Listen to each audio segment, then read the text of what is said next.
All right. Uh, Probably some dark sci-fi.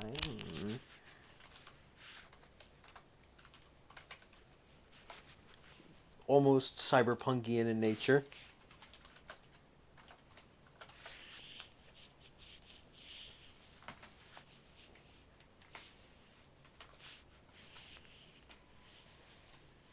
Hmm.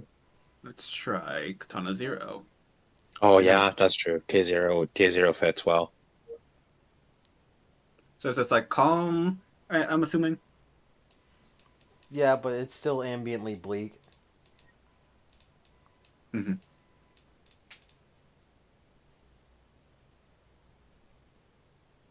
Don't forget some 13 Sentinels. He's so right. When he's right, he's right.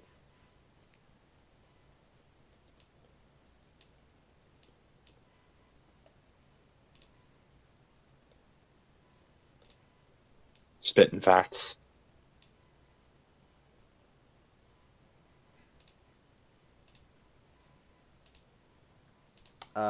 As we start,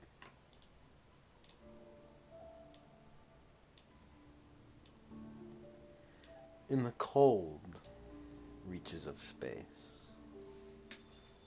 within the solar system known as the Milky Way, lie a civilization far different from those on the ground. As we look into through metallic walls, thick and lined, as we travel through them and find ourselves within a large, unfathomably large city.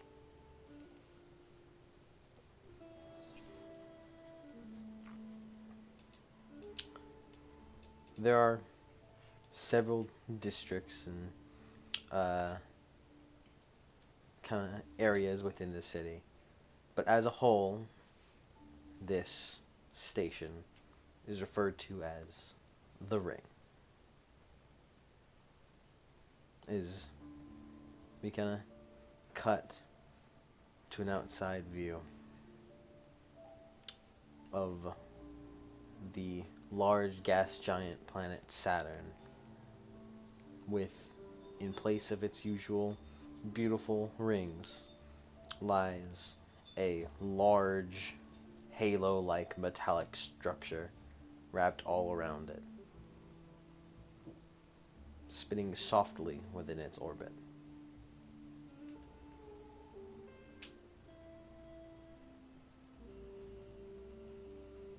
As back to that city,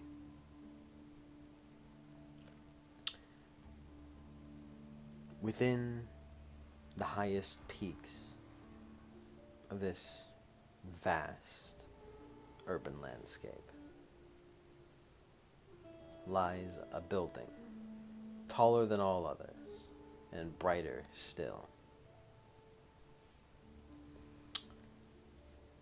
with comparatively the ground level of each seeming dark, dull, almost dilapidated, but still buzzing with human life.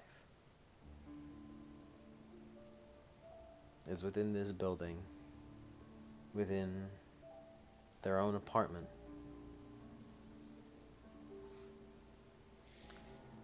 a person sits on their bed, hands held against their face, as Adam, you, All right. Am I just getting up and getting ready for the day? about. As it is a girl of somewhat medium height, around 5'6" or so, a little on the shorter side. She has almost a deathly pale skin and long, stark white hair that seems to just curl and pool around her entire body. Her eyes are this deep, empty black, and she has a thin layer of eye bags as she rubs her face. She gets herself up, going about her morning routine. She spends a very long while brushing her hair, taking care of the very large amount of it, before tying up into two large tails. She takes a breath as she gets ready into a uh, traditional, almost like fighter's uniform. It is elegant but practical. Stark, bright reds with rolled up sleeves, and a pair of well made but humble pants. As she gives herself one last look in the mirror, she looks down for her expression seems to scowl a bit more, hardening before she straightens out her back. She checks her posture a few more times, makes sure that her clothes are as neat and even as they can be, before one more deep breath. Ready.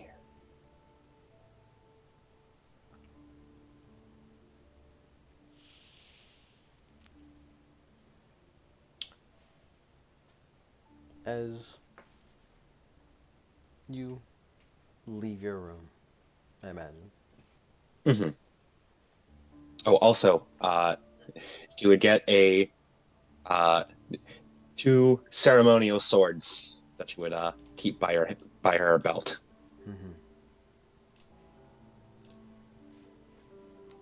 Let me put this up.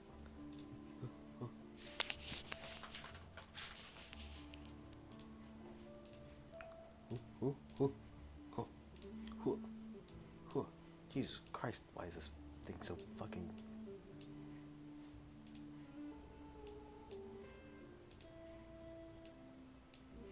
why is this like this?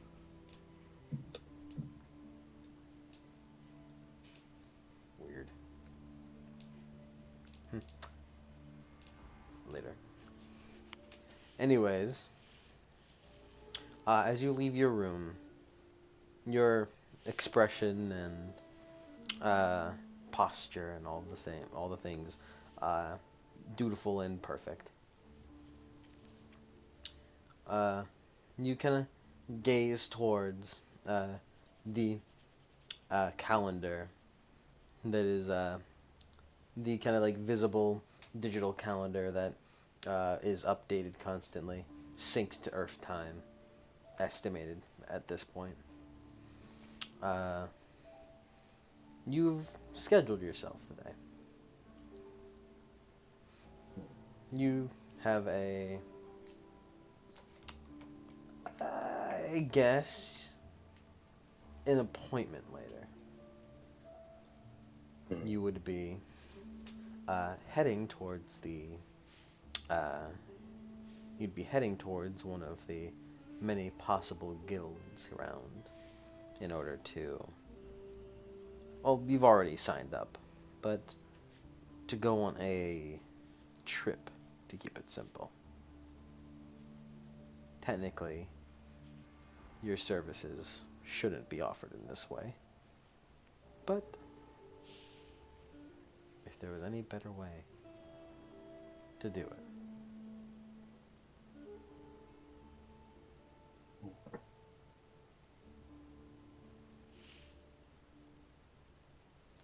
Was this asked of me? Nope. At least, knowing you, I feel as though you would have done it yourself. Mm-hmm.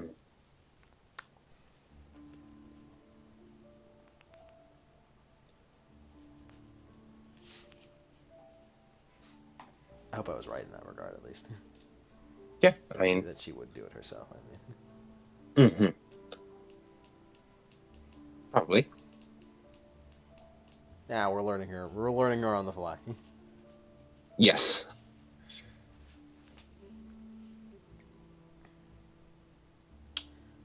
Uh, you usually make yourself your own food, though. So, Mhm. there's plenty to have. As you uh, go into wherever you keep your food and just eat a very. Would you say you eat something very simple? Probably just some fucking like quick, like almost ration like meal. Uh, if she has somewhere urgent to be, yes. Otherwise, I think she has a bit more lavish food. She splurges. Yeah, she splurges a little bit. Hmm. You have actual food to eat for the day.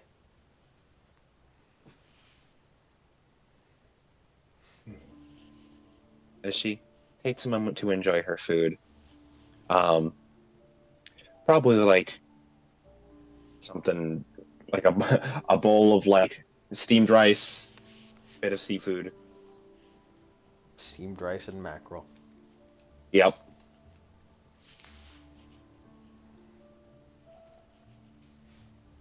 As she finishes it dutifully.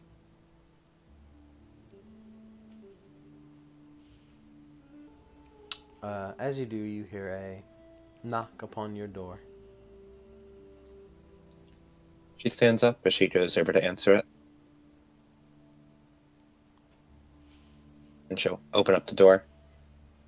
The door opens up as uh, a taller woman stands in front of you with kind of like a short black hair with highlights, not highlights, but like kind of like almost like a chromatic color spectrum underneath her uh, hair. I'm trying to fucking like the Pokemon artist does it a lot. Like Um, under the hair, there's like a whole color. hmm Yeah, Yeah, the two-tone kind of thing. yeah. Uh, yep. But black hair with the short black hair, less than like neck length.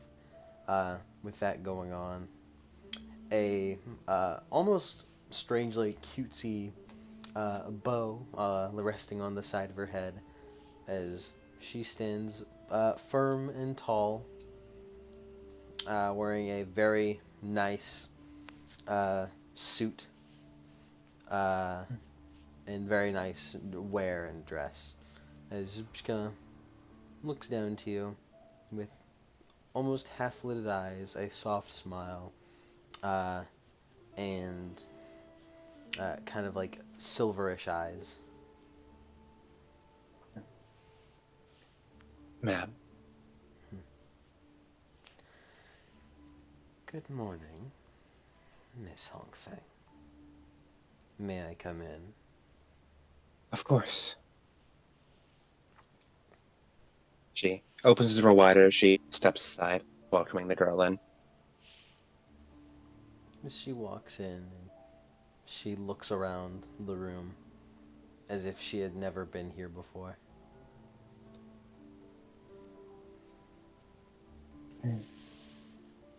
Of course, this is the leader of the ring. Prime Minister, President, however you call it. Simply going by Ada.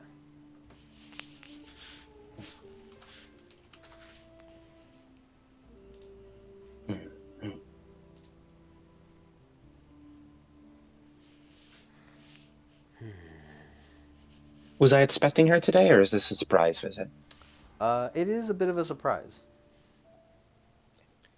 To what do I discern the honor, Prime Minister? Is it not expected of one to wish to visit her champion? Um, yes, I was.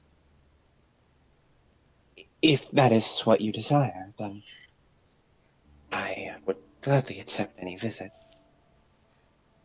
I just assumed that with the elections as busy as they are, you would be busy. actions as of now. However,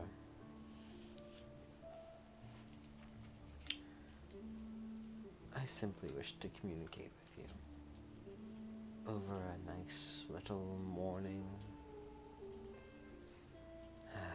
As she looks out the window to the darker city below.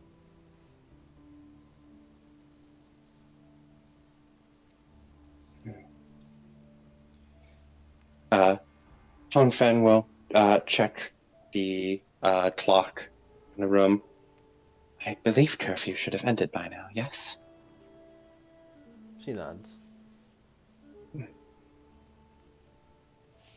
Then I will follow wherever you should go. We need not go anywhere. I don't really wish to make any long treks as of right now. Talking here is just fine. Of course.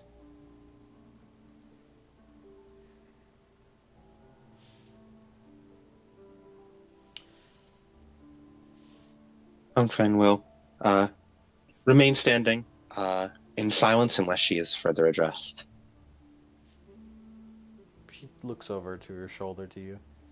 You may sit. She sits. As she walks over, heels clacking against the floor, before taking a seat herself. Now, I feel as though that this is something that I must communicate with you. From leader to her prized champion. Hong Fen's back straightens just a little bit more when addressed as prize champion. A hint of excitement in her eyes. You are very valuable.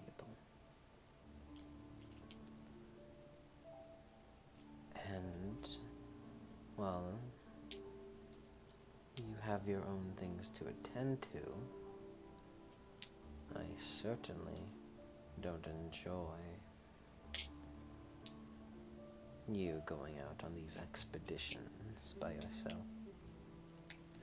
As far as you're aware, you had intentionally never told her about any of them that you go on. You feel as though that it might upset her. Mm-hmm. I apologize. I simply believe that the people of Saturn could use the strength of my fan. That is not the issue. Nor is there really any sort of issue. It's just to head on these expeditions is very dangerous. Battle against the Sentinels is likely to be a long-time war. And with you as the strongest of the ring, I require you. I need you to be capable, to be healthy.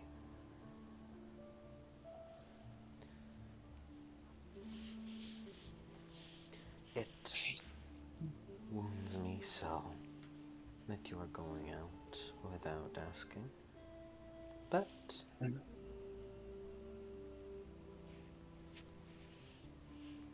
She seems to wilt a little under the scorn. her face does not change. I do love the initiative. You do? Yes. Why, you may be a very important piece of the ring. That doesn't mean I control your every move. You're allowed to make your decisions.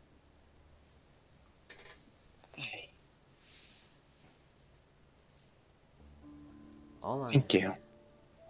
all I simply ask of you is to not die.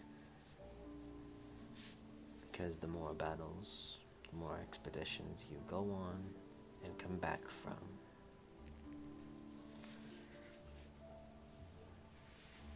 the more recognition that the people will have for you. The more that the people must respect you. And should they respect you, that brings morale, which is what any war must need to be won. Yes. I had hoped that would be the case. For the champion of the arena to be on the front lines of the soldiers, it would act as an inspiration, bringing glory both to the people and to your leadership. She nods.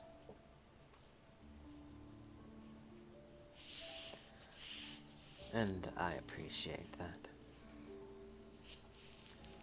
It is why that I believe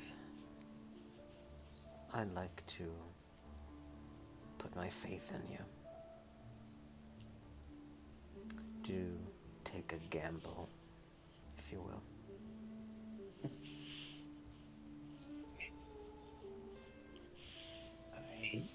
I would be honored.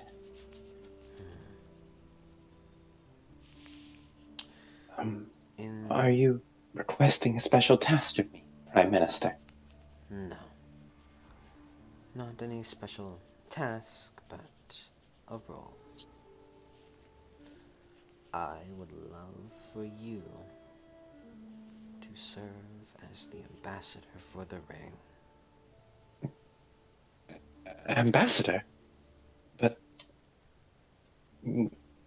ambassador to who? There's no communications. I foresee... Sorry, I overstep.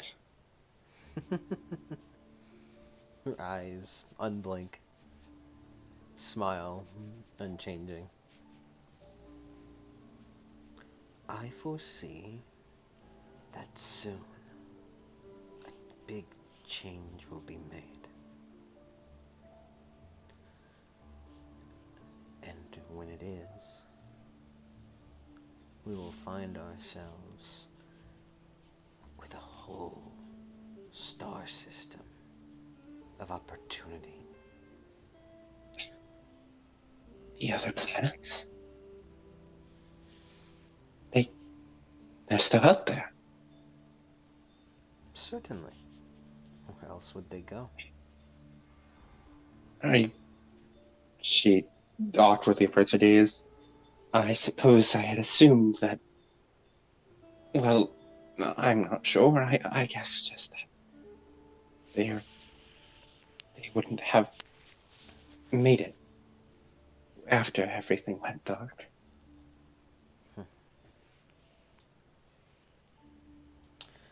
Humans, if they're allowed to be, can be like cockroaches. Extremely hard to put down. One tragedy is not enough to take down the human race.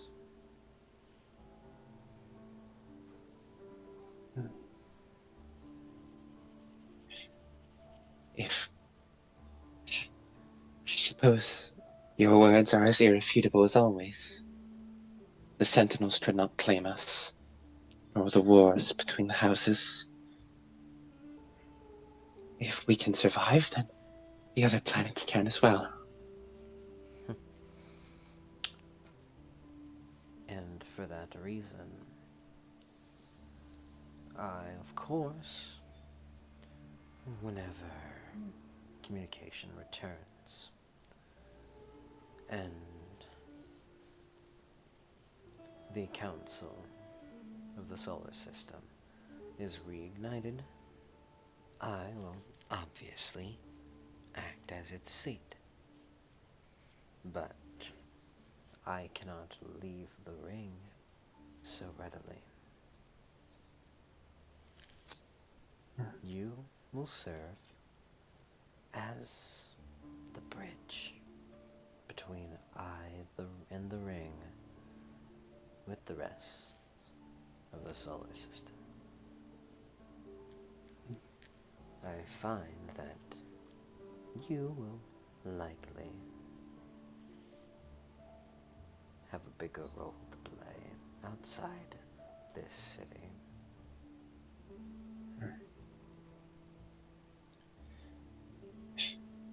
Very well. If that is to be my destiny, then I shall follow it.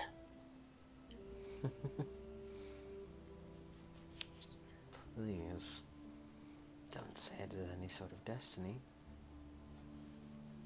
because it is with your hands that you carved this possibility.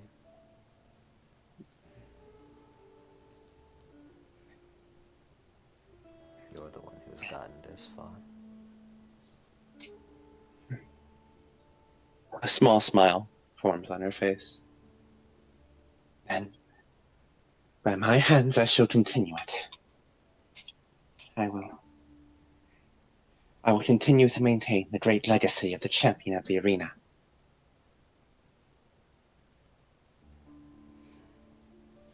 And I will act as ambassador in your name. Wonderful.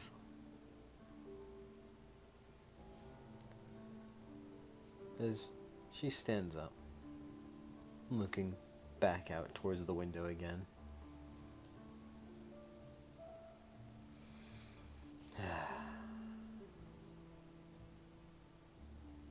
We are in for exciting times indeed.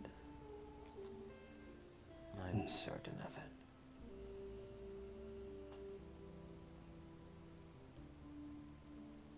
Hong Fen looks at the same window. A lot more worried. She tries her best to hide the anxiety from her face, but bits of it slip through the cracks as she stares off into the deep darkness of space.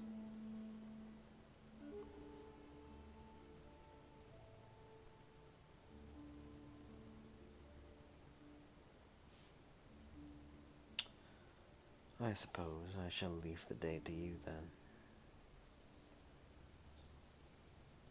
You are okay if I continue upon the expedition? Of course. It would be a strong message for any other coalition to find the ambassador for the ring is much stronger than they could possibly anticipate. Yes.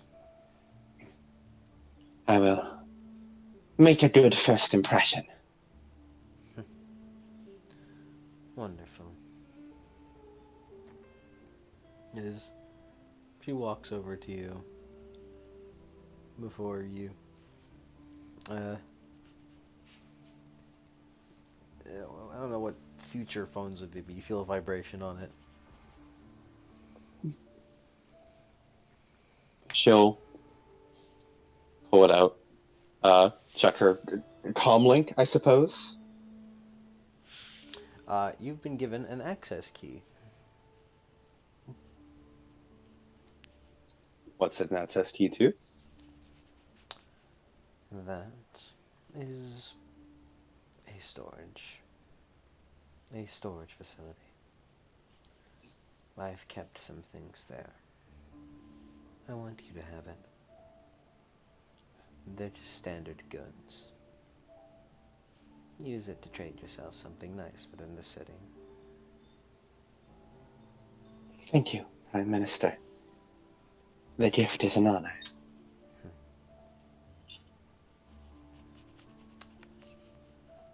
And she nods to you. Well then, Have a fruitful expedition, Ambassador Hung Feng. Hong Feng bows to her before letting her go. As she heel clacks out of the room before the door closes behind her.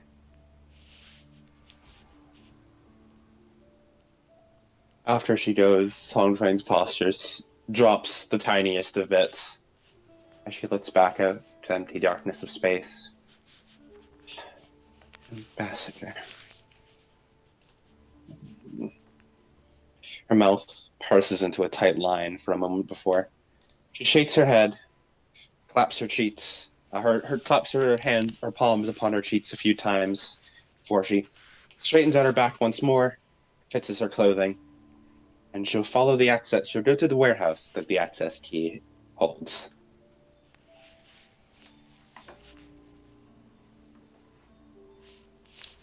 Oh, that's why. Silly book. As you take your steps to walk out onto the city streets, as you take a you take the Asuka Ray elevator that's just uncomfortably long. Yeah. I imagine it has like fancy windows and stuff so she can look out onto the big, sprawling cityscape view. Mm-hmm.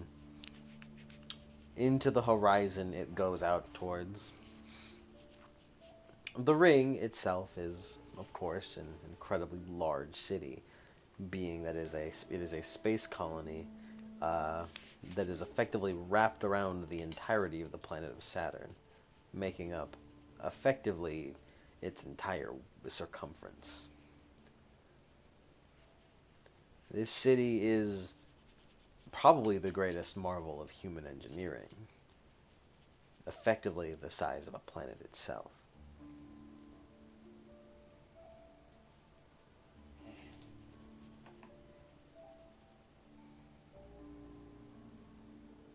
She Go on. she stares out at this same sight she's seen so many times before.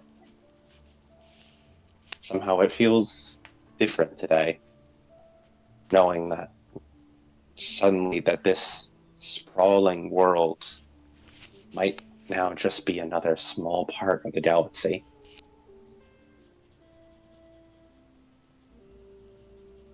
That's all she can think about on the ride down the elevator.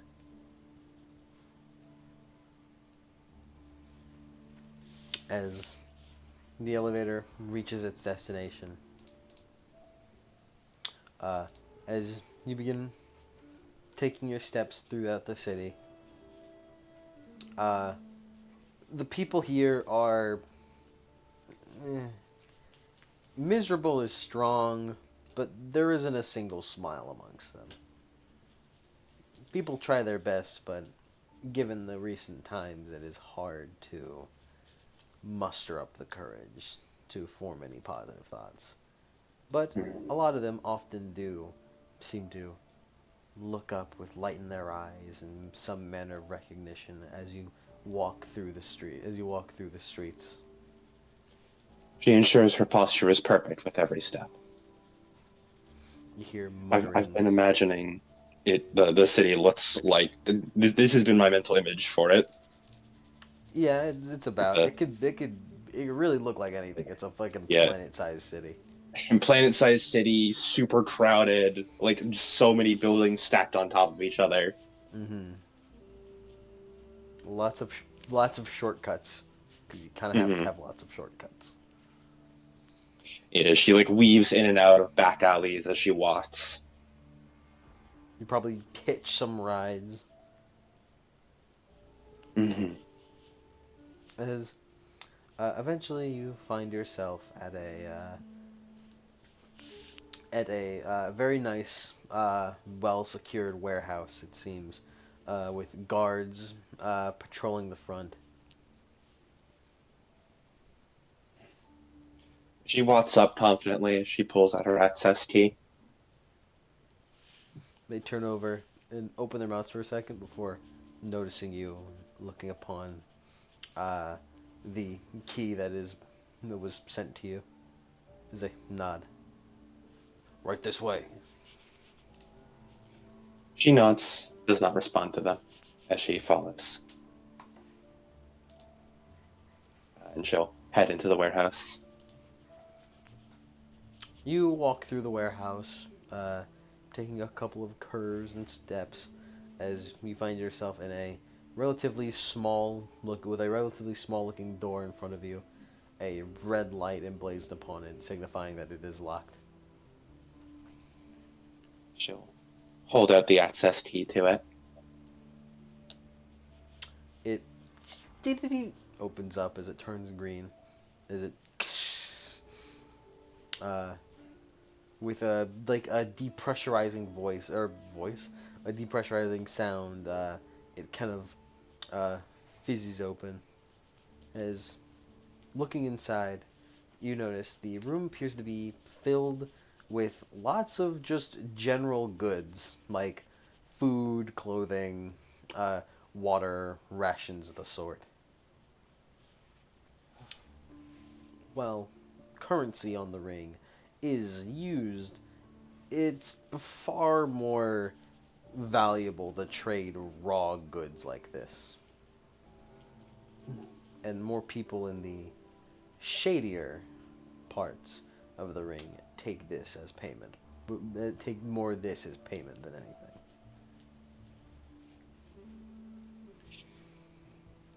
She'll search through looking for any clothes that she doesn't quite like, anything that she thinks doesn't quite fit her, to collect just to be for purpose of trade. Mm-hmm. In total, you collect about, we could just say, let's just say 10 credits worth of like clothing and goods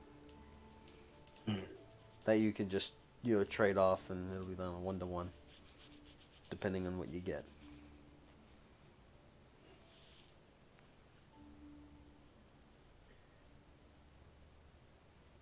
As she'll open like a little like digital notepad, she like mumbles to herself, "What will I need for an expedition? Medical equipment, replacement clothing, potentially some protection."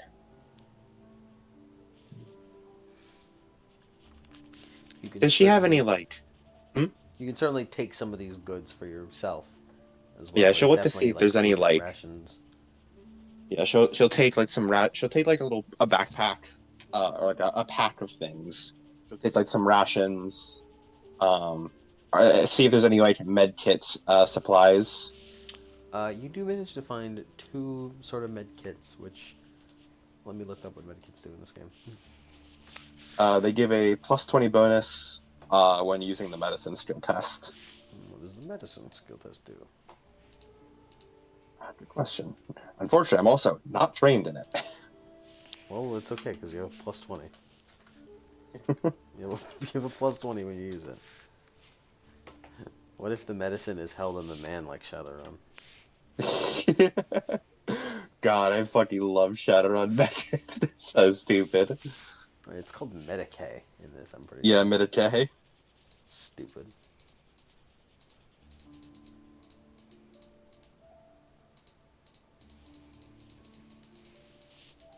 Go on.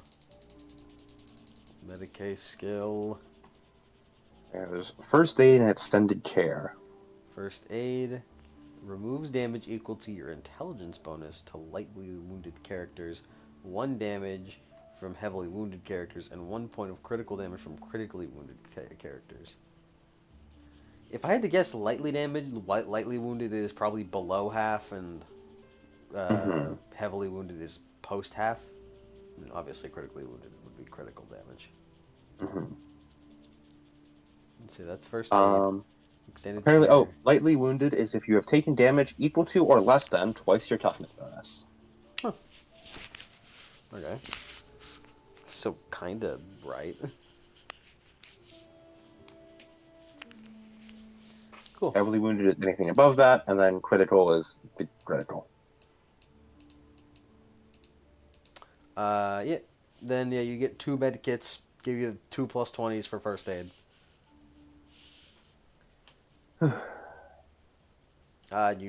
You find a set of clothes that you could replace yourself into. They strangely look identical to the ones you're wearing now, She except checks to see if gray. there's yeah. She checks to see if there's any like armor or anything that No could armor, protect her. Mm. but you can make trade for armor. Mhm.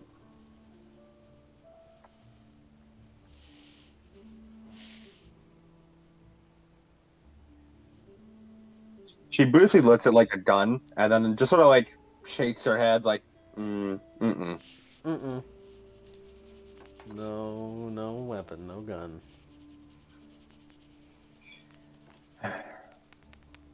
This should be enough for a few trades.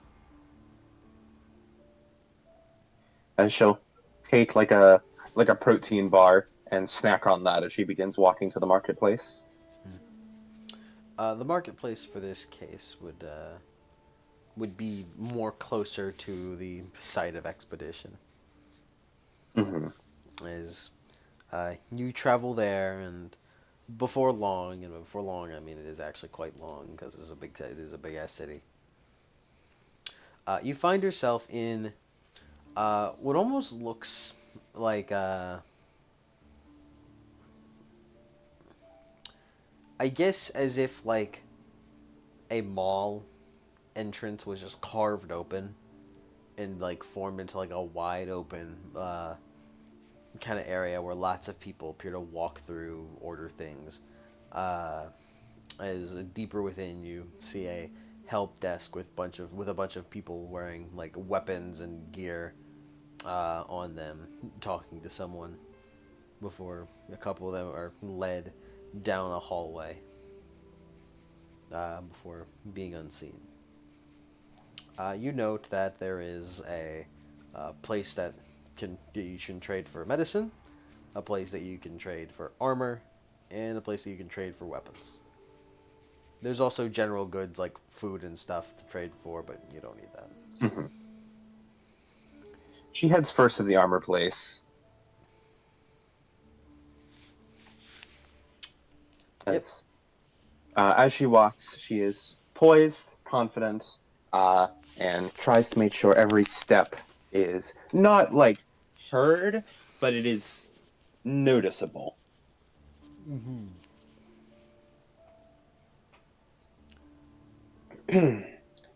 I have come to make a trade.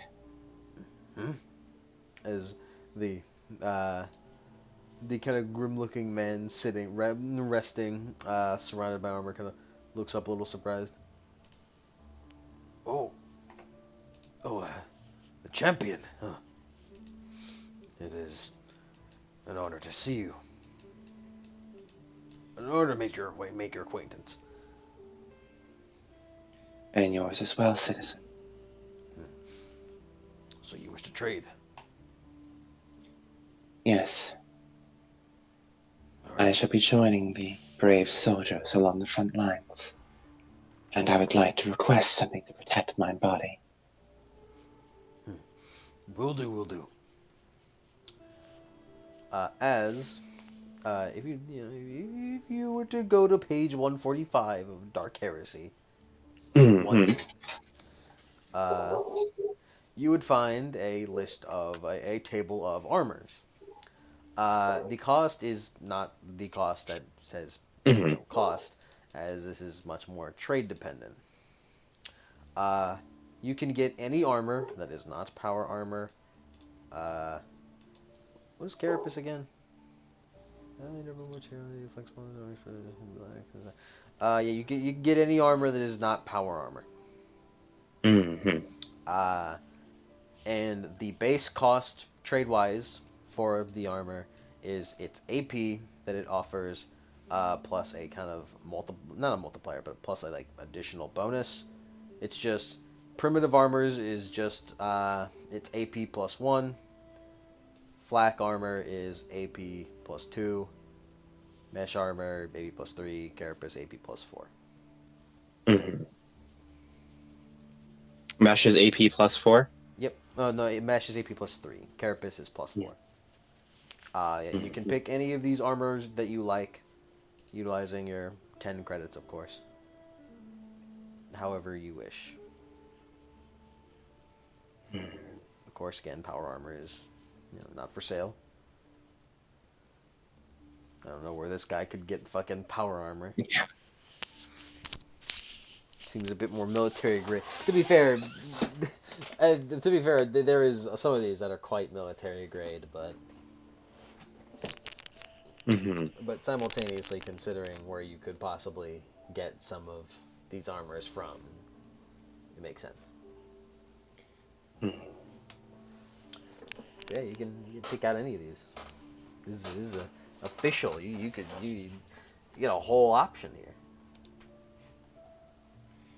She points to the equivalent of the Xenomesh. That looks lightweight, enough to cover my body, and flexible enough to allow me range of movement. Is that what you like, miss? Yes. Alright. So you're gonna spend 7 total goods for the Xenomesh? Yes. Alright. Yeah. Damn, 4 armor for 2 kilograms is pretty good. Yeah. Fucking, this armor. That's really good. Fucking, fucking like 5-pound armor, but it's 4 all across except for the head. Yeah, not bad at all. As you spend 7 total, you trade away 7 total as you are handed the Xenomesh armor.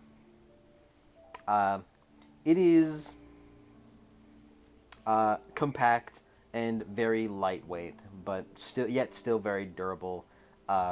Made with a mixtures of the parts of the Sentinel enemy, as well as kept light with reinforced carbon fiber, keeping everything in place. As imagining, would you go to put it on now? Yeah. You put it on now, considering how lightweight it is. It's very simple to place upon you, as you are armored up. You put it over your clothing, I imagine. Yep. She stretches in it a few times, flexing her fingers, getting used to the feel of it. Did you craft this yourself? Yes. We'll have to make a living, use our talents. This is quality craftsmanship. You do Saturn proud. Thank you very much, miss. Thank you very much. Thank you for the goods. As he looks She nods. genuinely very grateful. Pray, put them to good use for the sake of our troops. Yes, ma'am. She points at the cowl. I may return for that later, depending on what the other shops have to offer. He nods. You do come base with the with that helmet, the 2 armor helmet that I'll let you have. Mm-hmm. No, that one just comes, Alrighty. that one just comes free with the kit. Nice. It's not as good as the 4 armor Xenomesh though. Mm-hmm. If only you had this against the fucking. I don't know how much it would have helped. Well, maybe not against the. Or I guess the guys, yeah, that would have probably would have helped a little more against them. Yeah. You had She 2 armor. She looks up briefly at the weapon stall, and like as she's like mingling amongst like sort of weaving amongst the crowd, she looks briefly at the weapon stall, and it's a slight scoff. But she'll go check out the medical stall. It is a woman, a bit sickly looking, but wearing a mask over her face. She silently greets you with a nod, and with how her eyes kind of close, you'd assume a smile. It is quite simple. You can get a med kit per point. Hmm.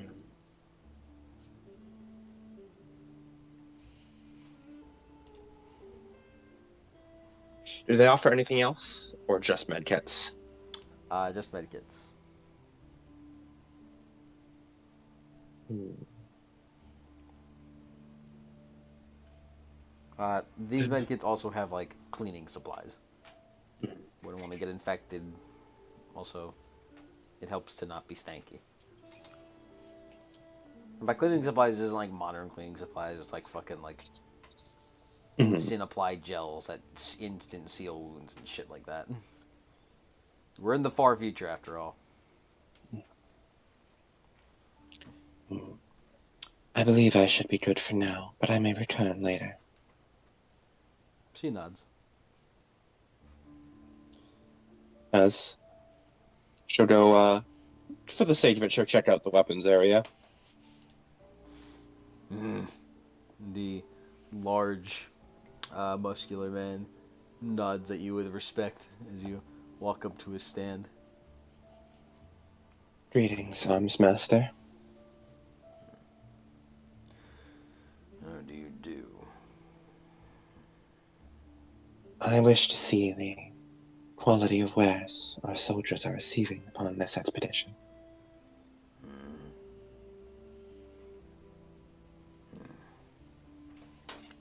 On on page on page 139 and where are the pistols? Where are the ranged weapons? On page 139 and page 131 would be the weapons that he has in stock. Simply, they aren't quite the same level as armor. They just kind of Mhm. each have like if it's a primitive weapon, then it's like a 2 cost. If it's a fucking like normal weapon, it's a 3 cost. That type stuff.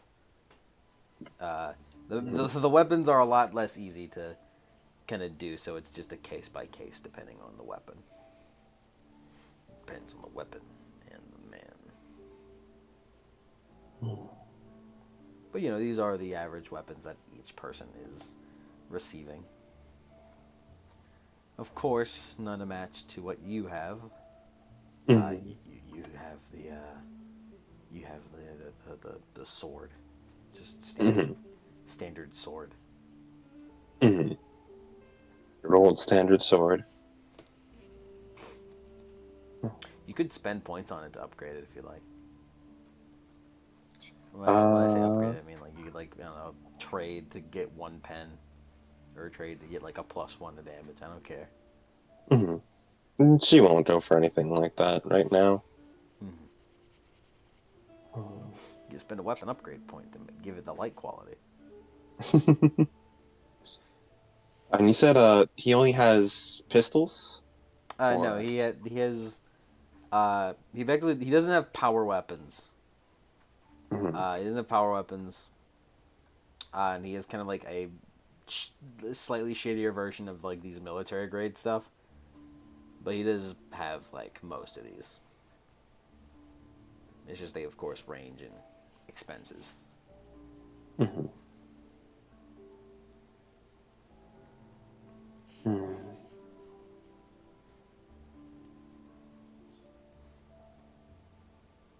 She nods. That is all. These are adequate arms. I would hope so. I wish you luck in your business endeavors, citizen. And I wish you luck in the dark, miss. And she'll return back to the armor shop.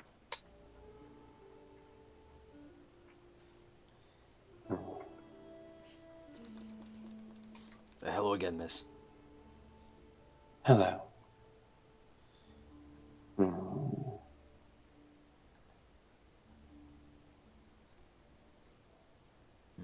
With 3 remaining. She sighs. Sadly, I believe that attempting to acquire anything else would be outside of my budget. I have precious little trade goods remaining. She holds up the remaining 3 pieces worth. I don't suppose I could ask to request for. I don't suppose I could request for these to be traded for that mesh towel. I understand this Give is. me a fellowship roll. It's a charm roll. Give me a charm roll with a plus 50. Alright.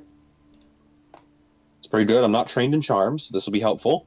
The plus 50 is helpful. I always forget, is this applied after? I don't do unskilled rolls often. Is this applied before or after the cut? I don't know. I would assume it applies before because you're always going to be unskilled, but the plus 50 isn't always going to apply. So you should have a 65 to roll for this. Okay. So. Alright. By the way, don't worry about spending your fate points. You're going to get them back. 16. Nice. That actually would have been fine either way. Well, actually, no. It would have been 1 over. But yeah, no, it works out. It works out. Oh, of course, miss.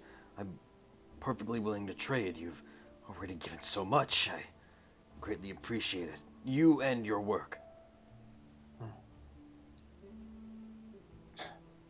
Saturn is only as strong as its people. All of us do our part for the ring to thrive. And yet still you stand above us all. Thank you so much. It is my duty as the champion of the Prime Minister. We are instruments of her will, and we will bring this ring to peace. He nods in agreement. As she dresses the mesh hood over her hair. Her hair, why is it like threading her hair through like little openings so she can get it? Since there's just so much of it, it's hard to fit it all under a big I'm just hood. imagining like an Iron Eye, or like an Iron Eye, or like Robin Hood-esque hood, but it's like fucking like Miku twin tails are just poking out of it cartoonishly. Yeah, basically, yeah.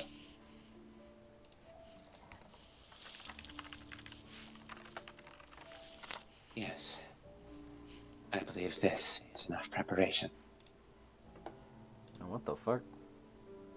This is a cool Miku outfit. I looked up Assassin Miku to try to see if I could get a Assassin's Creed Miku. This is just a cool outfit, though. Can this be your outfit later? Oh, that's sick. Hold on. Hold on, that's a banger. She has a fucking belt around her neck. This is a belt around her collar. That's a fucking Nomura ass outfit right there. This is Kingdom Hearts, bro. I did look up Assassin Miku to get that, so.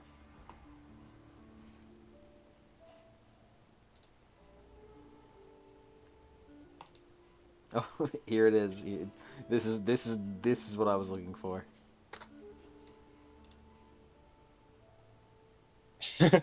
Iron Eye Miku. Yeah. That's pretty much it, yeah.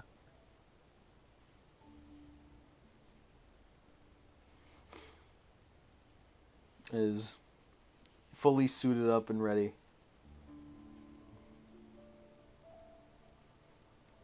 Do you have any last things you'd like to do before you just get ready to head on the expedition?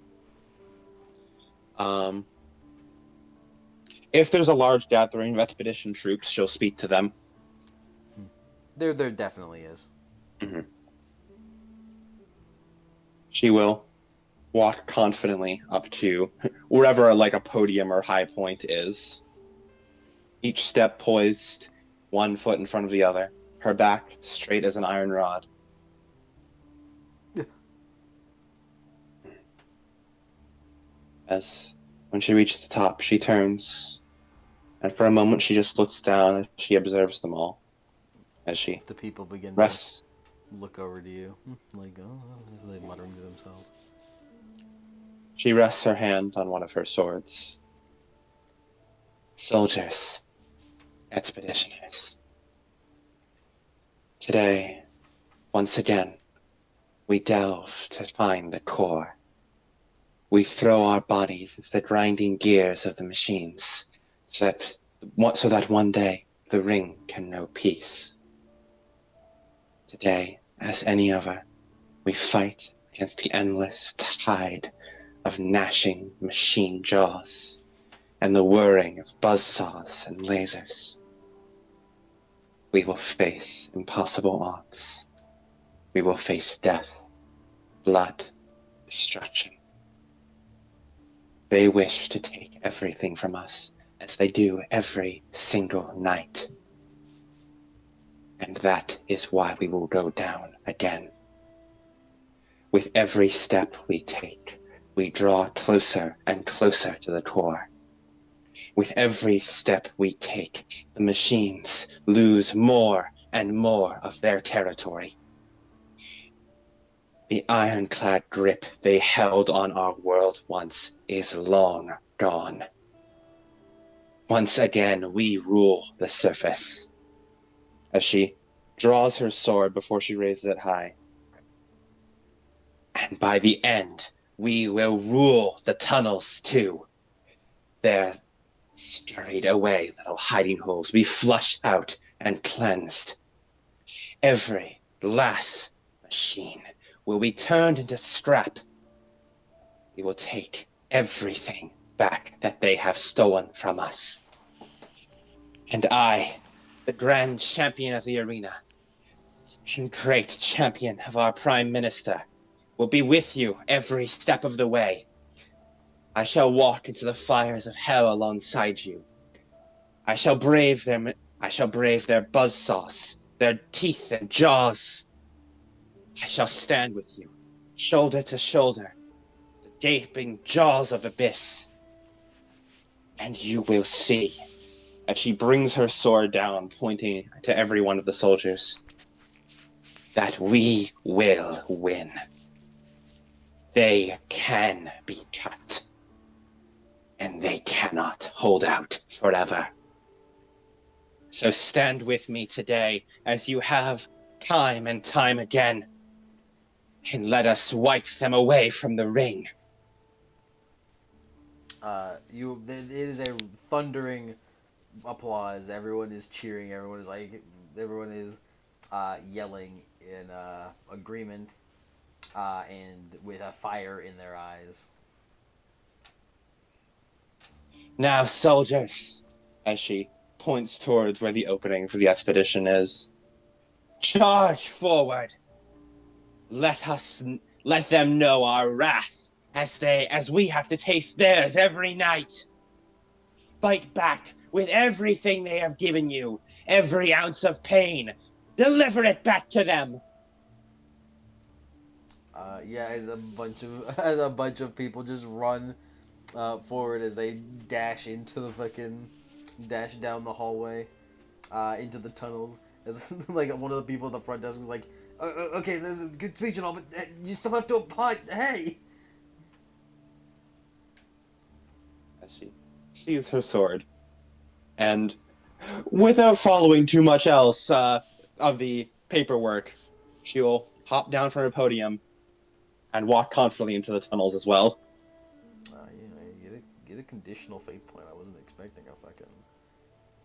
Get a conditional. I wasn't expecting a fucking. I wasn't expecting such a rousing speech in your solo session. I gotta kill those fuck ass machines. We're the goddamn Survey Corps. I can't let this stand.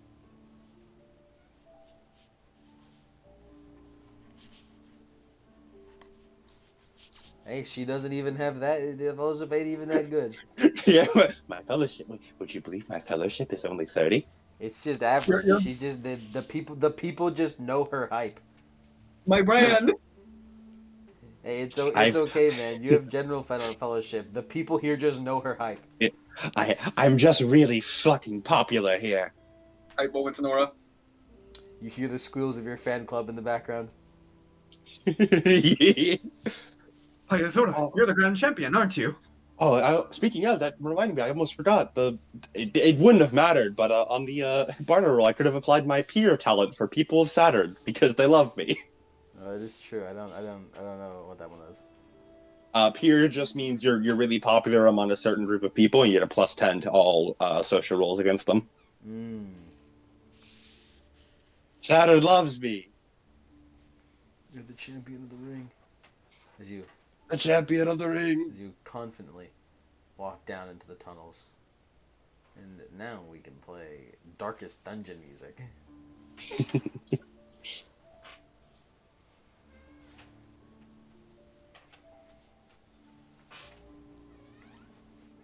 Oh yeah, yeah. Get me exploring the Warrens.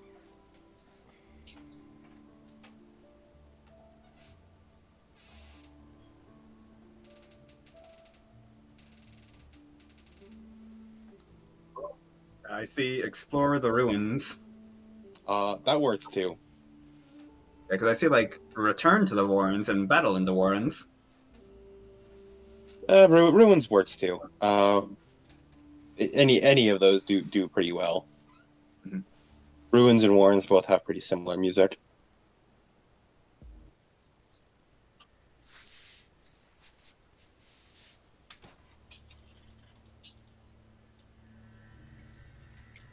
Alright.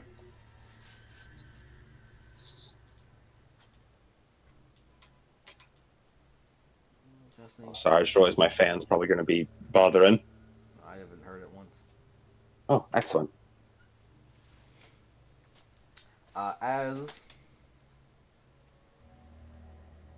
uh, as you walk your way through the tunnels, very quickly the lit, artificially lit city lights behind you quickly begin to fade as you walk down the hallways that slowly open up into a large, almost cavernous metallic maintenance tunnel with the main lights around are the ones left behind by expeditioners of the past, as well as the lights carried on each and every person.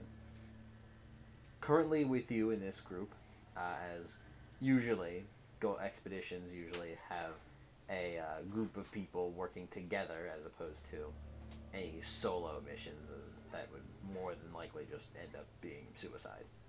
Yeah. But currently with you, you have 12 other people alongside you.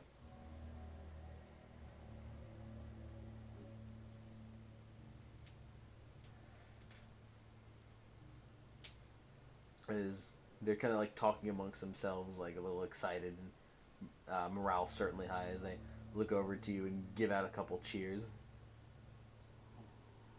She nods stoically.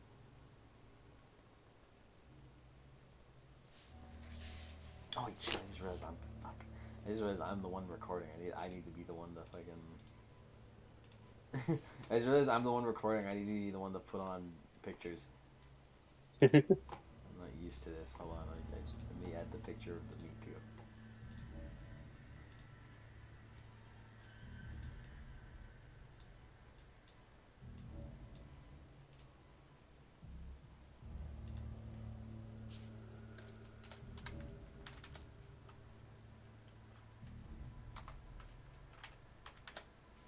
Okay.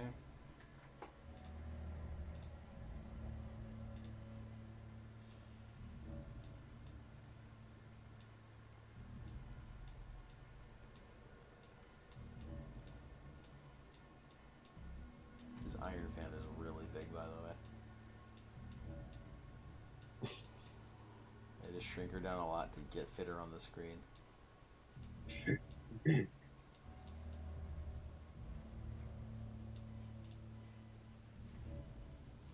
It matches the size of my iron I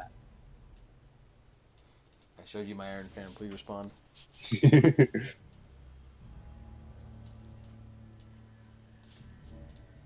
fan. All right, as you are alongside 12 other people all of whom are wielding weapons of different varieties. As ahead of you all is the entrance to Maintenance Tunnel D. There are several maintenance tunnels that are littered all throughout the ring. As it is a planetary-sized space colony, there are lots of different places where a person or a sentinel could go to hide. There are plenty of places where the light doesn't reach. The maintenance tunnels of the city, of which are one. While at this point they don't control the city proper, they do, however, still are still act as a home to the current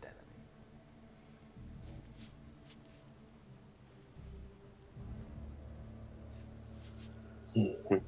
As right in front of you is Maintenance Tunnel D, the large cave-like entrance.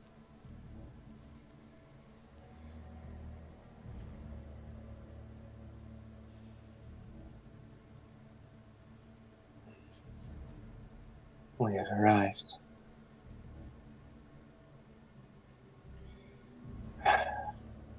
Ready yourself, expeditioners. A couple of them like yell out and like, yeah, of course, yeah, we can do it, yeah.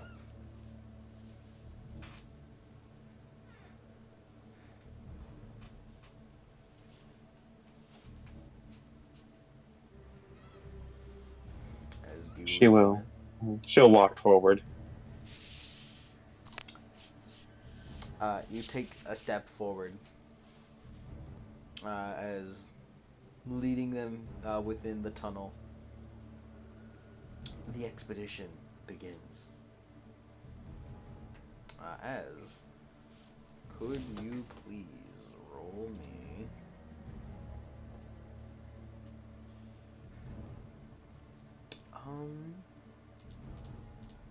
well, first and foremost, could you roll me a willpower roll?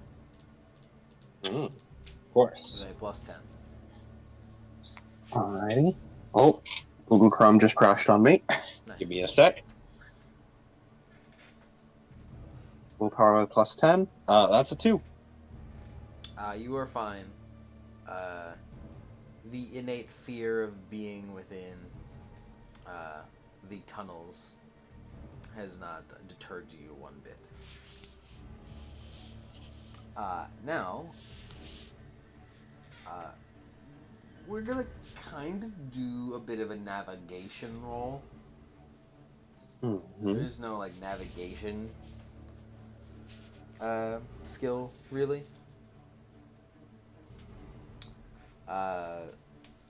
So we're just gonna have you roll whatever you think would feel best. Probably like int, maybe perception.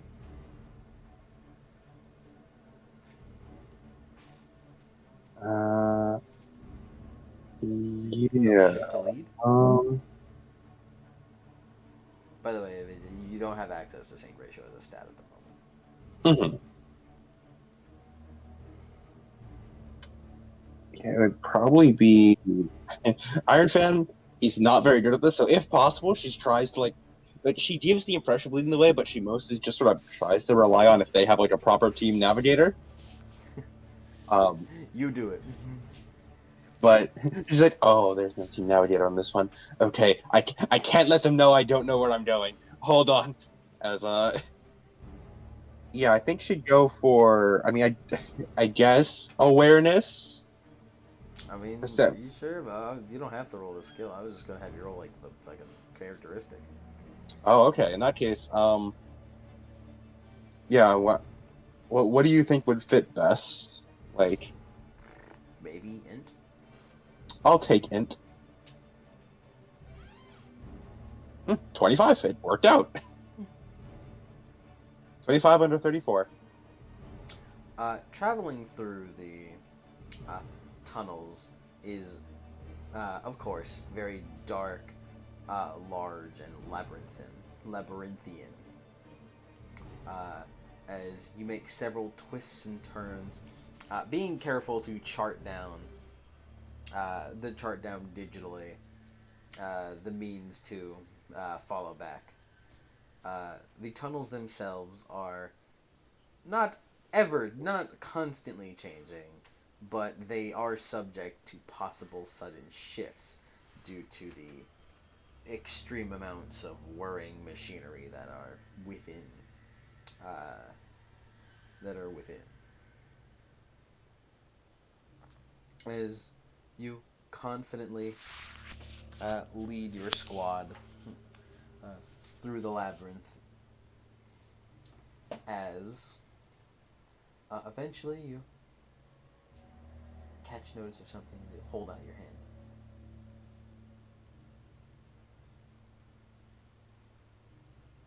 Or, you do however you want. Mhm. Yeah, she'll like hold out their hand. Hold out her hand. Hold out your hand, go stop.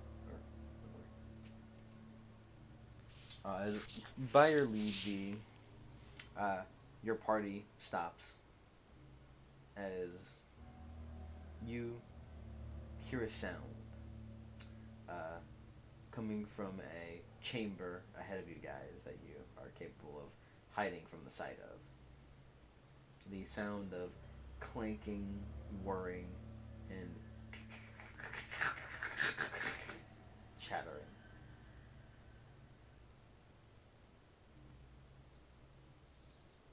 They're here.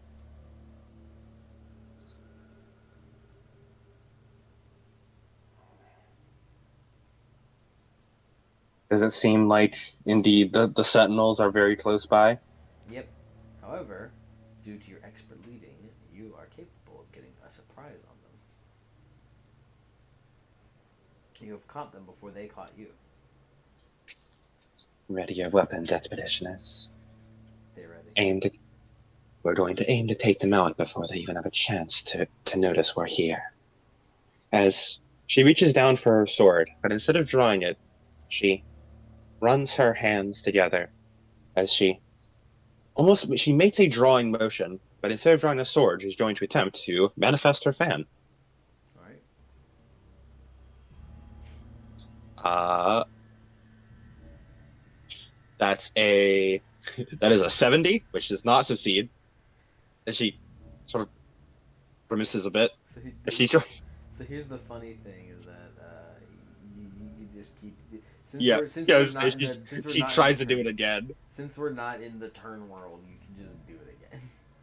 And 12 this time. Is she makes the flourish motion, it doesn't work, and she like looks down, she pulls her hood a little closer over as making sure no one else can see, she quietly blushes a little bit in embarrassment before she does the same motion again as manifesting in a display of a small burst of wind is an elegant large fan. It is I think it's easier to just post the fucking fan image. It's this. Whoa. It is constructed similarly to a sword with its long handle, almost like a flat bludgeon. But the fan is a very very thin fan, of ornate design that seems to be made of it, just entirely made of shimmering wind.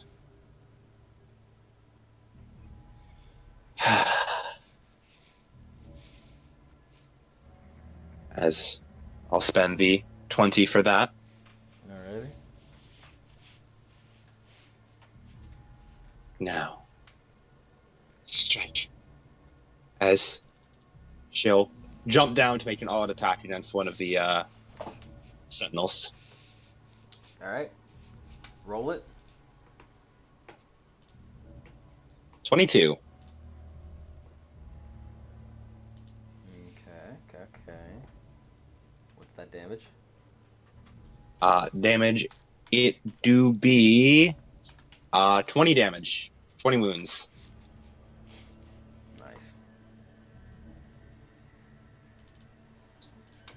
And so it canonically begins. Yeah, and get me the sweeper fight theme. Like, I was gonna play the Zilu fight theme, but this works too. That Zilu's also the Zilu fight is also pretty good, but Because I felt like it fits because knowing your true, damage numbers, knowing your true.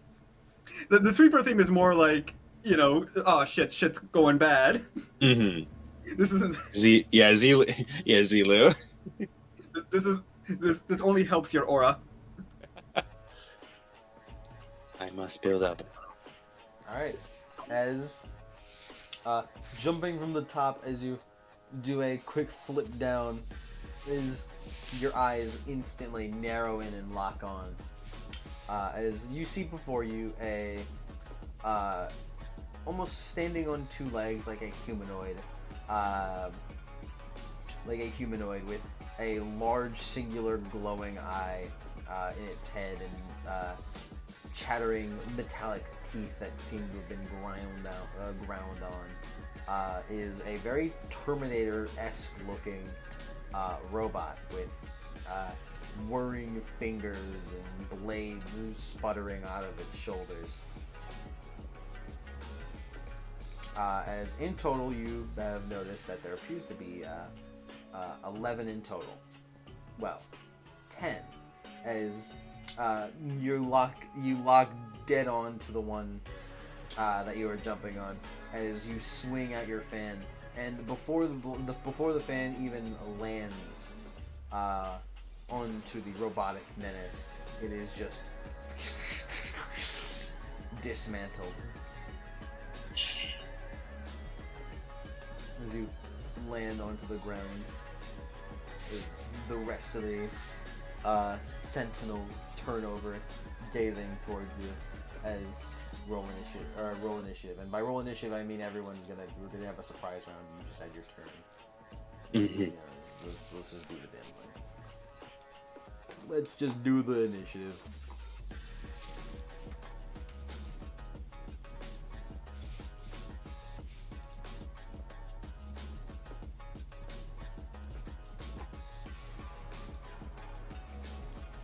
I just said it. It's true.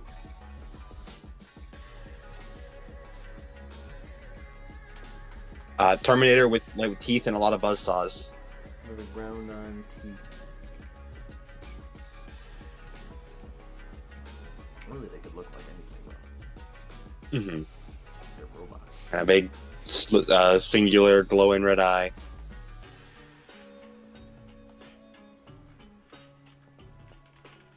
Listening comprehension, no.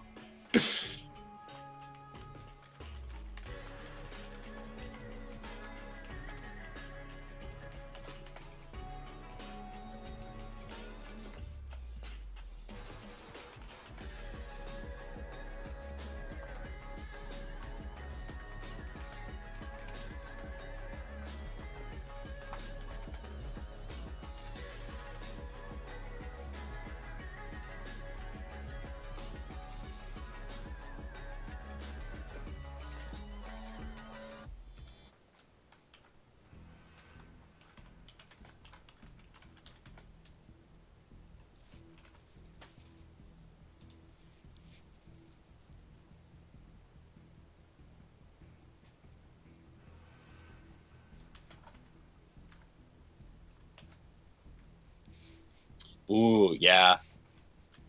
Yeah.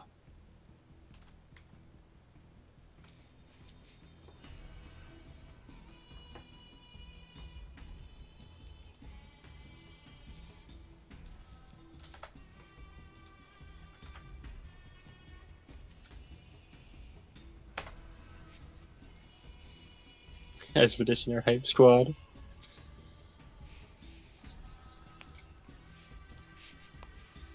As, funnily enough, since you're the first initiative, you did actually just took your surprise round turn there. As It all works out. the hype squad from the top begins to poke their heads out, as several of them are going to fire weapons.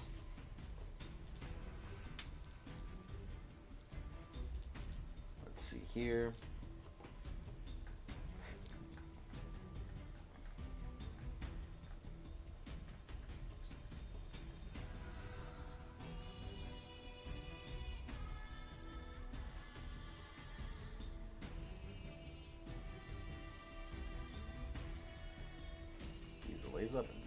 suck. Why do they have no penetration with their laser weapons?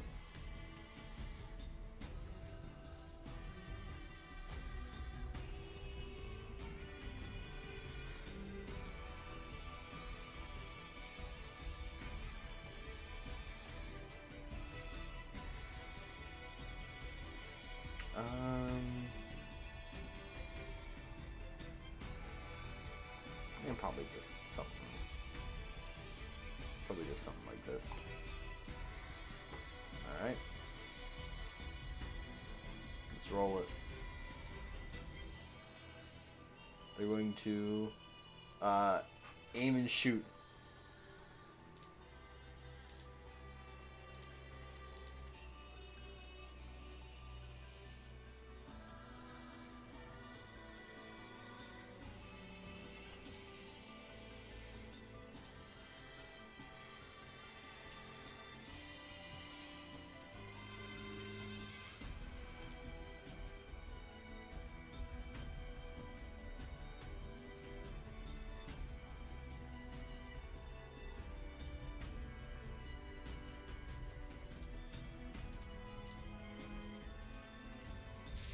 Alright, pretty good.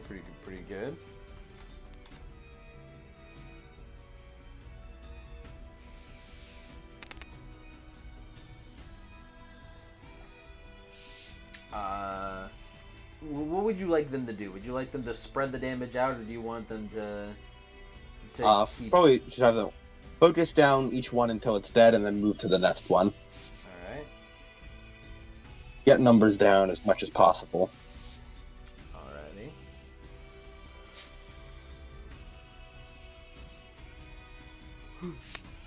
Okay, so we have that. So that is...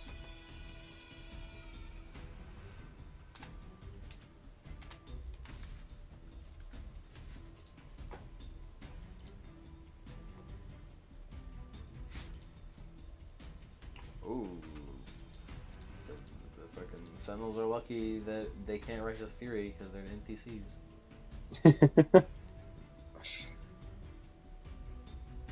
They've Righteous Fury'd more than times than you have. Damn. True. One. Hey man, whatever works. Whatever works.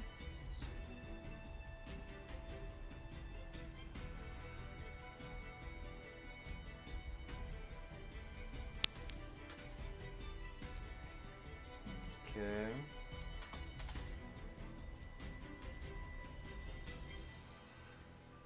Another Righteous Fury. They've officially done it more than you have. Damn, they're like convincingly. These guys are kind of cracked. Damn.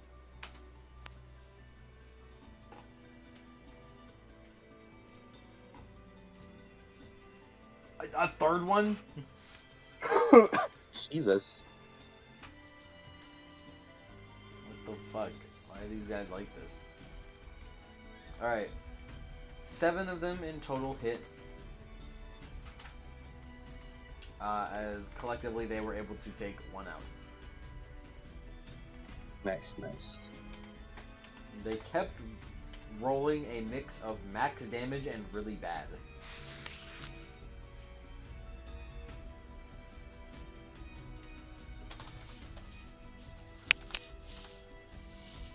Alright, as they fire away, as their bullets kind of begin to like shred through one of them as they slowly move targets.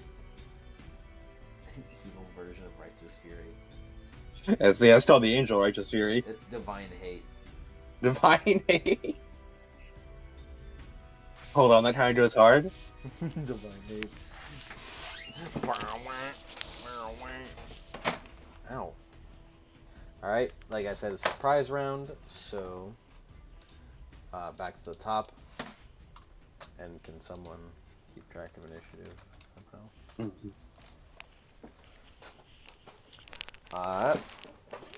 Hung Fang. She'll look to one of the undamaged ones as she's going to give a slice with her fan. Aim, half action aim, half action attack. 89. I'm doing a fate point reroll that. 88. Thanks, game. Really. Well, it's okay Um, because you had a conditional. I'll spend another fate point to reroll that. Don't forget your thrill seeker. Yeah, I'm 79. But I thrill seeker that one back. Okay. Do I even bother with a third? Do I spend a third fate point on this attack? I don't know. Fuck it, sure. You'll get him back. 27. You'll 27, I'll take it. get him back. I spent 2 fate points 3 times for this. But it worked out. And I spent my base fate points for this one. I'm holding on to my conditionals right now. Because I can regen my base ones easier. Lemon's not gonna do that. He's working. Also, Yank. He's not here, Mhm. but he's not gonna do initiative. He's working. Yeah, I'll got initiative. All right. Get rid of another C type.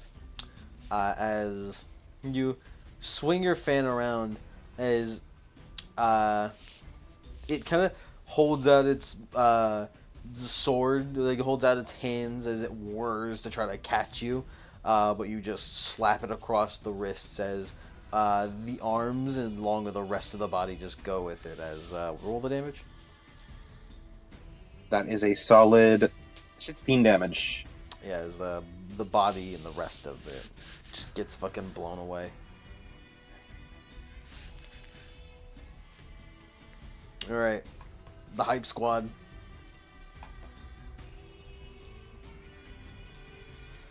Focus on those that are damaged. We need to reduce their numbers as much as possible.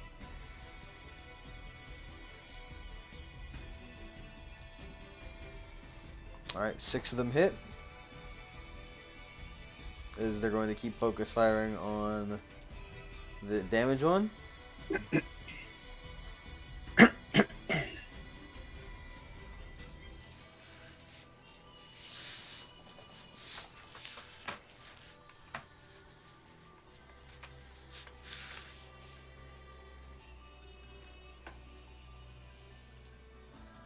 Another righteous fury. What the fuck?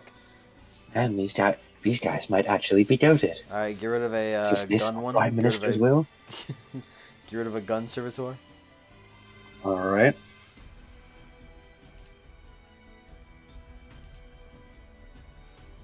Okay.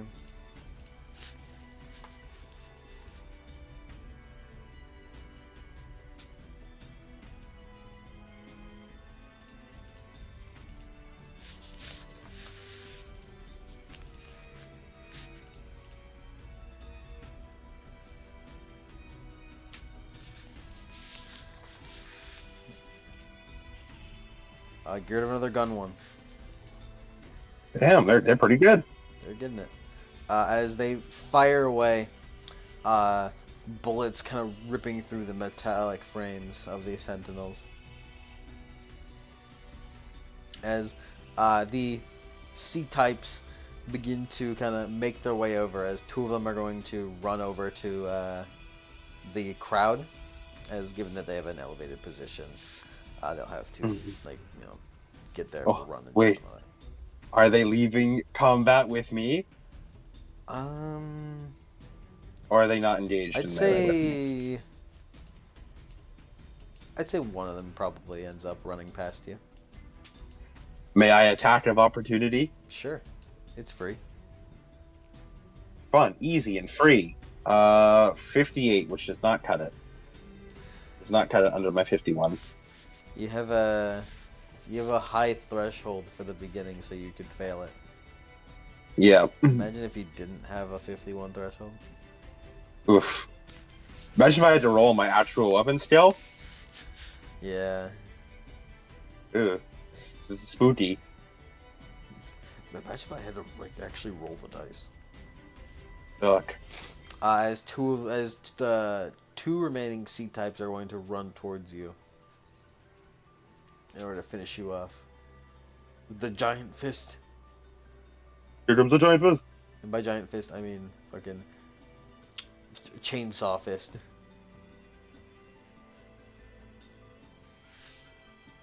All right. How do you respond? I will attempt to dodge you don't need if to. they hit me. Oh. You missed.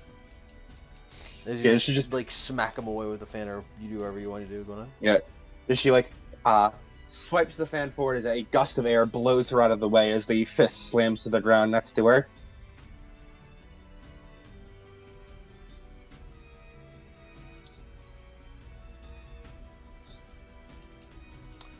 All right, the second one. He also No. misses. Yep. She like runs forward as he punches as she lets her body drop out from under as she goes into a slide and bursts the fan behind her as a gust of wind slides her between its legs. Nice. The G types begin to aim fire forward as upon their hands appears to morph into what almost looks like highly experimental plasma cutters / like plasma welders as they're going to fire it upon the crowd.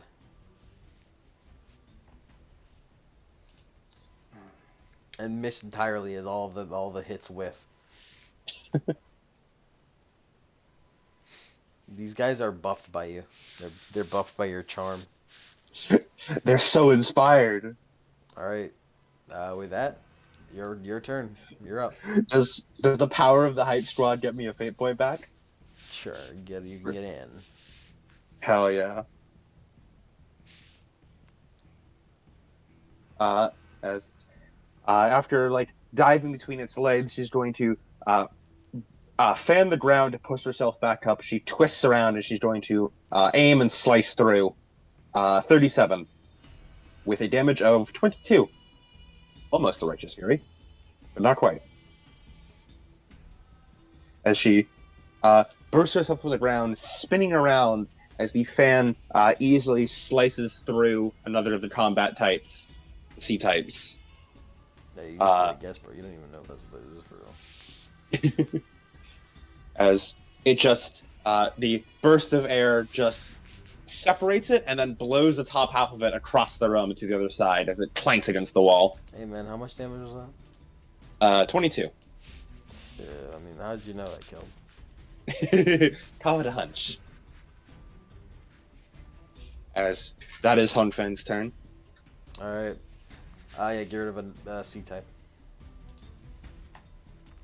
As they're gonna start firing. The hype squad.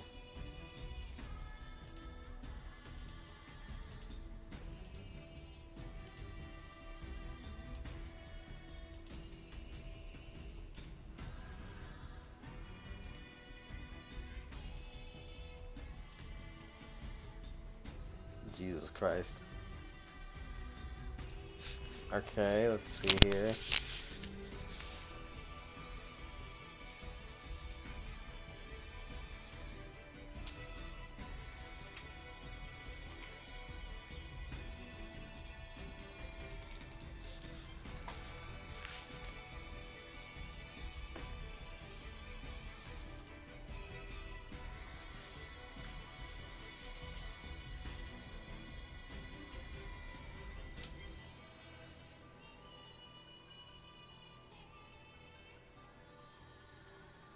Okay, clear out another combat.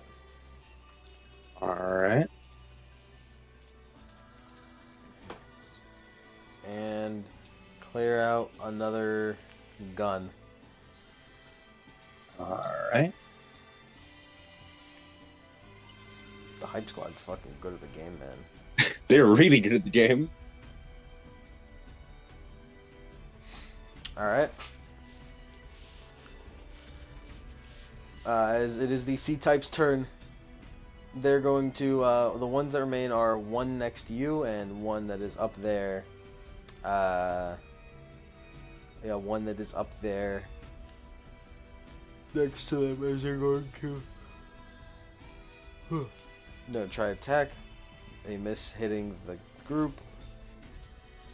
And they're going to try to hit you. Yep, that is indubitably what you have. Oh, wow. He hits. My god. Would you like to avoid this? Is this on me? Yes. Yeah, I'm going to attempt to dodge. 19. You dodge. Wait. Hold on. I rolled a D10 by accident. That was a 19 on D10. 2. It's fine. It's fine. Is the whirring sound of the hands are thrust forward as you dodge out of the way. The following gun types are going to shoot at you. Oh, nothing I can do now. Yes. The action's spent. Yes. There's nothing you can do.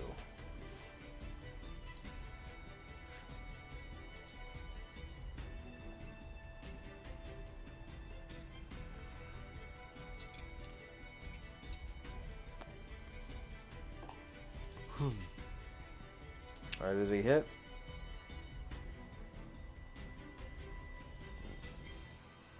No.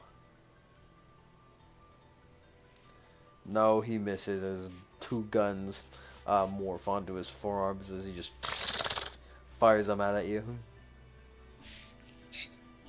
And she just dives herself behind. She does a little spin with her fan as she pulls up a bunch of the machine's corpses as she hides behind them as using them as impromptu cover. Nice.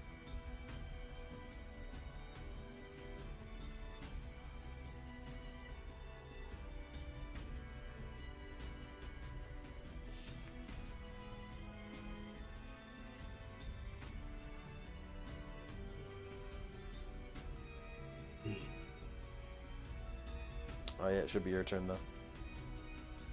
She'll look to the combat types, and she's going to aim, attack. 50 hits. All right. For 16 wounds. That's another gone. All right, hype Okay. squad. Go on. Final push. Finish them off.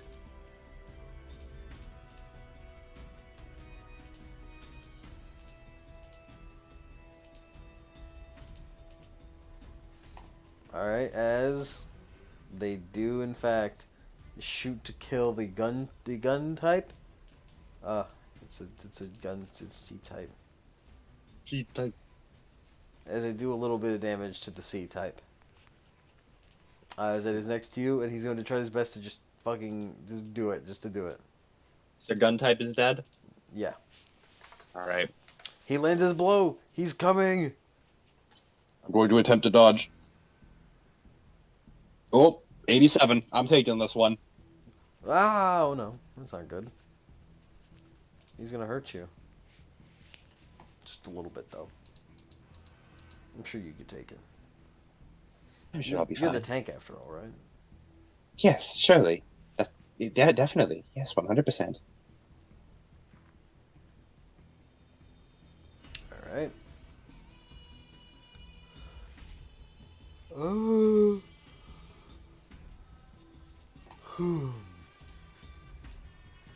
Alright, that is going to be I roll this.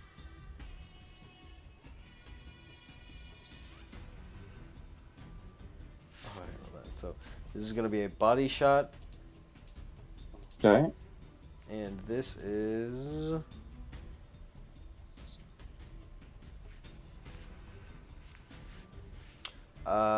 13 damage with a pen of 2. Oof. Damn, these sentinels got hands. Alright, pen of 2. So 13 damage. So should be 8 wounds, I believe.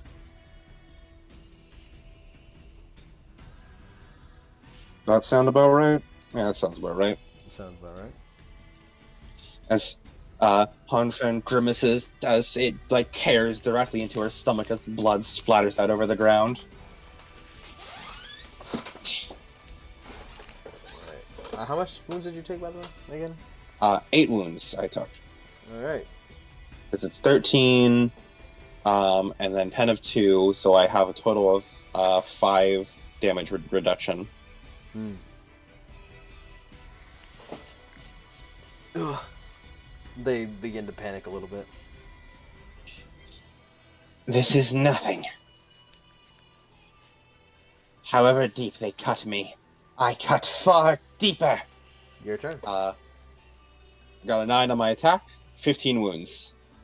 As with that proclamation, you reach outward as you grab on to the whirring, the whirring chainsaw blade hand. As while not a smart play, you don't have to hold on for long. As you just grab onto it and hold it in place for just long enough to swing your fan outwards, as its body is just torn to shreds as you then hold a limp metallic arm in your hand.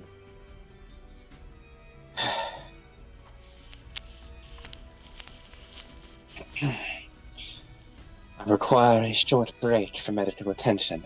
After that, we may continue the expedition.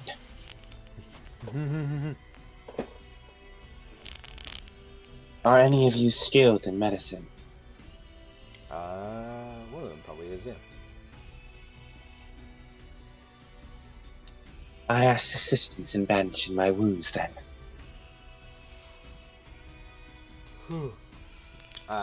As you are soon met with a likely not too much younger than yourself girl, kind of walking up as she goes to wrap bandages on you. Fan will let her wrap the bandages around. You're in the heavily injured state. Yes. All right. Would you like to use one of your medikits? Sure. And for medkits, how many uses do they have? If nothing else, we could use the fact that they have 6 doses of stims to say it's 6 uses. Probably 6 uses, then. All right. Yeah. She succeeded thanks to the plus 20. Heal 1. All right. She's still heavily wounded right now. Let's roll again. Heal another. All right. She's no longer heavily wounded. She's now lightly wounded. All right. So then if she succeeds again, then, yeah. That's a failure. I don't think anything happens on a Medicaid fail. Nope. All right, one more. Do we think it still spends the medical equipment? Yeah, probably. Alrighty. All right, one more. That's a success. And first aid. Whenever it was lightly wounded, damage equal to intelligence bonus. So heal 3 damage. She's now down to 3 wounds. All right, would you like one more? She'll take 1 more. All right. She'll appreciate the top off. Just barely with the plus 20. Thank God for medkits. Yep, medkits are pretty good. As you are quickly stemmed up as the jagged wound is sealed up with solvent. My thanks to you. As she rises, holding the wound. Course.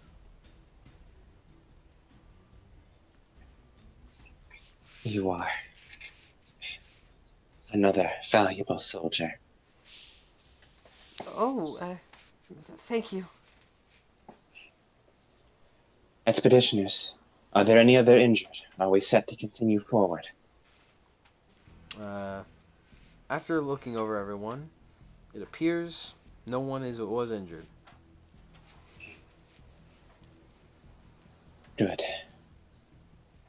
That's good. Now then. She wants to see if she can... I realize she's going to see if she can maintain her fan, but she realizes, like, with how short of a time 10 rounds is, and how long it may be in between, it's probably not worth her mental strain. 3 rounds is vaguely 5 minutes. True. We are in Ava, you're right. So, If 3 rounds is 5 minutes, vaguely 5 minutes, then 9 rounds is vaguely 15 minutes. So it's slightly above 15 minutes you have it sustained for. And I'll tell you whenever you need to make a sustained roll. She'll keep tight hold of her fan as she'll continue leading the way downward. Alright. As you're wandering, could you make me an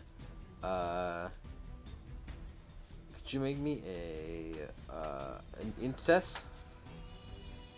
Okay. Oh, 62.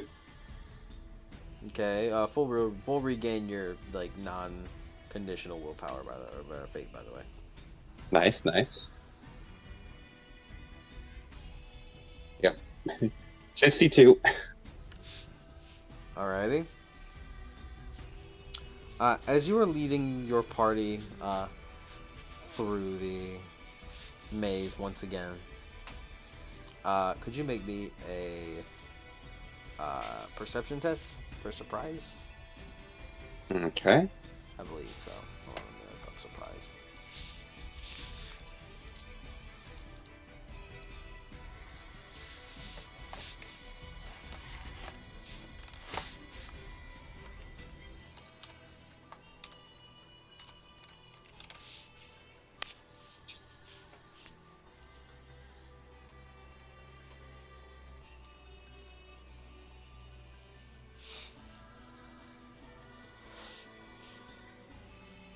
Oh yeah, make me an awareness test. It would be. I got a 42, and I will not fate point to reroll that because I would need to roll an 11 to succeed this test.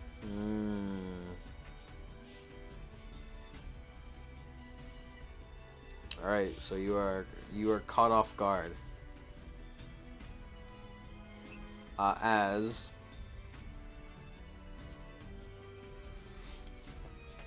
you guys are wandering through, mapping the places behind you as per usual, someone is walking as they kind of look over. They lean forward towards something as they knock on a wall as a kind of an indentation marks as a hail of laser fire is fired outwards. Everyone, look out! On your positions. I'll let you get the chance to dodge. However, at a minus 20. Oof, since you failed the surprise. 74. I'll spend 1 fate point to try rerolling that. A minus 20, you said. Yeah, 21 it would be for you. Okay, is this an auto fire laser or like? It's technically not an action. That you would be acting during. Yeah. If you really need I spent a fate point to reroll. Hold on, let me roll Thrill Seeker. I got it back. Thrill Seeker, never punished. God, this is why I love Thrill Seeker. I love gambling. I got a 26, which does not succeed. However, I'm going to use Uncanny Luck to roll 2d10 and lower that result.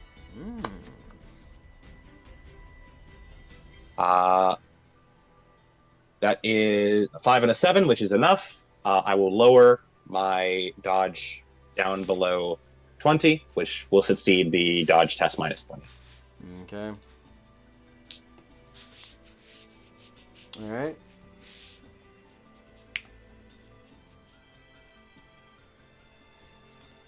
As a hail of laser fire is kind of sparked forward as you quickly make moves to dodge out of the way. However, you find yourself in a precarious position as barely managing to dodge. You almost get clipped in the face, but the teenage girl from earlier kind of ends up tripping over and falling towards you as you are knocked out of the way, and she is instead has a burn hole blown through her chest. Her own friend's eyes go wide for a moment before she closes her eyes. Soldiers, take cover!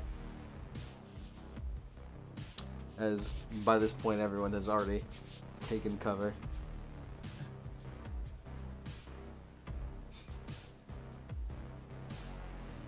She looks down at the corpse of the girl, the one with the now large hole blown in her chest as her hands shake slightly on the fan. She looks to you, and for the last light in her eyes, she holds her hand out in a fist clenched tightly towards you. You have carried forward the people of the ring another step towards the core.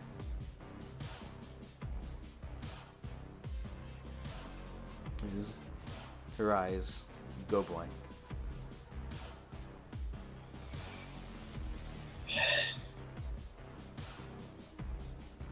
As Hongfen will return her attention to the rest of the attacking sentinels.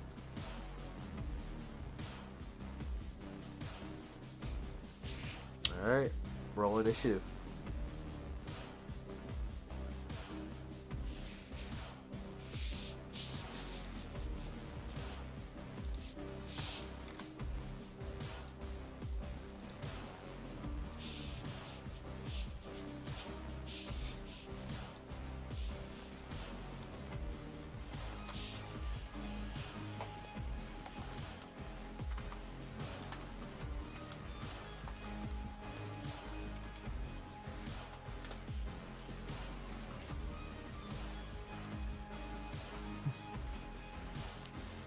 We're just going to use each round as we're going to kind of Ragnarok rules. It's like whatever round we ended on before, we're just going to follow up on for the purposes of the sustaining of your spell. That is, I didn't count how many rounds there were. I believe it was round 5 we were on. maybe.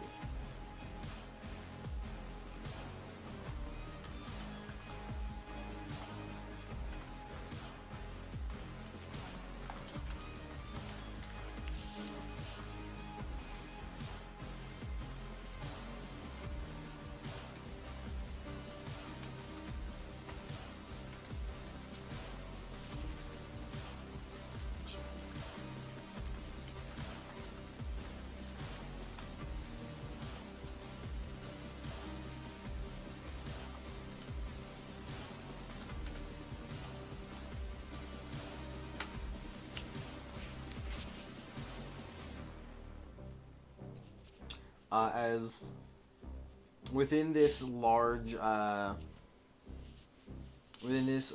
kind of piped tube with kind of like broken off pieces of metal to bent out pieces of metal to serve as a very shitty kind of cover. You see a squadron of G-type sentinels all wielding assortments of ranged weaponry.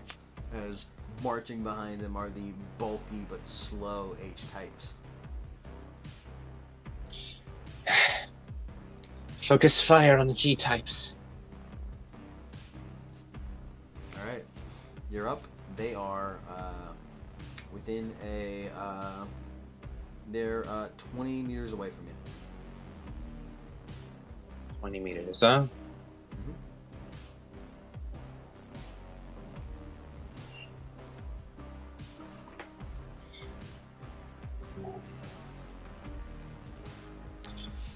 Is there any cover between Hong Feng and them? Yep. Along each of the walls is a basically ripped out piece of sheet metal that, while not amazing cover, can act as it. Within this kind of 20-meter long space, there is a piece of cover across the room itself being 10 meters wide.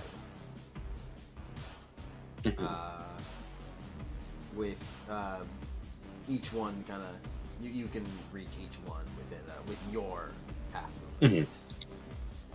Yeah, Han. Well, Han, not the Han ones Feng. across the room, but like you can go to one. Yeah. the ones next to each other, but if you wanted to go across the room, you'd have to do the full move. Yeah. She'll full move to 10 meters towards the next, 10 meters of cover away, so that she could reach them on her next movement. Alright, yep. As you run forward and kind of duck behind. And that's your turn? Yes. Alright, Hype Squad. They as well are going to full move behind cover and really stuff themselves in.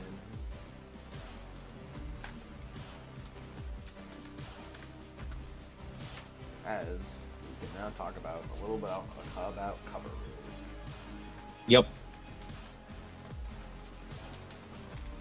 So, how much of us is covered by this cover? Fully. Alright, so when we're fully covered, they can still choose to try to attack us. If it's a single shot, it's not as bad for us mentally, because then we are not being pinned. Yeah, well, I guess it's only if they're doing suppressive fire to us. But if they're just doing a normal attack, the hit roll has a -30, and even if they do hit, they need to also breach, do enough damage to get past the cover's damage, the cover's health, to then pierce through to the other side. Let's see. Oh, the -30 you said? Yep, -30 if we're in full cover. As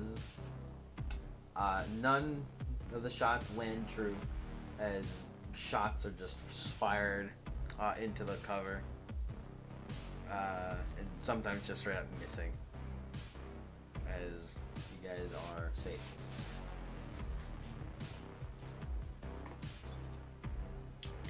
Next is the heavy units.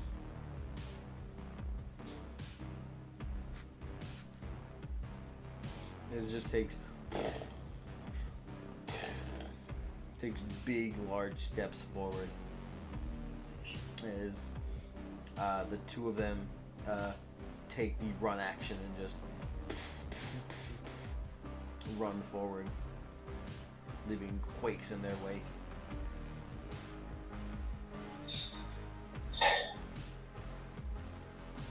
Don't worry about them, Expeditioners. Focus on the G types. I will ensure these do not reach you.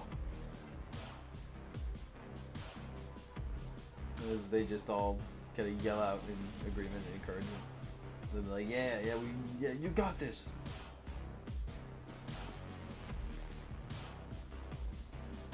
As it's your turn. As how far away are the heavy types? 4 meters. As Hungfen will charge them. We're gonna use charge attack. Okay. All these bonuses and it doesn't matter. Got a 3. Who cares? As Hungfen will leap out from behind cover as she rushes them head on. She leaps through the air, moving past them as she swipes her fan through one of them. 17 wounds. Okay. Let's see real quick. Since these are heavy units, 17 wounds. Yep, and 10 penetration if it matters. 17 wounds doesn't. They are the heavy units after all. However, as you dash forward and then swipe out with your fan, leaving behind a giant scar right in its chest as machinery and bits begin to fall out of it.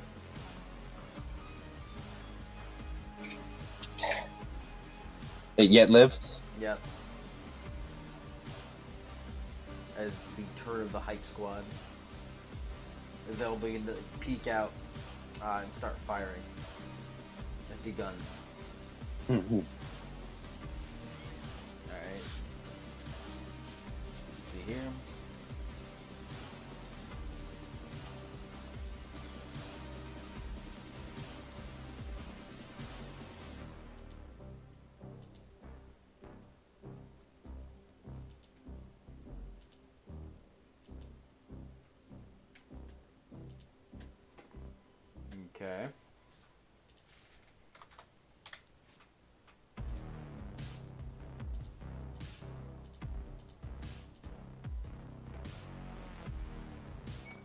Geared of 1 gun sentinel, and 1 is heavily injured.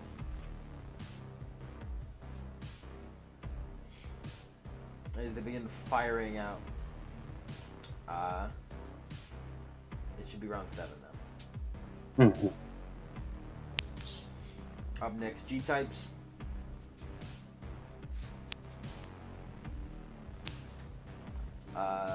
They are going to begin firing at the gang.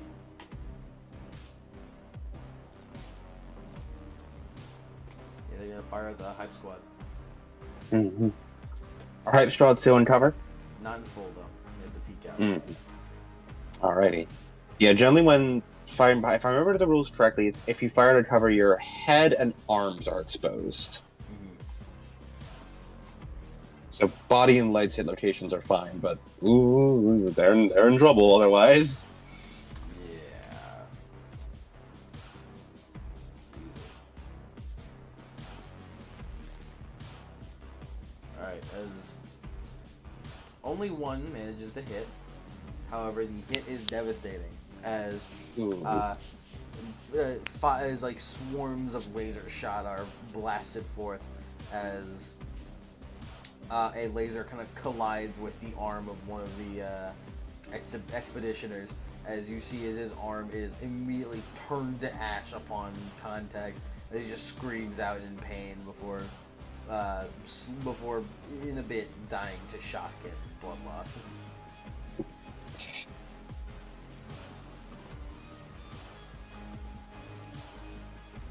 Fun. Grits her teeth. The H-types are before you. As they... do you want to do anything? Would you like to fast? No, they seem like melee. So if I fast, I would just get opportunity attacked. True. So I'll save it for a dodge if one hits. Alright. They are...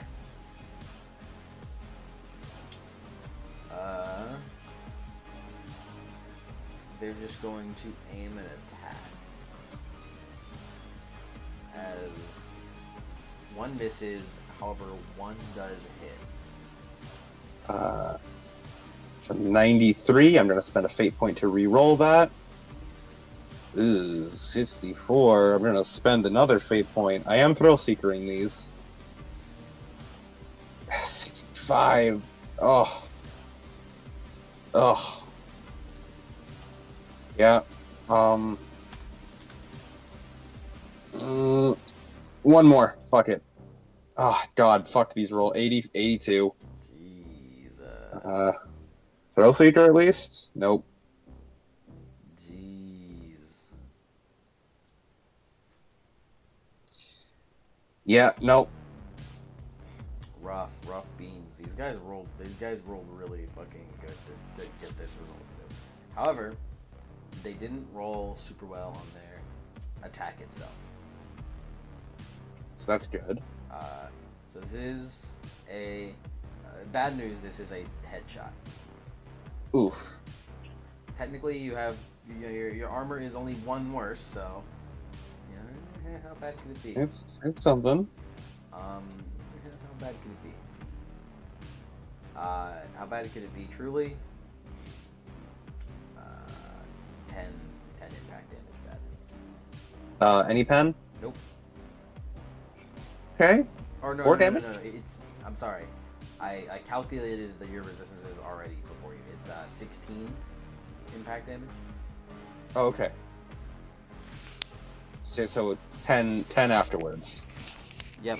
It should be 10 afterwards because you Ow. have 3 toughness and Yep. 3 armor to the head with no pen. Yeah. Ow. They rolled kind of fucking nutty to get that result, I have to say. As one of them, you definitely dodge out of the way as the fist just slams onto the ground, cracking it open. As while you're in midair, another one just cocks its fist back before its hydraulics scream out as it sends the punch forward, slamming into your face as you're just launched to the ground, your back hurting as you bounce across the pavement. As her vision is spinning, her ears are ringing, blood drips down from her nose as she's going to force herself back up to her feet as she wipes the blood from her nose. I'd like to spend my Driven Fate point to heal 1d5 wounds. Go for it. I do not throw Secret back. I heal 3 wounds. Alright. Better than nothing. Hong Fen is now out of fate points. Alright.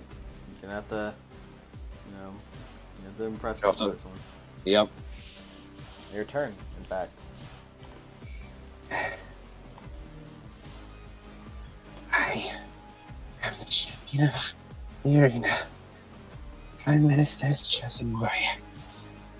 You will not fall here. You will not fall here. As she'll look up towards the injured heavy unit as she will aim, attack it. It's big enough, by the way. I probably should have specified, but these are big enough for you to get a plus 10. Oh, alrighty. These are big. 36 damage, or 36 to hit, 20 damage. Yep. As you cleanly, as a burst of wind just cuts it into 3 pieces, as the sentinel powers down before falling to the ground.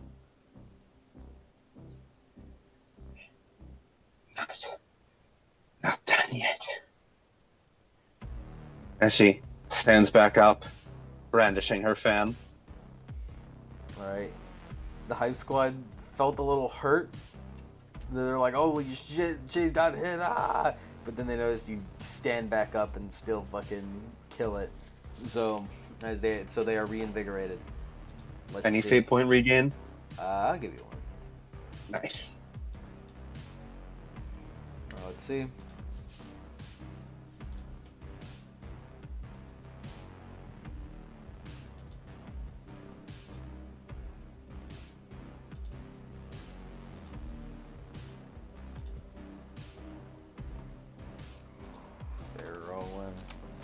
They're rolling it. But they didn't roll. In total, they didn't roll great on damage. A lot of them hit, but they didn't roll great on damage. So sadly, only 2 G types are killed. Mm-hmm. Still, that is good. It is still good, however, it is just, they rolled really well, but the damage did not match up. As the G-types continue to fire off at the larger army.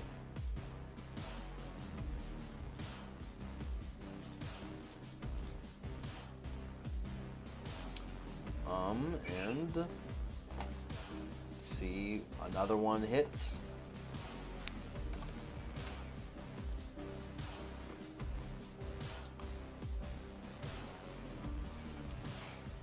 As, yep, that is another member of the hype squad gone. Oof. As his head is just turned to dust. We will not be routed. The H-type sentinel is going to lift its fist up and slam down at you. Would you like to do anything, or do you want to? I'm gonna dodge if it hits. Alrighty. It is going to all-out attack. As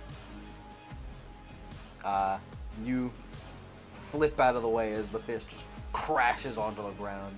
It wasn't even like it threw a punch, and more like it just dropped its whole weight into its fist there. However, it misses. It is your turn. As she raised her fan, half at your name. She breathes out as she's going to try and cleave it down the middle. Got a 58, which thanks to the aiming and the size bonus does hit. Okay. 22, one away from a Righteous Fury. Almost. As your wish is granted, as it is just bisected straight in the middle. As promised, they have not reached you.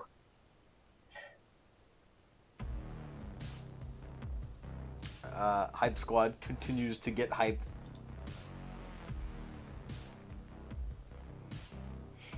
As Do I regain a fate point for cleaving one?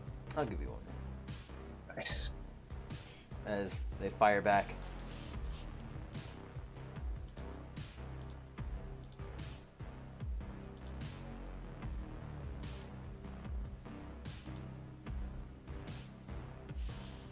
All right.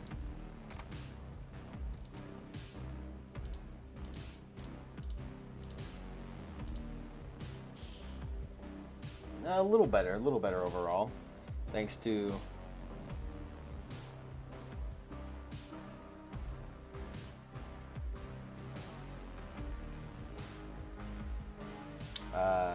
yep, as get rid of 2 more G types. They rolled better this time, but still not really enough. They're gonna need to do some more work. Let's see what the G types have to say about it, though. God, they just won't stop landing hits. Oof. They just won't stop landing hits. As let's see, yep, that's another man down. Oh.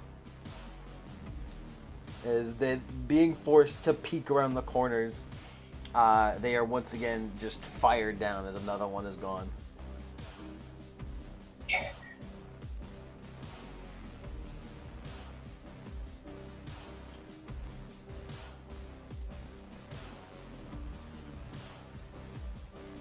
Alright, however, that is the G-Type's turn. Iron Fen clicks her teeth as she They've been slowly charges walking forward as they do it, so they are within charge distance from you. Yep. As she charges forward headlong directly into the crowd of G-types as she's going to charge maneuver and swing right through one of them. 27, 17 wounds. Yep. G-Type's gone.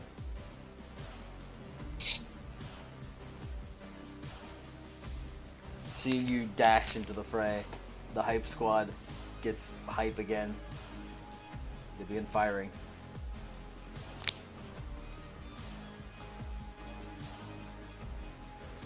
Okay.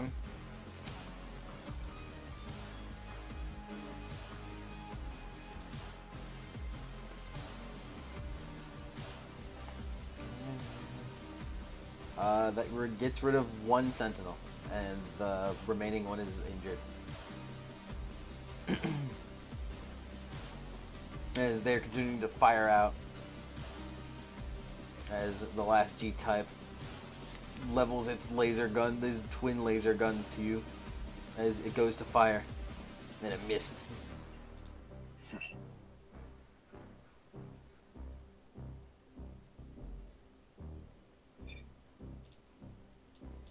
Gonna swing back at it. This is my last round before I need to sustain again. Yep.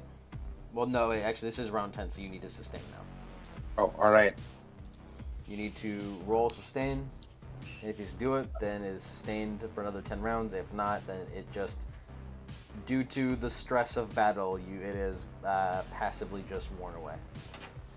I failed it, but I spent a fate point to re-roll it, and I succeeded the second one. Nice. And I failed. I did not throw secret back. Nice. That is, you managed to force the fan within existence. It is your turn. As she raises it up, aim, as she diagonally cuts through. 55, which succeeds with the aim, and 20 wounds. As the final G-type is gone.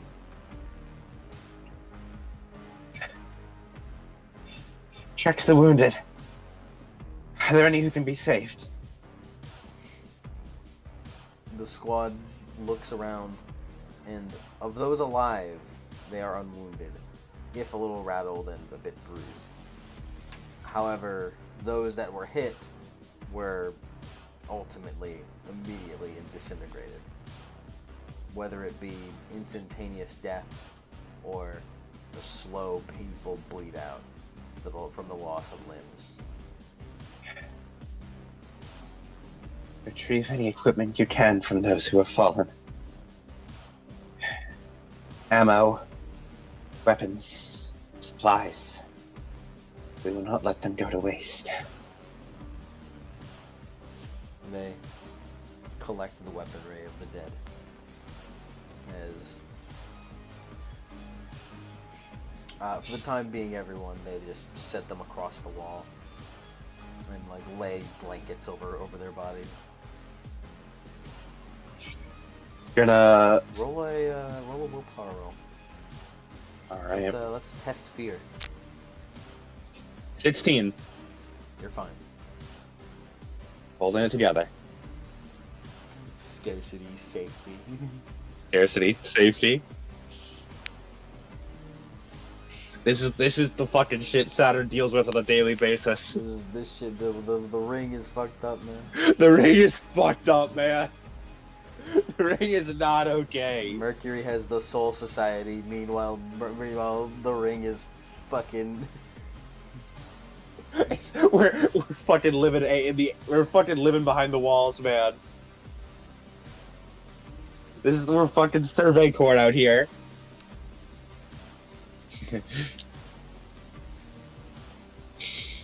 Depends on how many of my Hype Squad members I lose.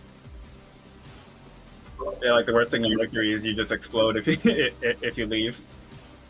Iron Fan, do I regain any fate points? Since it is the end of the combat encounter, yes, you get them all back, Nice. including my conditional? including your conditionals. Nice. Yes. Iron Fan's going to kneel down as she's going to attempt to heal her own wounds. All right. Medkit. Medkit. I'm not trained in Medicae, so my 34 would be halved, and then I have the plus 20 afterwards, right?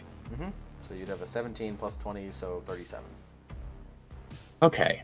I believe you have two uses in that first. I have one use left in that one. You can spend your fate 20. to heal yourself though, as well. 27 exactly. Nice. You can heal yourself beforehand. Oh, I can heal myself with the fate points? Yeah, you could, to potentially get out of heavily injured to not heal just one per use. True. I believe I had one fate point left, so I will use that. I heal for 3. I do not throw Siege right back, but I do heal for 3, which gets me out of heavily injured. Down to 4. And then I succeed my Medicae roll, which heals me for another 3. Used at the last of this first med kit. As she uses the last of the first med kit, she puts it down as she to not weigh her down any further. Alright. And she opens up the next one. 7. Oh. As she patches up the last of her own wounds. Nice. She pulls the bandages tight, tying them, like holding them with her teeth as she ties them tightly. As a rather large chunk of her body is bandaged by this point, many stims flowing through her, and the adhesive, like whatever's in these, patching up her wounds as quickly as they can. A dull ache throbs in her side from the lingering wounds. She simply puts the Xenoweave back on. I am prepared for another combat. As grimly the squad raises their weapons into the air. Another step forward. Another area claimed. She goes to take one of the fallen expeditioners' melee weapons, as she's going to plant it down on the ground, skewering it through any gap in the metal she can find. Let this be a monument to another meter of land we've claimed back from them. Proof of our victory here. Girl, you're already gonna get a full old Fate Loop repo. This is some kind of Expedition 33. You've noticed. I wanted to do Adam Solo after I started playing the game, but I got too hyped. I got too overzealous.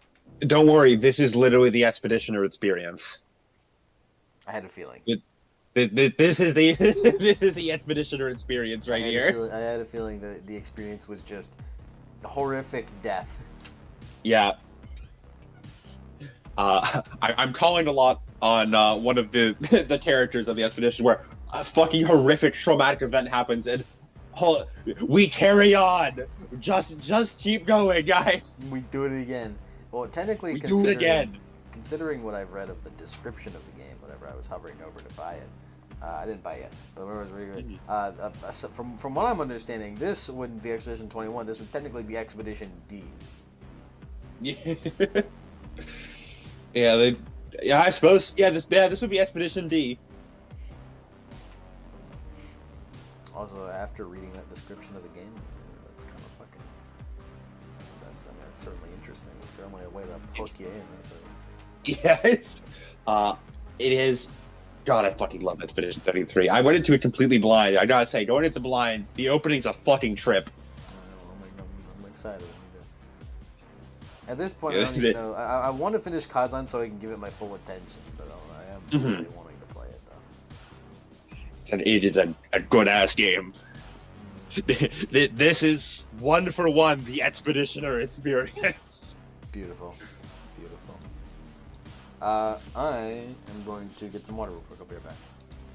I'm also gonna go get some water. I'll be back.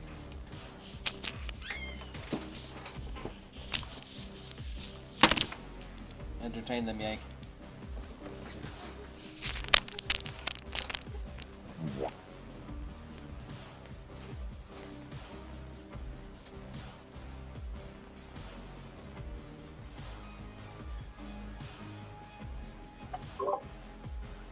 Hello, it's me, Yank. Lemon has probably paused the recording by this point.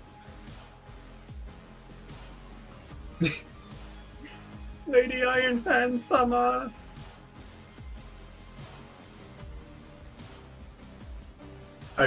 Is your character going to simp in universe, Lemon?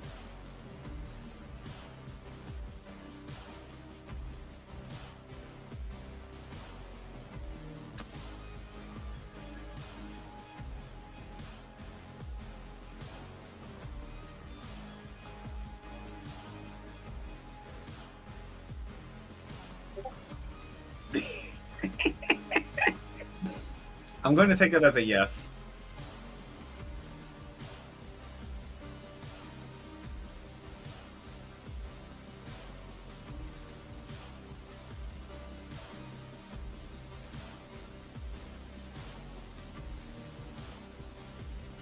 Oh, by the way, Akari and Red Fate found the fucking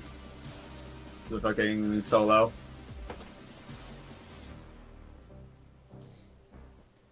They recently uploaded solo. The angel is gonna take. Okay.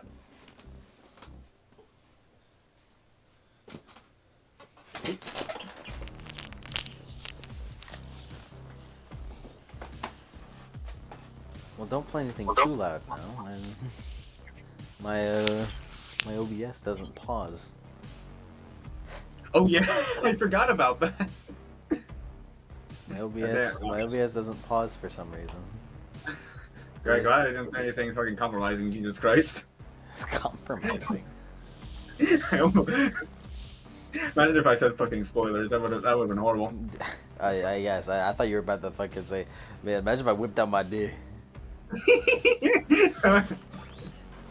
Anyway, I just asked Lemon if he was gonna simp in universe, and he berniced me. Hey man, I don't know. Honda's too acoustic to do that. I keep getting Corin.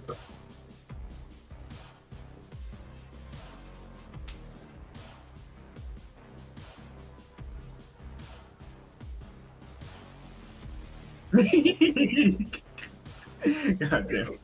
Goddamn limit. Control thyself.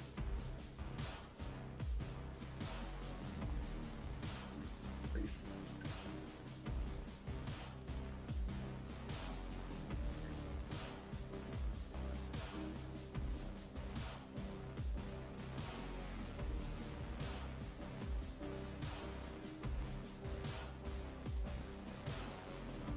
I'm back. I have a piece of chicken with me too. Ah, where'd you get that? That's the chicken's a delicacy. It's like a I need to treat myself after watching so many people die. no, hear me out. It's like a side-scrolling beat 'em up. She just like broke a sentinel and chicken popped out for her to level up for her to heal. Would you It's like River trust? City Would you Girls. trust the chicken? Would you trust the fucking chicken dropped by robots? The Robo Don't Chicken. trust anything from the Sentinels. Those damn machines. Those damn machines! Damn machines. Kill goodbye. every last machine!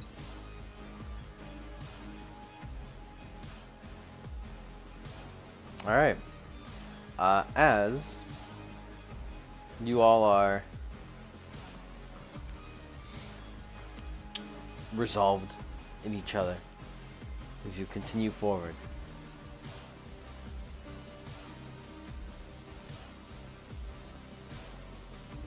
You've had as deep as you have before in previous expeditions, and while you haven't been on a lot of them, you've been on enough to kind of understand that you're not necessarily supposed to make a ton of ground. You are really the only person that can lead a group of people this deep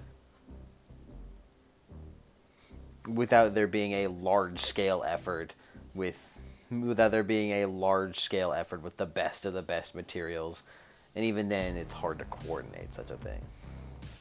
But you were born with ability. Well, not born. I should not say born. I'm so used to like sorcerer powers. I guess they say sorcerer powers. I'm so used to like being born with the powers.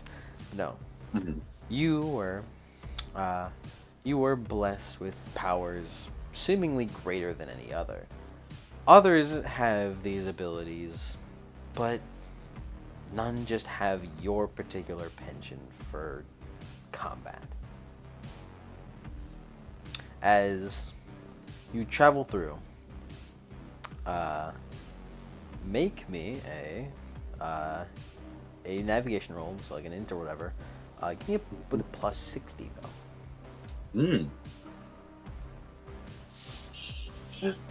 88, which is just good enough with my plus 60. Yeah, with the maximum that you could get. Phew, it was still a close one, but it's good enough. As we can change the music to something more dark and like spooky-ish.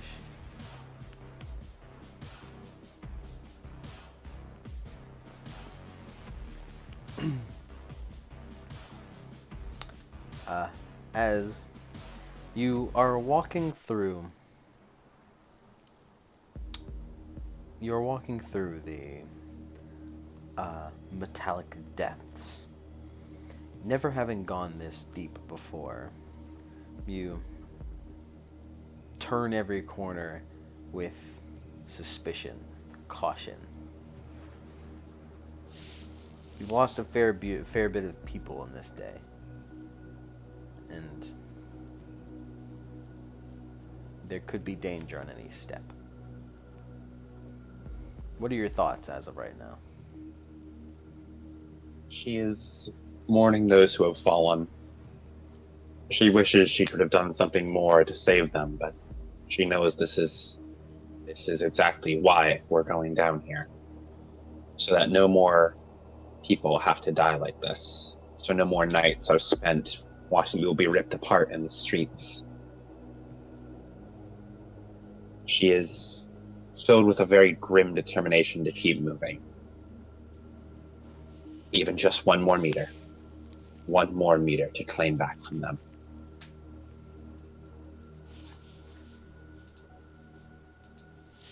As you walk through leading the people behind you. These people who, none of which I'm sure were soldiers, and are probably just more people who are incidentally done to do this due to necessity, danger, threat for their lives, and for the promise that, should they survive, great reward.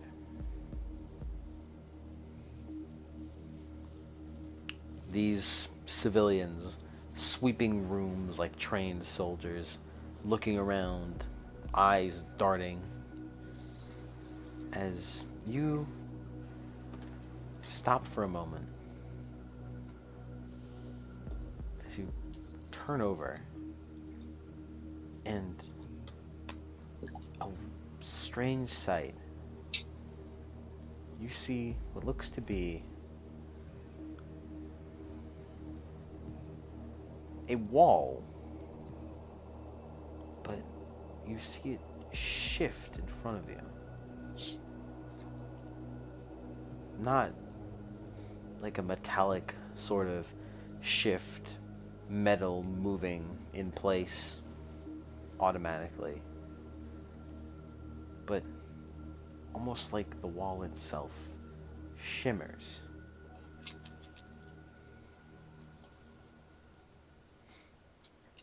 Your team stops for a moment as they look towards you. She narrows her eyes as she looks at it. Stay back. I'll investigate. I guess she'll slowly approach the shimmering wall. Cautiously, you approach. As getting closer to it, you feel a strange sensation in your head, as if it begins to ache. A dull pain right behind the eyes.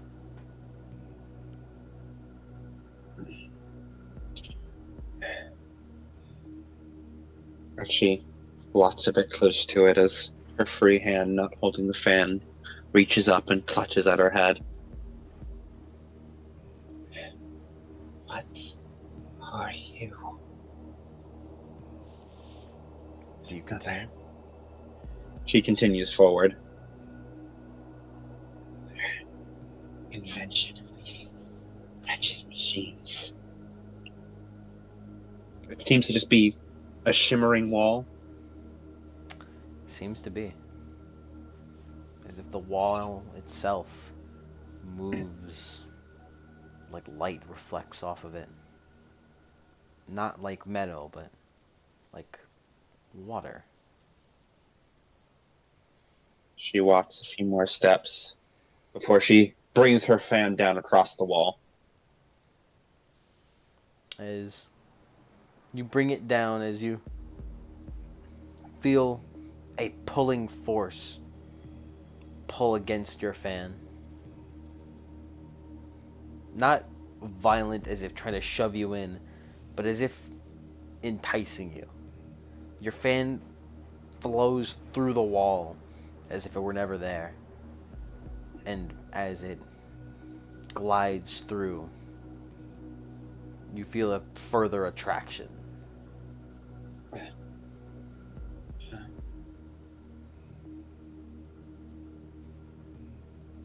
She tentatively steps forward before trying to place her hand against the wall. It ripples against it.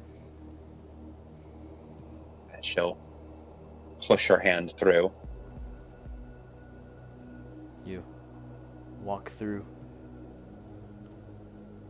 as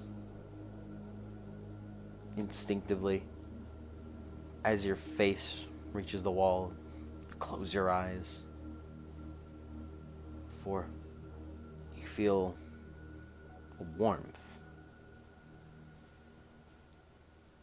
Not like the humid, stuffy, stagnant air of the underbellies of the tunnels, but a cozy almost. Yet still, as your eyes open, you find yourself in a similar metallic layout. However, it looks almost more like a room rather than the cavernous hallways. There appears to be a way forward, and you swear you hear water splashing coming from She ahead. looks back and she'll see if she can exit through the way she came. You hold your hand out as your palm stops reaching metal. She tries to push through again.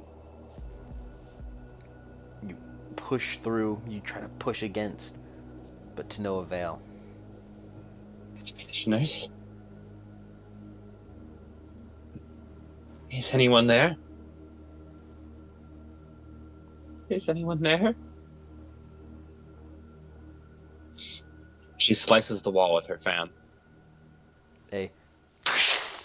A sickening metallic crunch as a large gash is formed open in the wall. Solid yet still.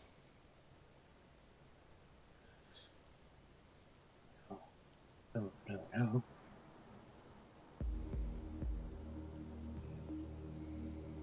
She swallows hard. Her posture lowers. Both hands now grip the fan. She'll turn back to the sound of water. Her As steps now more unsteady. you walk forward, slowly, being as silent as possible.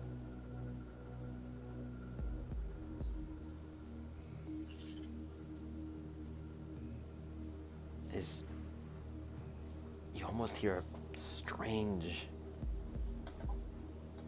metallic kind of rhythm in the same direction as the water.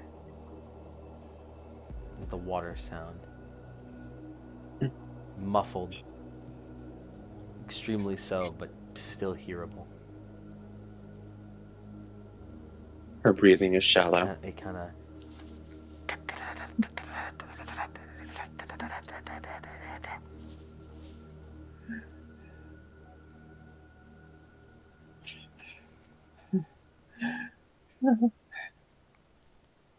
She takes a few more steps forward. You place your back against the end of the hallway, around a corner, in the opening of this room. Whatever you're hearing is certainly there. She looks for any other route that leads anywhere but there. It appears not so.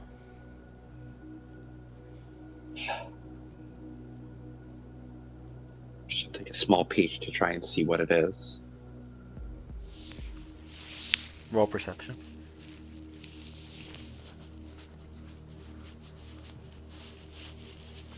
Uh, 35 does not cut it. For some reason, you can't see super well. What the reason might be, you may not want to admit. Yeah. She closes her eyes very, very, very tightly as she reaches up, wiping at her eyes. You are Prime Minister's chosen. This is what you were raised for. This is what you were trained for. You are special. You are good.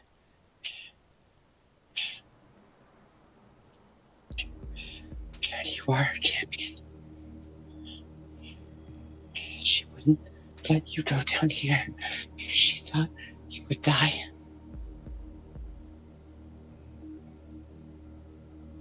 She'll step around the corner. Do you do so? Ready for battle? As ready as she can feel right now.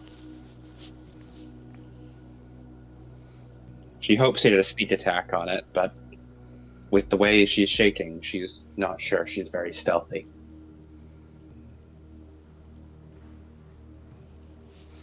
As you hold your breath, taking a few moments before breathing out, as composed as you can be, as ready as you can be. As you take a couple steps out into the open, fan raised high, as just before the swing goes through, you see what looks to be a set of hair. As you see what looks akin to like a person. As they have pale skin with very messy, kind of bluish hair, very knotted and matted, as resting, that it's kind of like slightly long, and resting atop their head appears to be some manner of device that you hear that metallic rhythm coming from. As this human figure appears to be relaxing in a pool of almost glowing blue water. As their head kind of moves around in rhythm to the metallic sounds you're hearing through this device.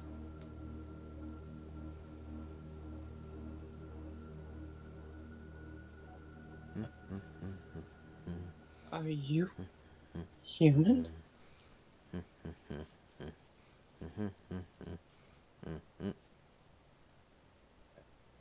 Stops for a moment.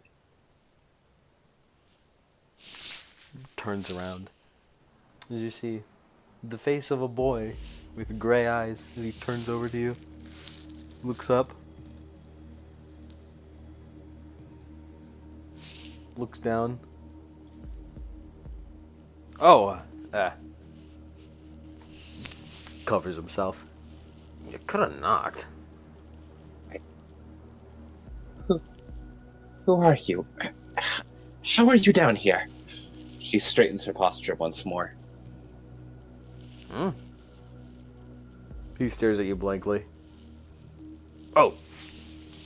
He takes off his headphones. As you hear the metallic rhythm, now full and proper, it sounds as if he's listening to some kind of heavy song. As he rests it down on the ground. What'd you say? I didn't hear you. Who are you? How are you down here? This is, my home. I live here. Your home? I mean, it's not like much of a home, but, the home is where the heart is, Do you have any idea where you are? This is Sentinel territory. Way in the tunnels. He blinks at you blankly. Tunnels have not housed life since before the House Wars. Were you left behind before the Prime Minister brought everyone back to the surface? Yeah, you can change the music now. Not like a full-on comedy theme, but much more casual than this.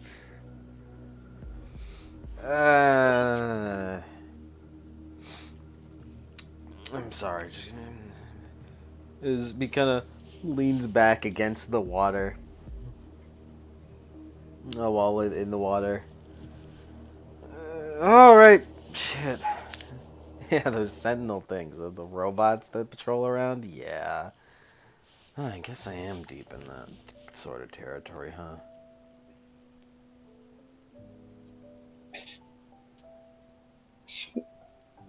How are you even alive?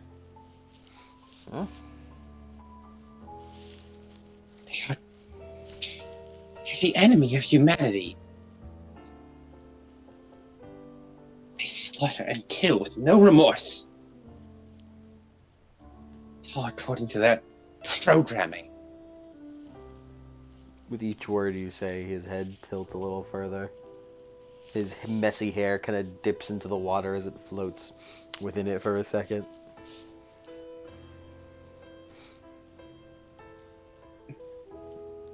You hungry? Pardon? I mean, you just seem really stressed. She raises up her fan. For all I know, you might just be another trick. Perhaps the Sentinels have evolved somehow for this. Whoa, whoa, whoa, whoa, whoa, whoa. I don't know what that is, but that seems like you're going to hit me with it, and I don't like that. Then, you better start explaining yourself. Okay, look. Okay, let's just calm down a second here. I'm just a guy taking a bath. Can a guy not take a bath in his own home? Not when that home is within enemy territory, and the bath is... That's not water. It is. It glows, yeah, but it's cool. It's like a glowing light or whatever. Bioluminescence. If something is glowing, it's not fit for bathing. I mean, nothing's wrong with me. I could say, but there's plenty wrong with you. That's uncalled for. Okay, look. Just let me ease your worries really quickly. You're worried that I'm a sentinel, right? She doesn't respond, but narrows her eyes a little. Then, as you hear a voice in your head, I can't be a sentinel then. She raised her hand higher. She raised her fan higher. That was supposed to prove to you. Why are you trying to hit me more? Wait. Is that Igor's powers? Yeah. The sentinels don't have that. She slowly lowers her fan.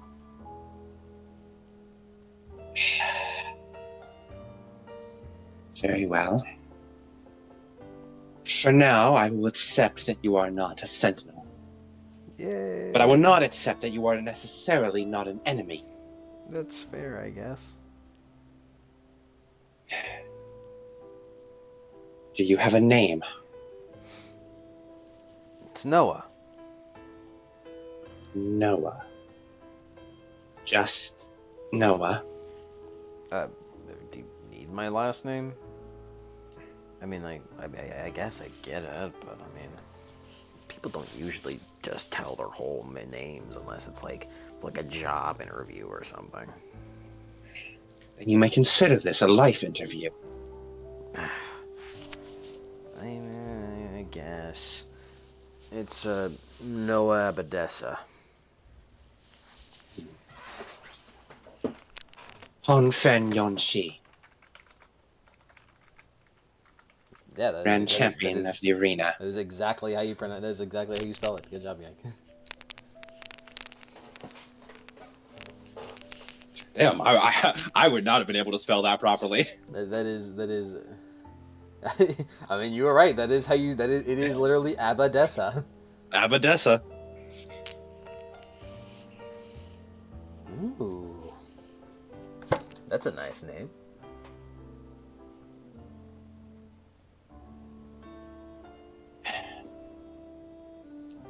Now, how are you alive down here? I mean, if I had to guess, probably these powers of mine. Plus, I'm really good at avoiding them. Were you one of the lower class? The ones who were driven to the tunnels after the Great Collapse? I think so, yeah. Sorry, living down here makes your mind a little hazy. I'm not too sure exactly the timeline of things anymore. I stopped keeping time. You must have been a child at the time. No more than... She looks him over. How old does he look? Around Hongfen's age? He looks to be around your age, if not perhaps a little bit older. You would have to be around 8. I guess that sounds right.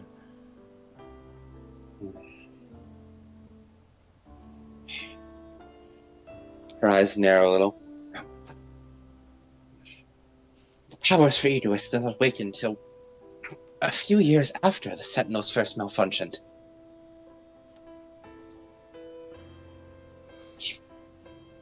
You and your family... She looks around.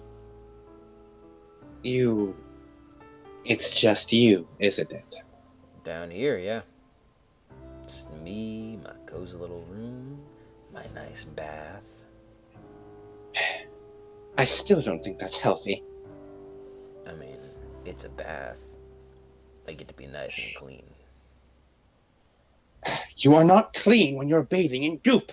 It's not goop, it's water. Look, as he holds out, he cups his hand as he holds it out to you. She waves her hand. She waves her fan as a gust of wind blows it away from her.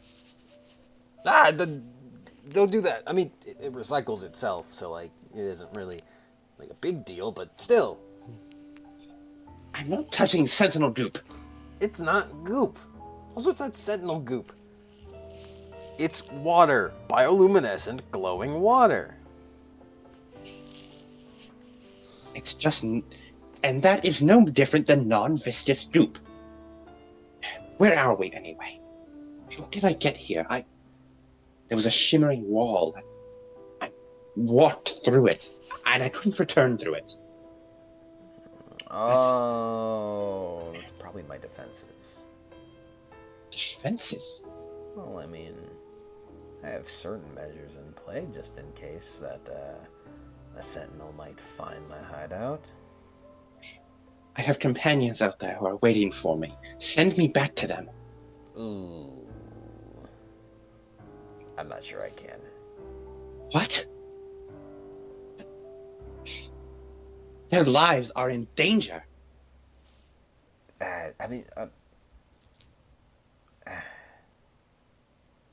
I just don't think I can.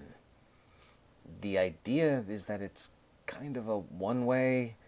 It's my way to get in here, and I stay in here, and if I want to leave, I have a different exit. And the idea is that if a sentinel gets in here, then, well, for one, they don't really have the kind of sensors to notice and detect this kind of crap. They're not really well programmed for, actual magic. At best, all they can do is spatial phenomenon. But should they actually do walk through my door, it's supposed to be one way so that I can, handle it. They're much easier in a 1 versus 1.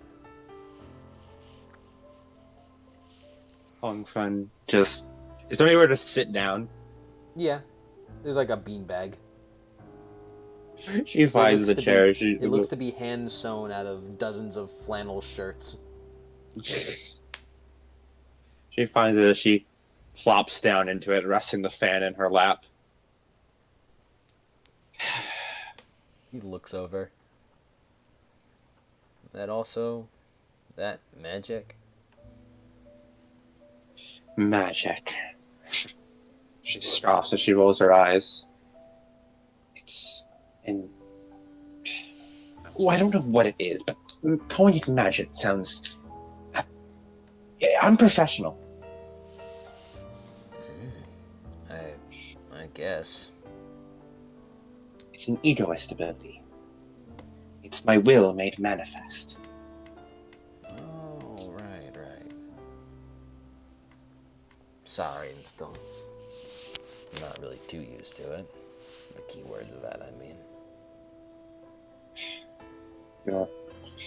We're not the only ones who have it either. There are other people up there. She gestures upwards. On the surface of the ring. Not many, but they are countable. I see. You can let it go, you know. What do you say? You can let it go, you know. I mean, not gonna hurt you. Pinky promise. She grips it tighter. I will only intentionally let this fan lapse when I am to leave Sentinel territory and return back to the surface. That's fair.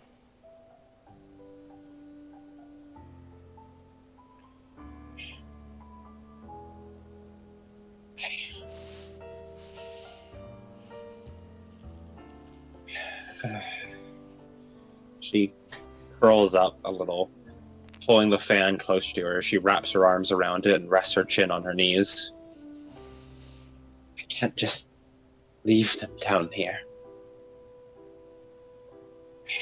Noah gets a guilty look on his face.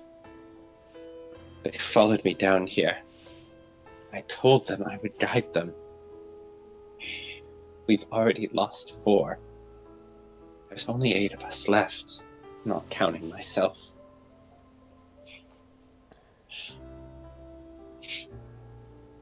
Every second I'm away from them is another second that they're losing. She looks away, not quite able to finish her sentence.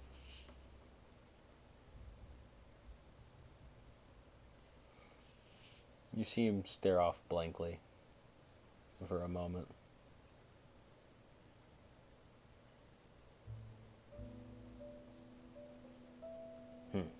As he blinks. Yeah, sorry about that. That I can't send you back, I mean, that specific way.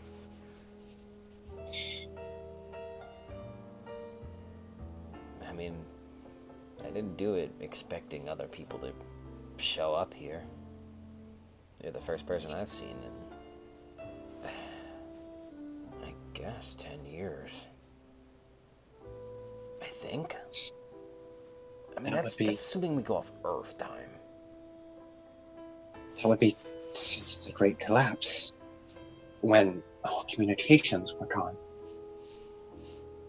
That would be the very start of the wars.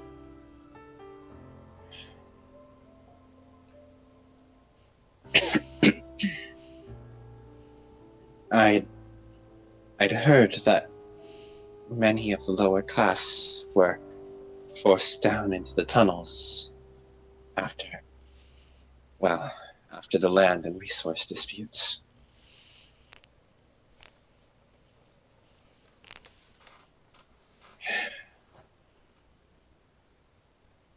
You don't need to stay down here anymore. Our Prime Minister has united people. She put an end to the wars. Yeah, but, I mean, I don't really want to go back. Why? I've kind of got it kicking up in here, huh? I mean, look. Got a bunch of songs on this. You got a bunch of songs on this as he kind of moves around his headphones. Make sure I've listened to them all, but still, they're all great. I got a bath. feels great when I do it as he kind of splashes around a bit. Got some food too. Where do you even get food? Gotta find it around this place. Steal it off of whatever the hell the Sentinels are carrying around. The Sentinels are carrying food. I think. I mean, I get hungry, so I eat it anyways. They're maintenance droids. They shouldn't have a need for it. And if they were disposing of it, then they would just destroy it. But... She furrows her brow. I don't know.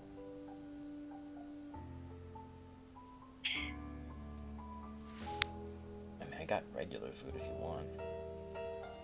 I have my rations. I'm not trusting food from the enemy. It's not all Sentinel food. I mean, look, I'll admit sometimes I do find bodies, and I take what they have.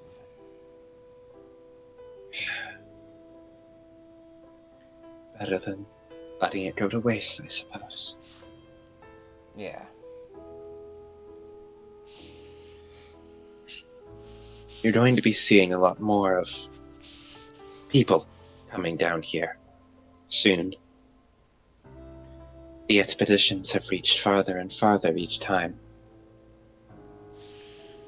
It's only a matter of time before the Prime Minister's war plans are complete, and we'll have enough to fully storm down to the core.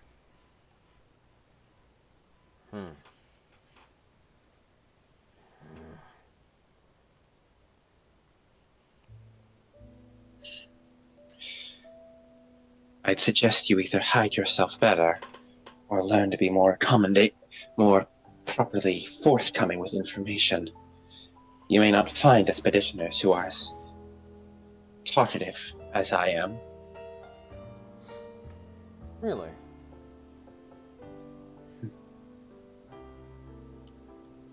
Most can't handle themselves as well as I. And so they have a shoot or be shot basis. Strike first or you're dead. I suppose that's true.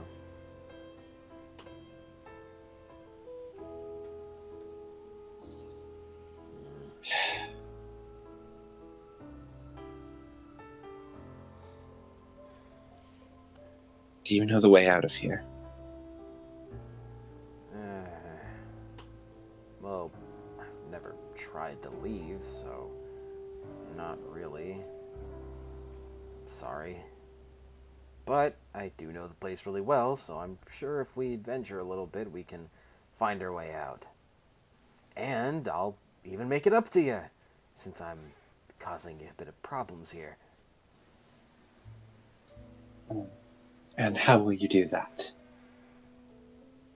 Well, since the Sentinels are kind of like your big #1 enemy, it might be good to get a little info on them. You have information on the Sentinels. Yeah, I mean, I'm here all the time, so I have a lot of, I see them pretty often. I suppose that is true. Okay, so, get this. Lately, whenever I end up stealing food from the Sentinels, I notice that they seem to have this kind of, I guess, I don't know how to describe it, but it's almost like a ceremonial center. Ceremonial center? Yeah, a bunch of them go there and they come out and they look like they're better equipped and stuff.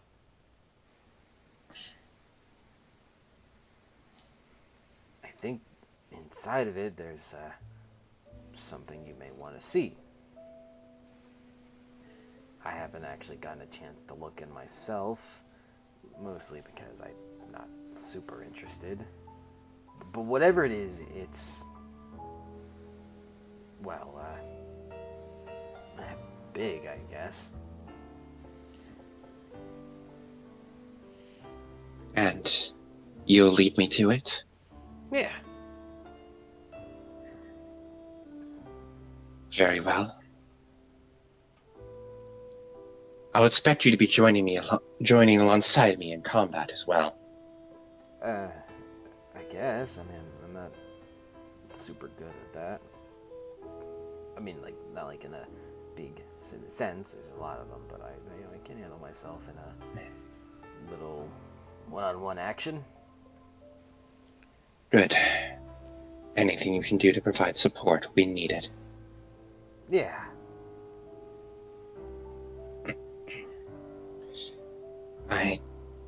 I don't suppose you know of a quick way to return to the entrance to this place from the exit?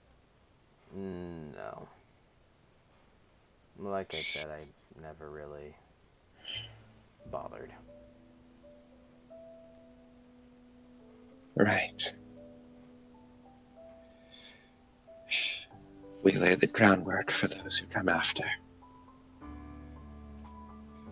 I suppose that holds true today as well.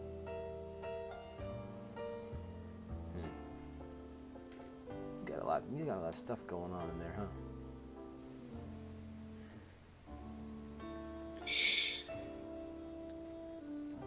She stands up, straightening her posture. I am the Prime Minister's chosen warrior and champion of the arena. It is to be expected of me to handle these things. Alright. Whatever you say, Hong Feng. I have no reason to not believe you. Good. Because I'm telling the truth. Well, I mean, it's not like I didn't think you were lying. I just more so believing your word rather than the truth of which, you know. Nah, whatever. Hey, could you do me a favor? You are overstepping your bounds already, but speak. I mean, unless you want to see me naked, I just kind of want you to get out of here so I can change. He gestures that he's still in the bath. Yes, that is... I am amenable. I can... She turns around as she looks at her corner. Cool. As you hear him hop out of the bath, and then after a bit, he gets changed.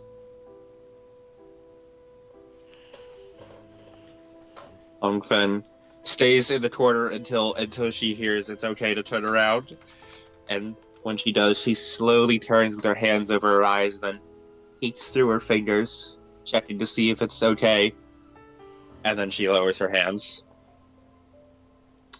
The outfit I always imagined is kind of a less edgy version of Rudo from Gachiakuda.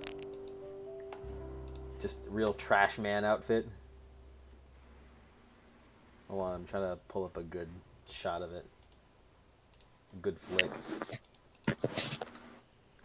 Wearing something like this, but no chains. And the no giant fucking gloves.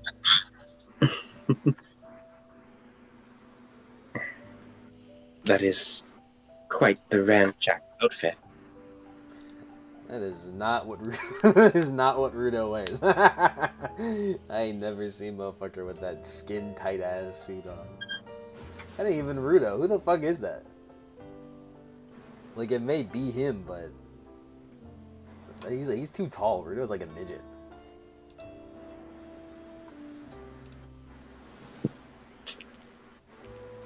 Why you dissing my style?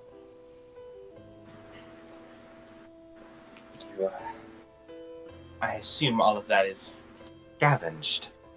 Well, yeah. impressed you was able to find so much in your size. I mean, I sewed it myself, so. I used all my regular shirts for that beanbag in my bed. Because, regular clothes are kind of down here.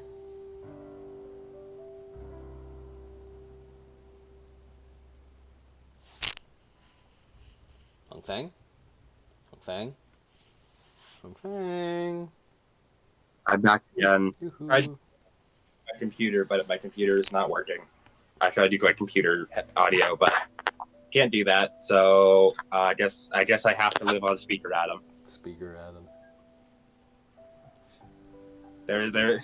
I tried the alternative and how the alternative was not functional. Shame. All right. Remarkably resourceful.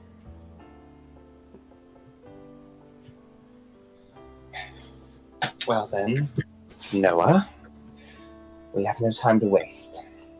I guess we don't. Do you have a weapon? He looks around the room. Hold on, I got something here. He starts digging around.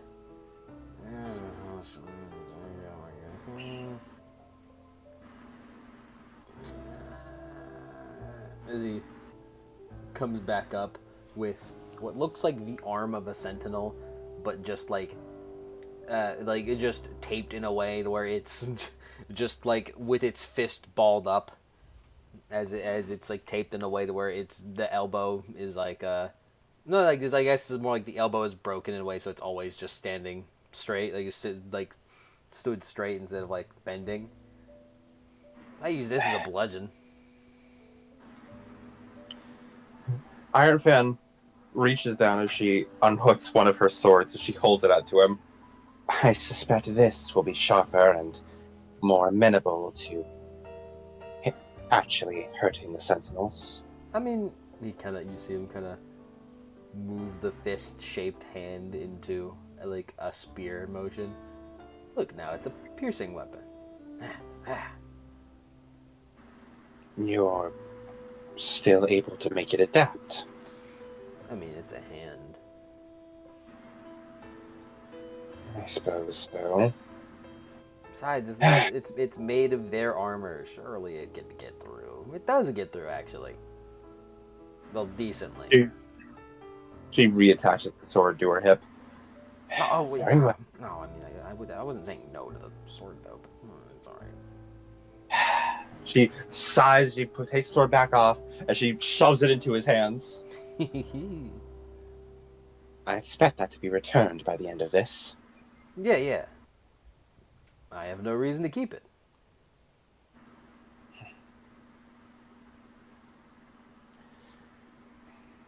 Alright. It is a prized blade, so treat it with care. Of course. And when I give it back to you, I'll make sure it looked better than it did before. I doubt that'll be possible. I mean, I'm just, trying to say I'll take really good care of it.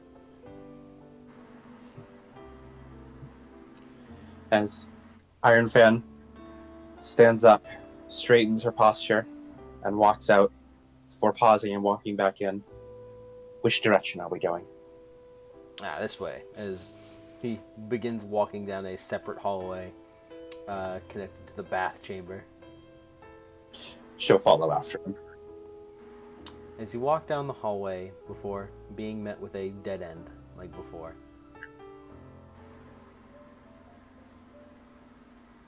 Alright. And then I just do a little bit of, since, this is the exit, as he just holds out his hand, as he begins slipping right through. As you see him phase through the metal. Iron Fan grimaces before stepping through after him. Tense music back.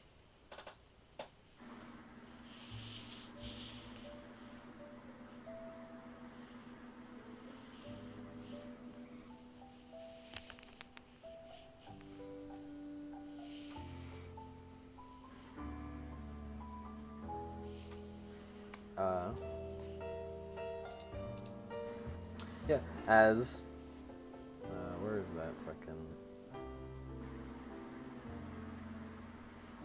Where is that intense music we were playing?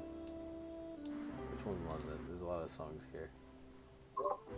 Which one are you talking about? I just want intense music. We're back to the tunnels. Prison Air. Wait, intense or just tense? I mean, it's just they were tunnels tense. Expedition. All right. Boom, boom, bam.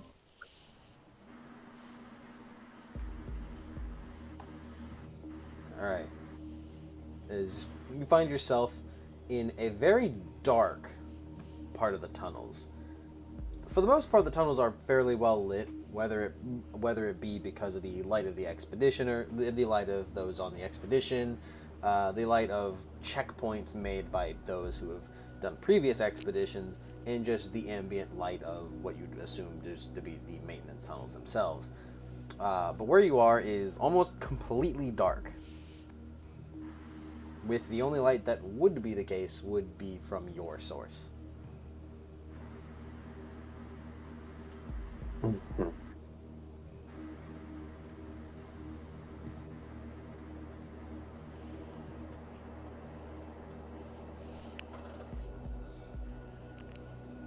Alright. So just down here. And he stops for a moment. Turns back to you. Follow my voice. It might be too dark for you. It is rather dark in here. Yeah. We're real deep in the tunnels here. I suppose the sentinels have no need for lighting. It's probably the deepest a surface dweller like you has ever gotten. You can mark that up on your achievements.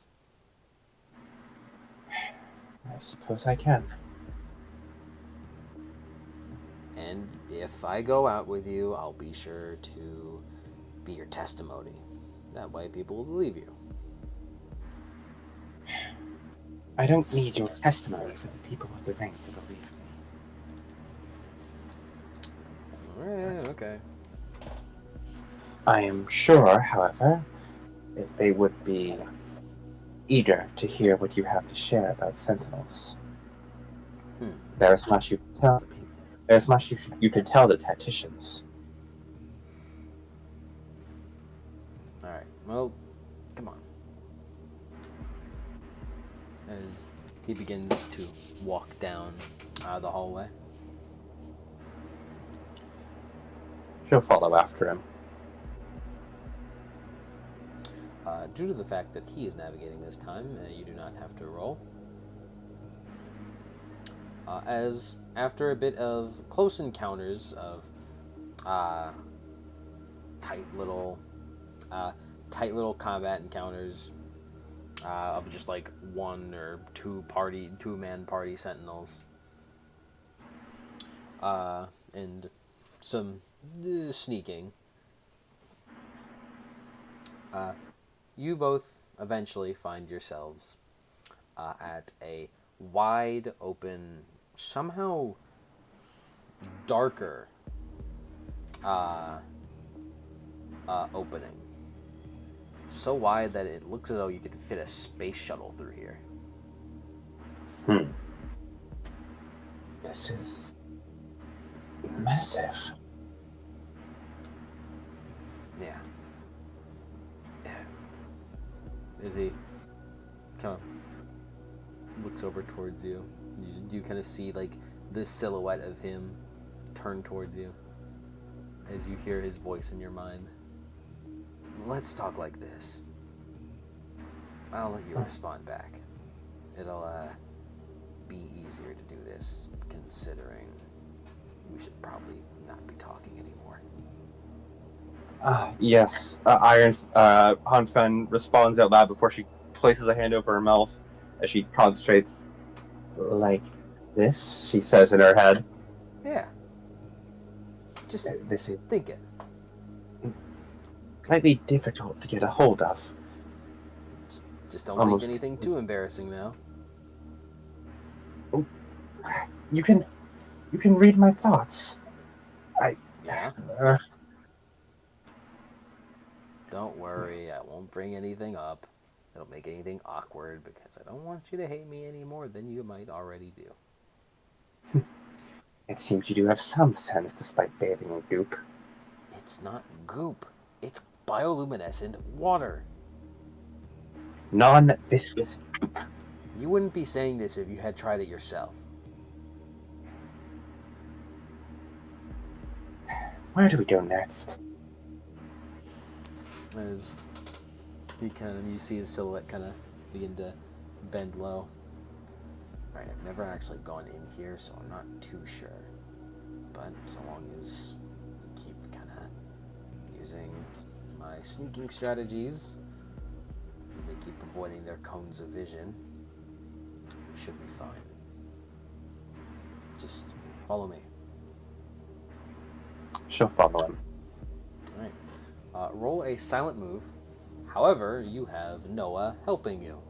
So for this silent move, you'll act as though you have a proficiency with a +10. Ooh, fantastic.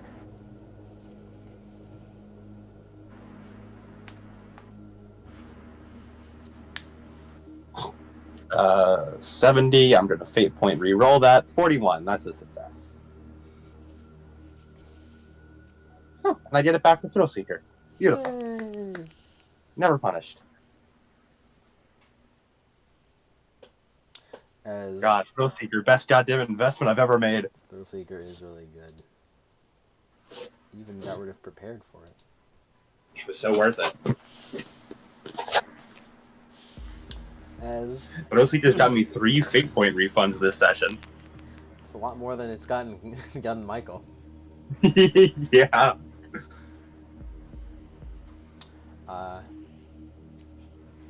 As you all are walking, like crouching through, you following his movements and at times being led by the wrist by him, as you travel into this wide open cavern, as despite being so dark, your eyes are blinded for a moment by a reddish light.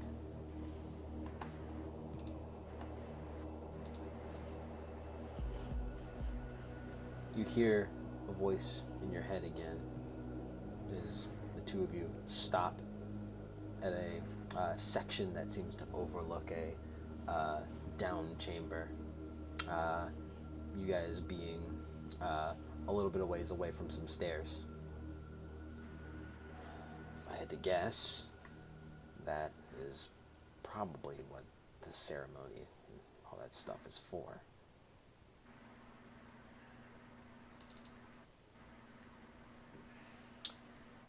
As go on.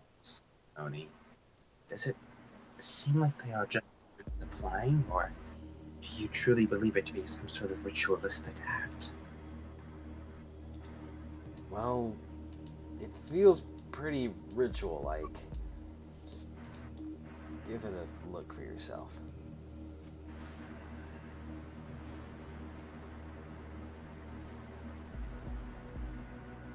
She'll go try and peer it, get a view of it. You peer out as with dull red lights blinking very slowly, bathing the whole area for a small moment. It's not like it's a bright light, but it's enough to kind of see what's happening. As you see, what looks to be sentinels clad in black armor, walking around carrying basins filled with what looks almost like meat, and as well as being filled with, well, what just looks like blood. Is that... She covers her mouth. Feeling ill. In her head, she says, "What on earth would they be gathering so much meat for?" I'm not sure. It's kind of crazy. Oh, what the hell?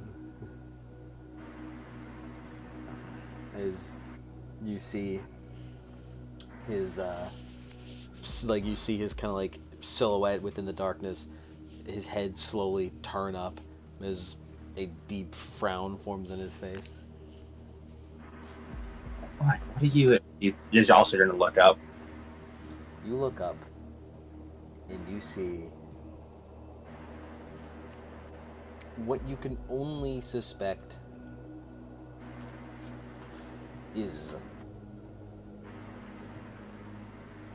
in your eyes, the devil.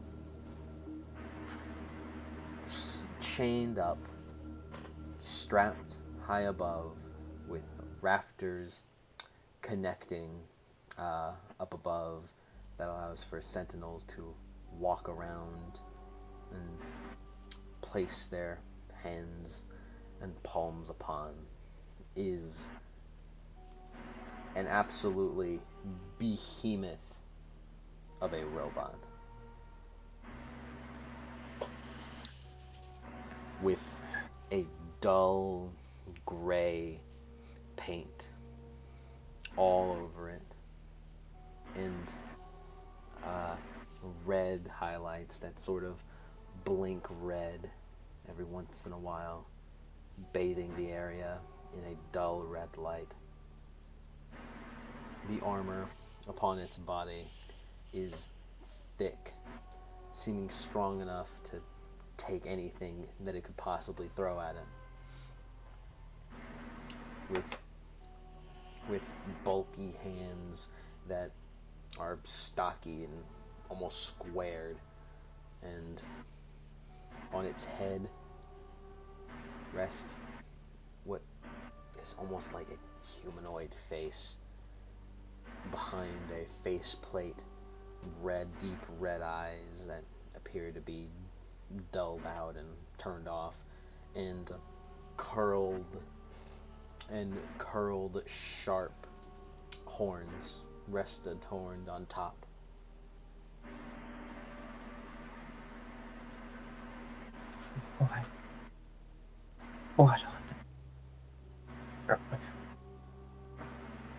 What in the name of... I think I'm going... What'd you say? I think I'm going to be sick. You and me both. That's what they're packing flesh into. Made from the people of the ring, and some blasphemous, disgusting combination of sentinel and human.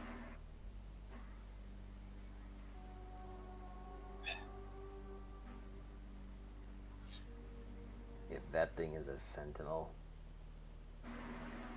Ugh. He stops before he continues.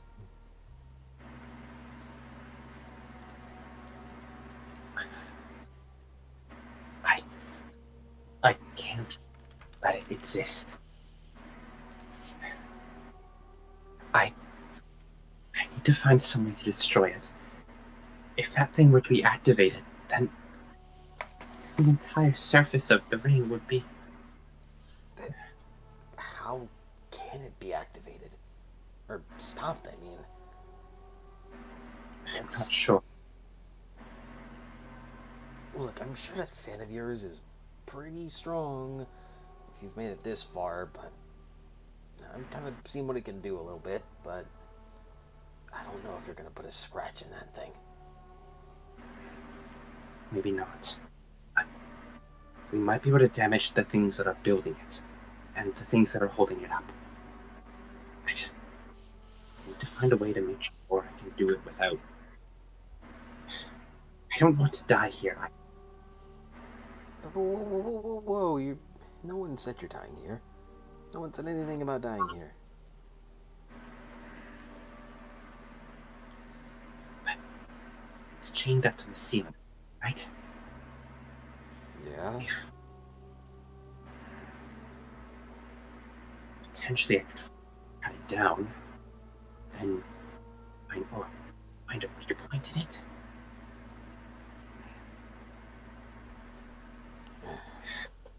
I guess that's a thought process. I need to get closer.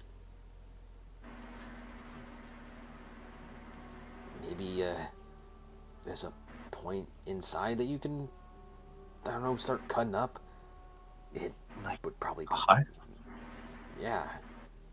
Like a brain? I mean, if that thing is being made up of sentinel flesh, or not being made up of sentinels putting flesh into it. Yes, in a proper fight, of course I lose, but I may be able to sever a spine or destroy a brain. If I'm lucky, I could do it well enough and not do.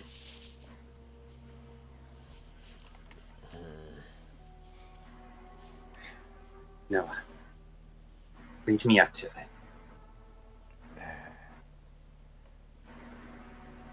Okay, yeah. I mean, I really can't say no at this point. This is kind of too involved now. You're probably the only two people to ever see this. I truly hope we are. Because the alternative is far worse.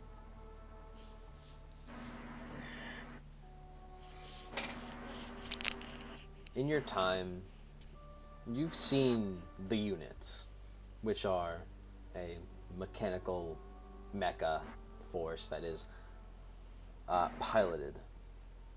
And units are, on average, from what you've seen, larger than your average H-type sentinels. This thing is like 10 times bigger than that at least.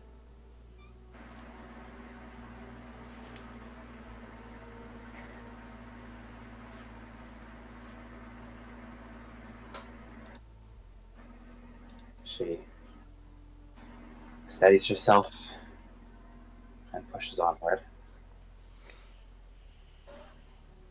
As I'm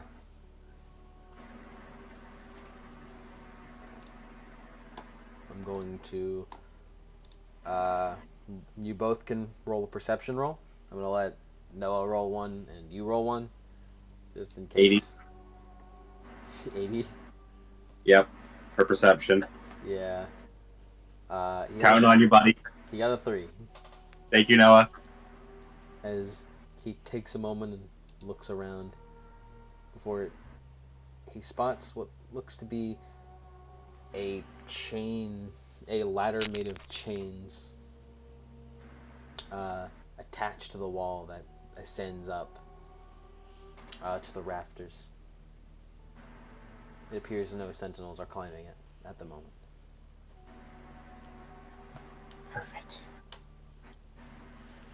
Hung Fen lets go of her fan, but instead of it dropping, it simply just hovers by her side as she'll grab onto the chain and begin climbing up it. Alright. Once again, make me a silent move. However, with no bonuses, as he is giving you a bonus, but you are getting a bit of a penalty because, it's a chain ladder. It's a ladder made of chains. Oof. 44, which is just barely not enough, because under my 41. If only I had my uncanny luck, but nope. I'm going to fate point that. 95. I'm going to fate point that again. 33. There we go. And that second fate point is refunded from Thrillseeker. You are getting a lot of mileage at a Thrillseeker. I'm getting a lot of fucking... This Thrillseeker is the best goddamn investment I've ever made. Like, holy shit. Yeah. Ah, I love you, Thrill Seeker. You've given me 4 fate points, and it's only my solo session. As the two of you begin ascending up the ladder as quietly as possible. Let's see here. They don't notice. No one notices as it's quite a high height. Thankfully, you're used to the high heights of observing the city on the tallest building in its capital district. Otherwise, you might be shitting your pants right now. Hearing Noah on the other side, well, he is sounding like he is shitting his pants himself. Focused. You need to keep your plan steady or you're going to make some more noise. Oh, I've never been this high before. Jesus Christ. Oh, if I fell, I'd be so dead. Yes, that's why you need to stay steady, or else you'll fall off the chain. You hear him make a gulp sound in your mind. Just one hand in front. With those very solid handholds. As long as your palms don't get too sweaty, you should be fine. As after a bunch of coaxing, the two of you finally make it up onto the rafters, where you see several of these black armored sentinels wandering around, holding basins in hands and placing their hands upon this hulking behemoth of a mech.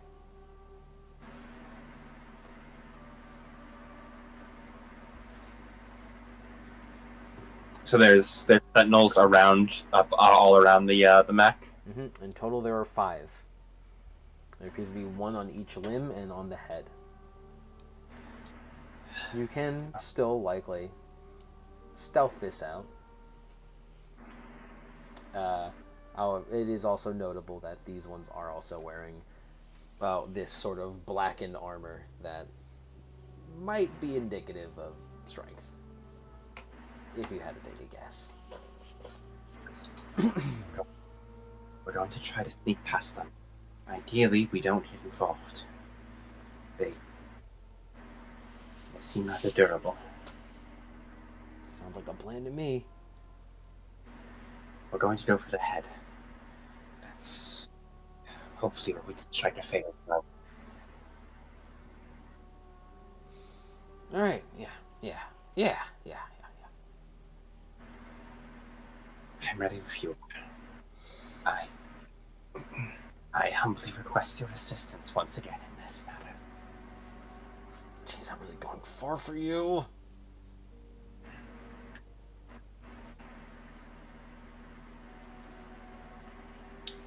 As the two of you make me a silent move with the bonus of plus 10 again. Ugh. I rolled a 52 over my threshold of 51. Fate point 5. It is not refunded. Thrill Seeker does not give it to me. It's okay. But that is, you rolled a 5, you said? A 5, yes. Mm-hmm. Yeah. I mean, you got it. Crit success. I'll take it. You got it, man. They're not gonna be able to fucking spot you. As you continue walking through, you have a couple of close calls, trying to avoid the black sentinels, as the red eyes that they hold seem to be like almost laser focused, being bright beams that peer into wherever they look. But that does mean that they're easily trackable in where they could be looking, as you kind of take advantage of that to maneuver around them. Before you climb up the slippery, unsteady body of this thing as you begin crawling along its back, its spine, before eventually making your way to the back of its head, where its nape would be.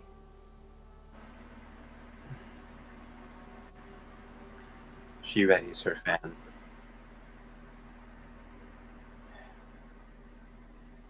If there were to be an entry point, here's where would be the best place to slice it open.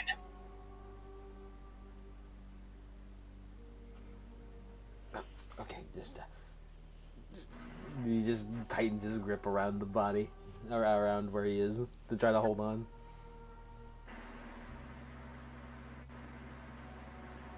Iron Fan taps atop the back of the neck. She wants to see if there's any entrances already, and if not, she raises up her fan to slice one open herself. The dull gray armor upon it does look to be a bit misshapen and broken at the points. So you do find a place to where would probably supposit would be a weakened point.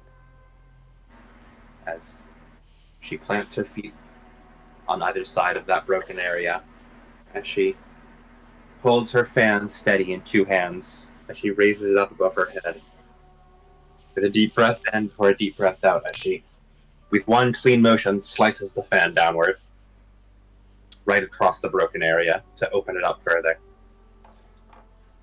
Roll me a sync ratio with a plus 15. Should I count my sync ratio or the Ava's sync ratio? Yours. 58, which succeeds. As you raise the fan upwards, before you slam it down as winds press against the armor, it billows you back the amount of force that you placed into it. However, you press on as the winds begin to create a gash in the armor as it slowly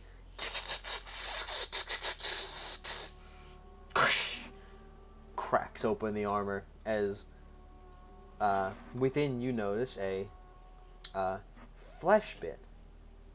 A bit of flesh underneath the armor. Sickening.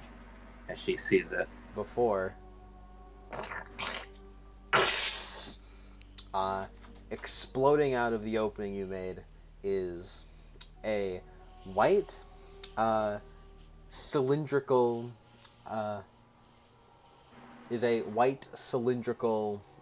pod almost, large enough to fit a couple of people within, as it opens out before opening up.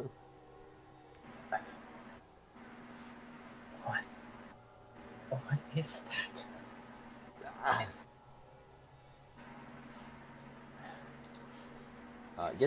Get some intense music. Yeah. Some music.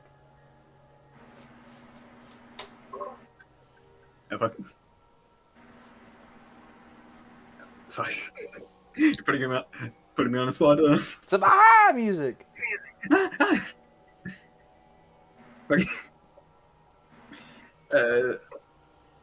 Okay, I have an idea. All right, get out of here. Continue it. Some elevator? Or a holding pot?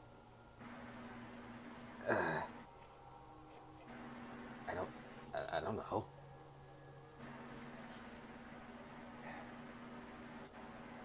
Are you willing to come inside? At least maybe a route into it, and quite frankly, I'm not sure As you hear an alarm sound off from on the rafters. how much longer will be safe out here with that people. As 5 red lights begin to look upon your area. Come on. She's going to charge into the pod. When you sure thing, man. I guess. As you hear these sounds of metallic clacking as sentinels begin to crawl onto the body where you are as If I could just make this go back down, then we could just fight in tight quarters, and I'm better there. you run inside the pod. Mm-hmm. Brings Noah in with her.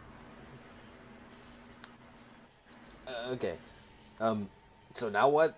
Because If I make it go down, then they'd have to file in one by one, and I have a much better chance against 1v1s. the sentinels begin dashing towards you. To make this go back down, unless it's just an open wound, in which case it might not go back down. Go down? Wait, are you just telling it to go down? I don't know. I don't know how they activate this goes thing. down Ah! as it enters into the back of the neck of the As robot. she stumbles, crying out as it moves suddenly under her. Ugh. As the door is closed and pressurized as it enters back into its body. It's dark. I mean, it's always been dark. Are we inside of it? I believe so. I think now's the time to start hitting shit. Yes. As, She raises up her fan, looking around. as you I make sure you're behind me. I don't want to hit you by accident. as you raise up your fan, you notice, while it is dark, a liquid begin to fill the pod. Uh, Is this some kind of defense mechanism? Drowning? Why is there a drowning protocol in this thing? She panically begins slashing her fan against the walls of the pod. You leave behind gashes within. However, it does not bust through. Huh? I don't know, man. As by this point, you guys are at the ceiling as more of this liquid rapidly begins filling. I'm sorry, Noah. I shouldn't have. Yes, it's not your fault that I lost the other. No. It's fine. It's fine. We'll be fine. I'm sure. Just hold our breaths, and I'll keep trying to cut us out of here. Mm-hmm. As she takes her last gulp of air before it goes over her head. As Noah does much the same.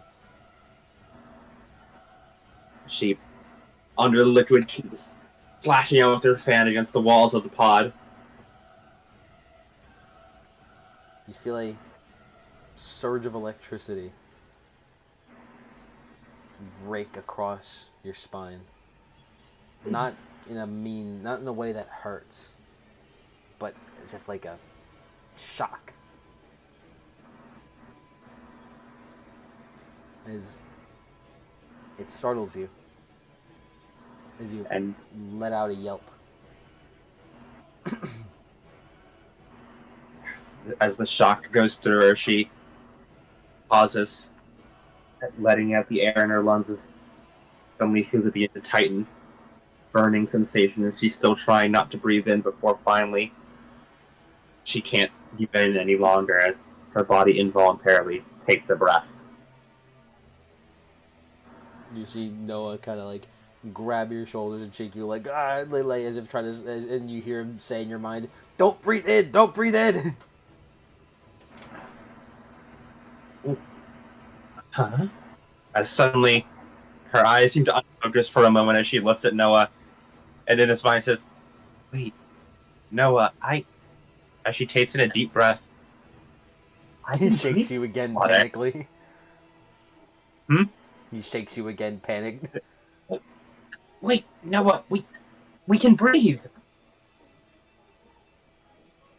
I don't believe you. And hold your breath until you pass out, moron.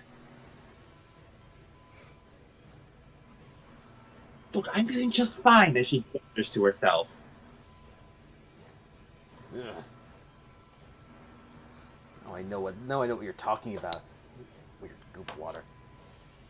As he takes a moment before, as he breathes out and begins coughing, but he appears fine.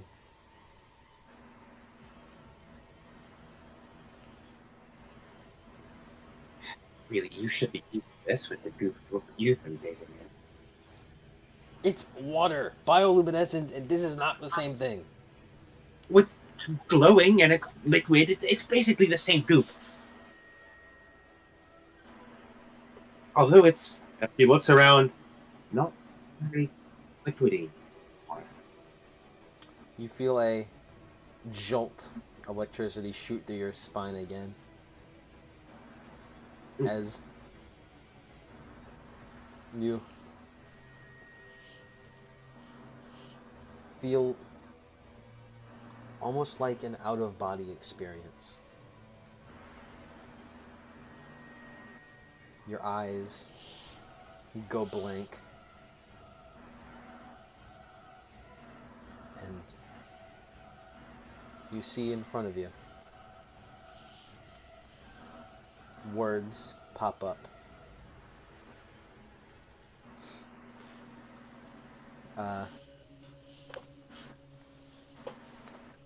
The destined day has arrived. As a beeping sound goes through your ears, you find yourself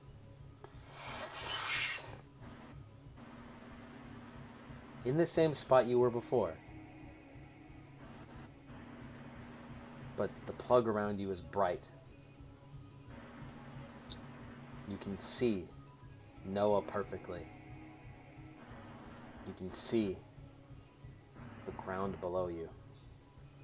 You feel tiny creatures scraping away at your body as you're suspended in air.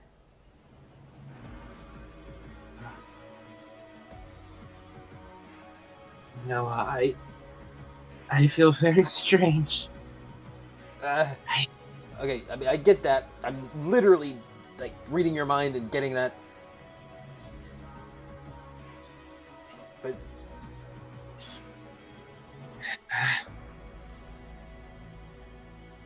As she tenses her fists, as she starts pulling them inward. you feel something heavy around you creak and groan before it snaps. As from above you, rocks begin to fall above.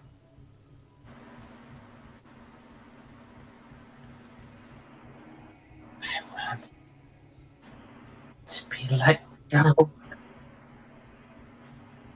I want to see the sky again.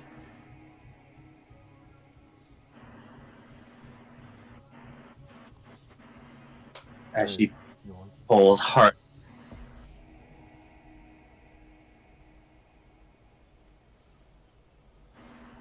Yeah, as you feel another break as your whole body lurches as you continue to scrunch yourself forward as you break once more, break again, and you feel not unlike a suffocating feeling as you find yourself dangling something attached to your neck as you're gazing down at the floor that you were looking at before, all of a sudden feeling so small, as if just your foot itself could crush most of that area and the sentinels with it.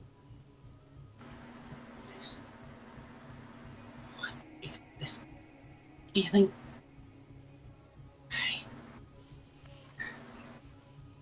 So many of those things that have taken everything from us. As Long Fang reaches up, she holds, grasping tight around her neck. They all feel so flimsy now. As she's going to pull her hands roughly away from her neck. As another snapping noise as you are released. Metallic rafters raining down around you, alongside you. As you land onto the ground. A crater forming from your wake.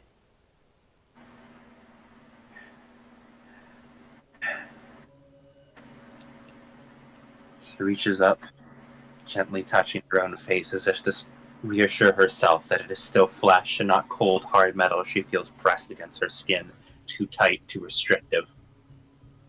You lift your hand up to do this. As you feel your face. You see no one next to you. And you look past it and see a stocky, large, bulky, metallic hand pressed against your vision.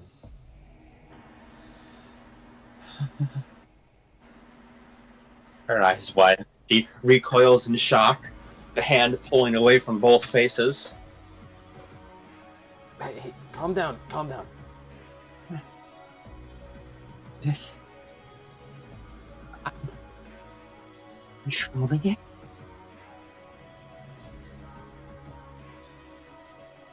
You look around Ow. once again. What is.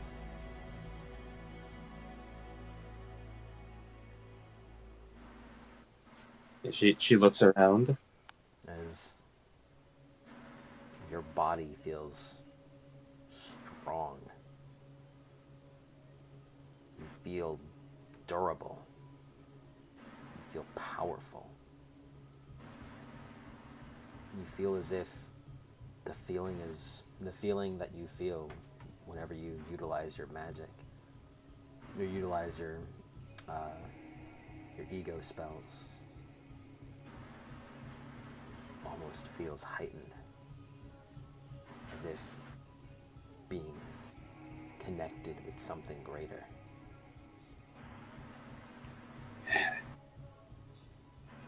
And despite your panic, under all that, you think you're okay.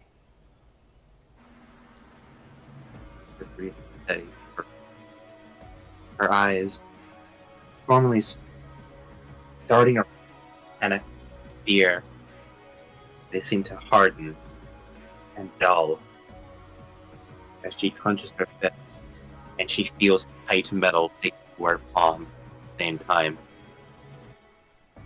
And she looks up at all the catwalks around her, and with a wave of her hand, she crashes her massive, unimaginably, unfathomably large arm through the catwalks. She feels each and every splinter of metal pounding uselessly against her armored shell.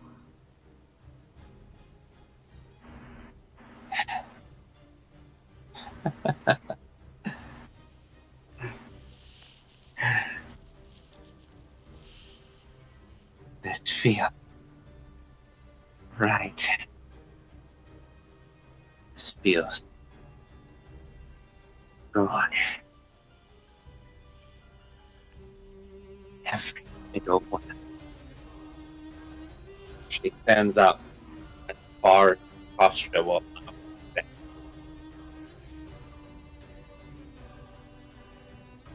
Can this room hold her at her full height? As you stand up at your full height, as you feel your horns dig into the ceiling, puncturing the holes into the metal above.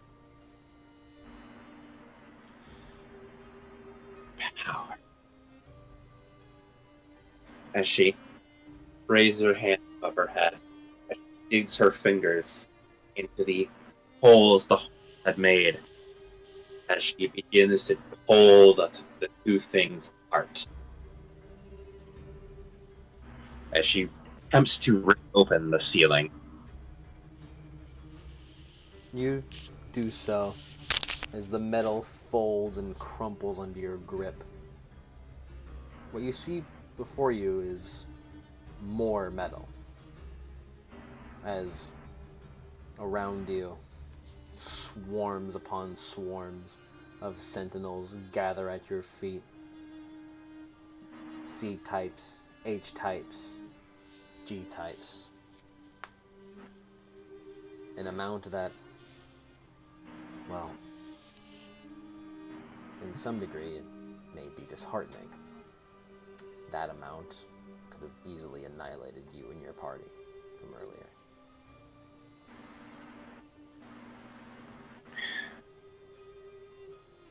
You know, that's so small from up here.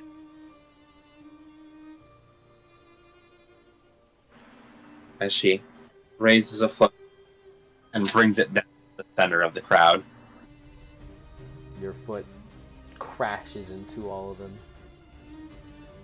as shock waves are sent careening them away. Nothing remaining. More and more keep pouring. Do you keep fighting? She doesn't stop it. Right. Another foot is raised, crashing down the horde. A hand reaches out, grabbing a handful of this swarm as it can, crushing it into its grasp, before tossing the congealed ball into the swarm. At some point, she just gets down, shoulder charges into the ground, trying to crush as many as she can out of this sheer weight of her body. As you do so, absolute carnage left in your wake. As you stand up and you look forward, you see a bunch of H-types standing before you before they launch out dozens of missiles from their back towards you. As She looks at them, and despite her years of battle, giving that rush of adrenaline down her spine, something in her pauses. As she simply reaches up, she pulls off her hood, letting herself see fully as her hair falls around her face. And she stares, watches as the missiles slam against her, and she does not make any nod. as they slam against you. But they simply do not reach even the armor.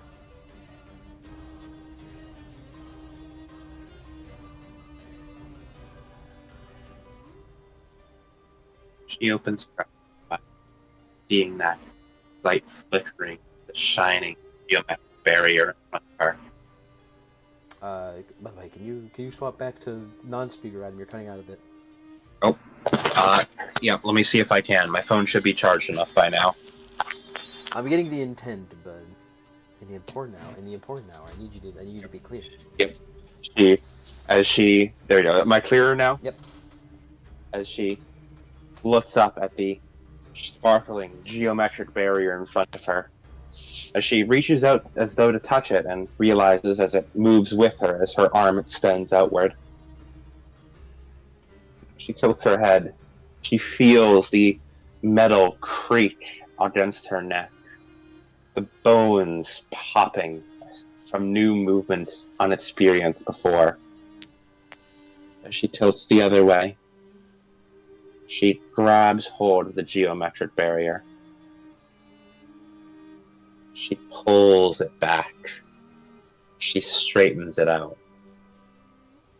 She twists it and turns it before she slams it down against the ground, as I'd like to manifest my fan.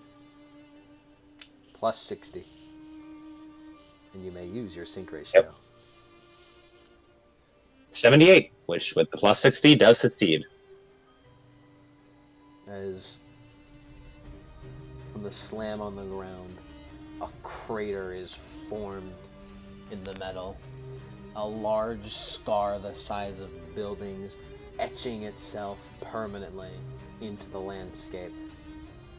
As within your hands lies your fan, shimmering brighter than before, as you see almost octagonal or hexagonal ripples run through it like rain hitting a pond.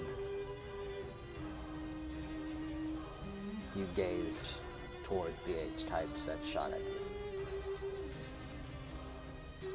She raises up her fan, and with one sweep, she brings it across the entire room.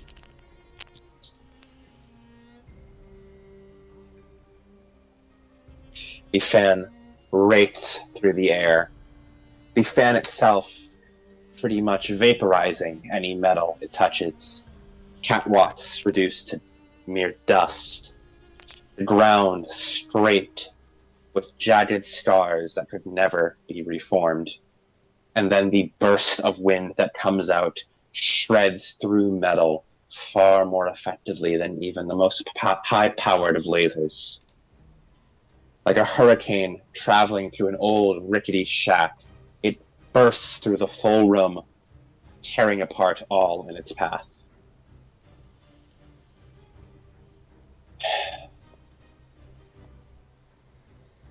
She straightens her back. She puffs out her chest as she grips the fan tighter and looks down at the destruction and chaos in front of her. She smiles a little, and she feels the creak of metal as it tries to resist the tight faceplates holding her back. And so, she resumes her neutral expression. Now, the surface. This thing is crazy. She blinks a few times before looking back over to Noah, the dullness in her eyes seeming less far gone. Noah, I have no idea what this thing is. It responds to my own movements with the speed of thought.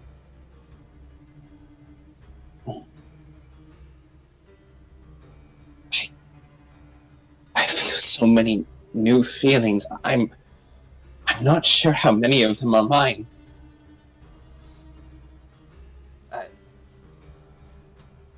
Look, if it bothers you, you could just focus on us talking, okay? If I keep talking to your brain, that's something to focus on. Yes, that's right.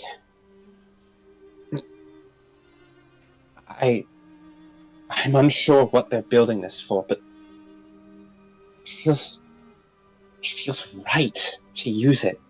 I'm not sure why. It comes so easily. And my fan, she holds it up. This normally takes everything out of me.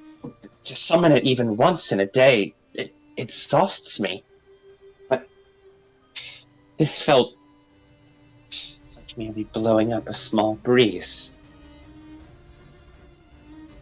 It was ease unlike I'd ever felt before.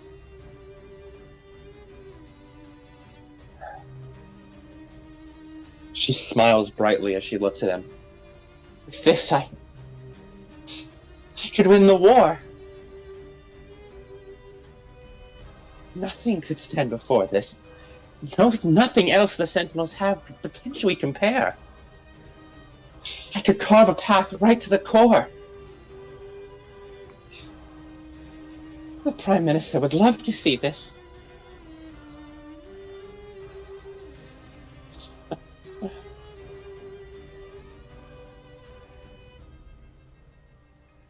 Yeah. No. She shakes her head as she holds tightly onto her head as she feels the shifting, swaying as the large unit does the same. I shouldn't be. This is Sentinel technology. Well, stood in the flesh of my fellow expeditioners. Hey, I shouldn't be so eager.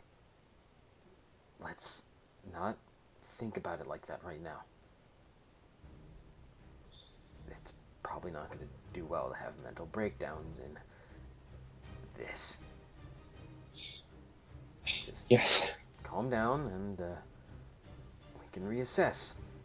We need to leave this place after all, don't we? You're right. Thank you, Noah. We need to leave. Then You feel there must be a way out. The Sentinels were surely planning on using this thing for something, meaning they must have a way for it to leave. I suppose I could simply charge through all the metal, but getting a tunnel would be nice. well, I mean, I don't know, what if you just tell it to leave? Well, I mean, you told it to close, so leave this place! Get us back to the surface! nothing happens. She, paces back and forth as she feels the heavy stomping of the unit doing the same. Evacuate! She raises her hands as she feels catwalks break around her as she slams to the ceiling by accident.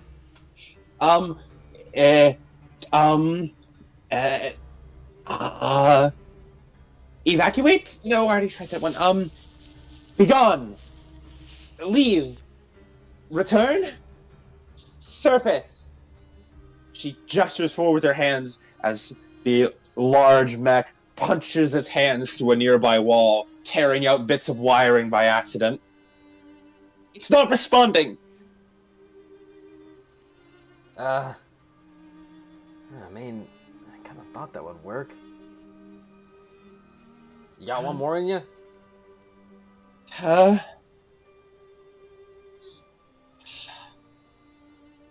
She reaches her hand softly to her own chest, holding it over her heart.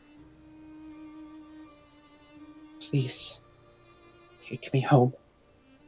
I beg of you. Nothing happens.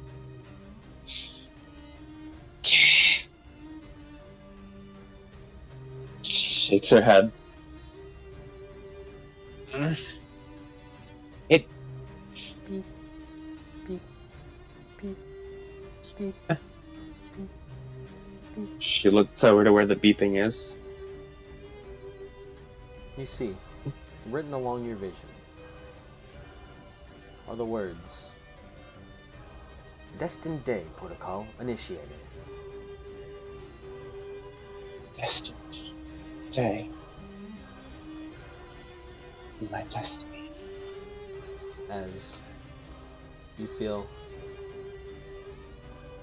a coldness wrap around you. As your body is lifted off its feet before you are wrapped in darkness. No, are you still there? Yeah. I can't see anything though. She reaches out, grabbing blindly. Take my hand. He grabs on. Her grip is iron tight. As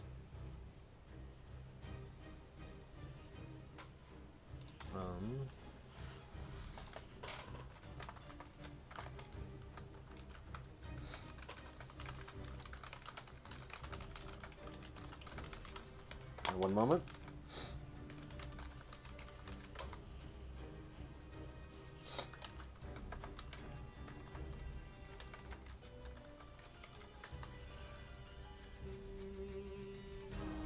As the two of you hold on,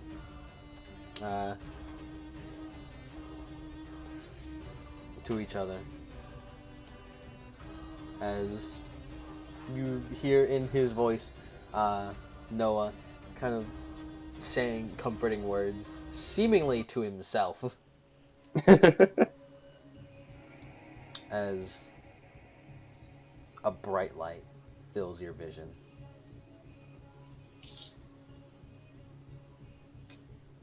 Your feet touches ground.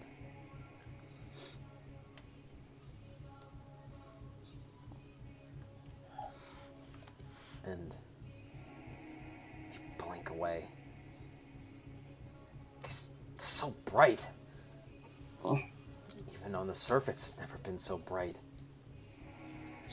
With her free hand, she rubs at her eyes, trying to wipe away the spots in her vision. As you do, your head held up high, trying to do so, you look up and see.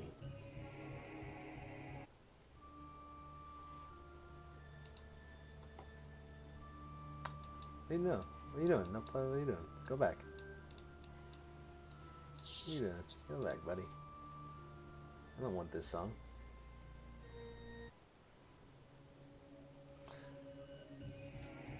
As you look up and see a palm-sized light in the sky. Well, I guess not necessarily palm-sized for you, more penny-sized. But still, a bright ball of light illuminating the blue sky.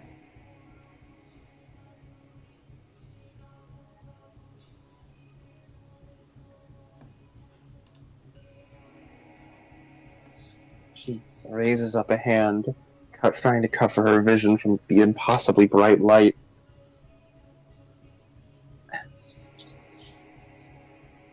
What? Where are we? You finally blink away. You hear Noah get up next to you as he looks around.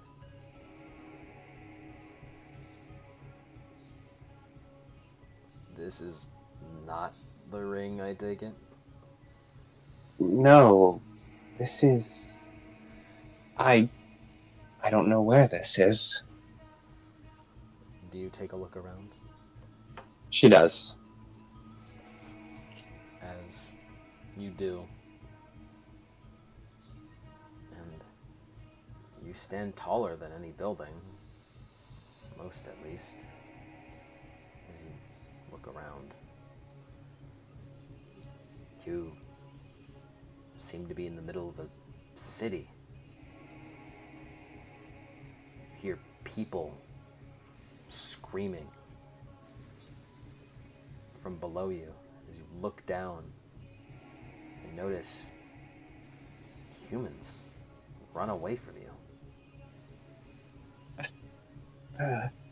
She looks like she's about to move away and then realizes how, bulky she is, and she lets to just stay as still as possible.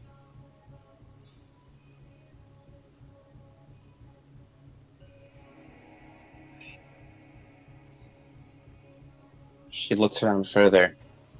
This is a city, but it's not the city. This is a place somewhere other than the ring.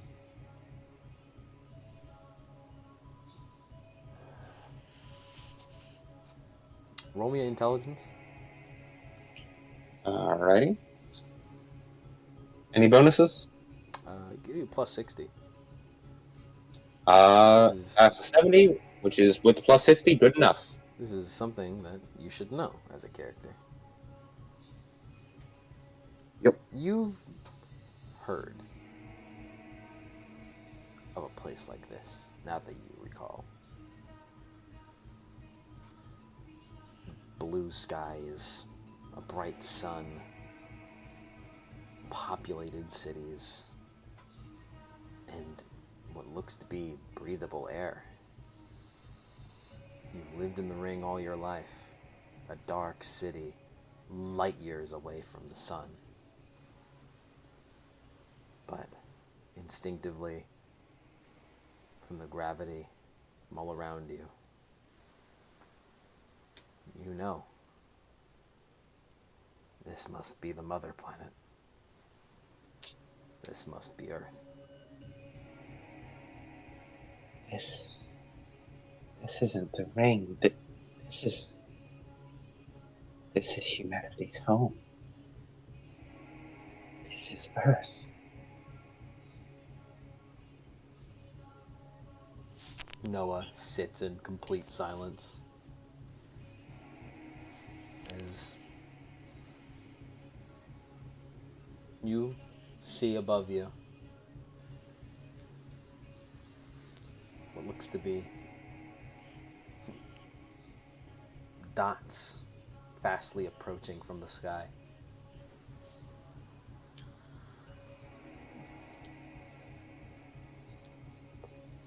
She almost instinctively raises up her fan. From within a large from within a large loud intercom, you hear, "Stand down. And don't make any sudden movements. With a weapon like that, you could level this city with ease." She looks down at it before slowly lowering her fan. Not so much out of reluctance, but almost out of fear for what he said to come true.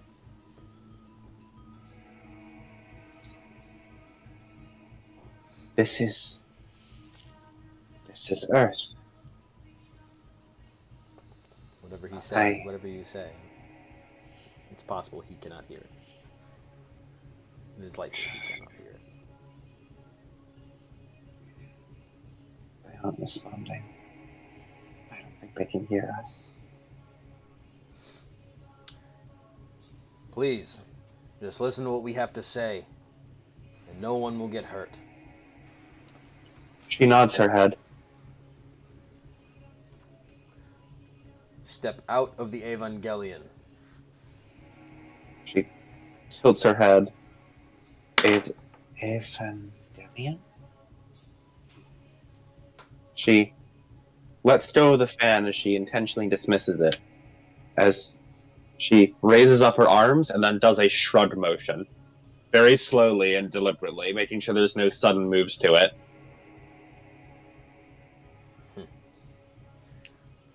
Then we'll help you figure it out. She nods her head.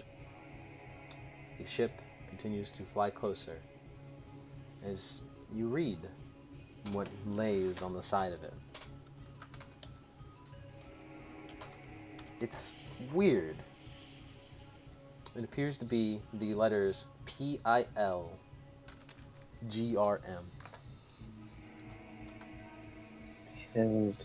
Pilgrim. As it begins to fly closer. As we'll end the session there.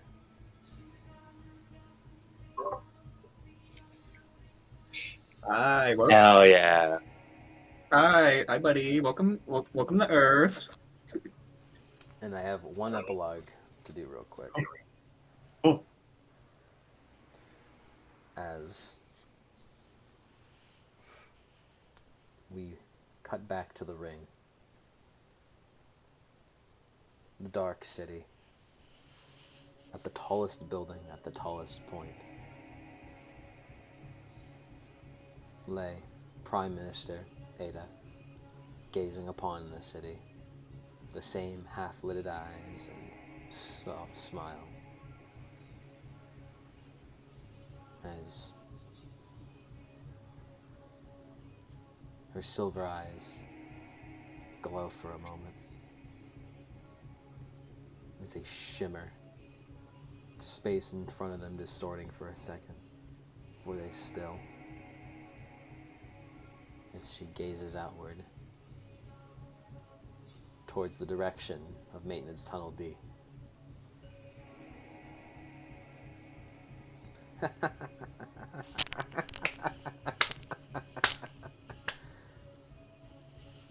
Good job, my champion.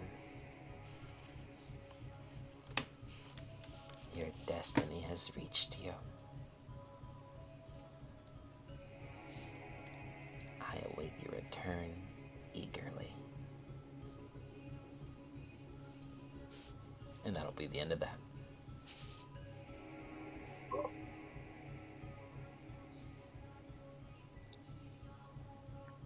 I'm sure it's fine. That's my prime minister.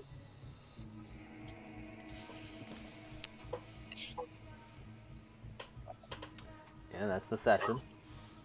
Hell yeah. Damn, why does she get to take a friend with her?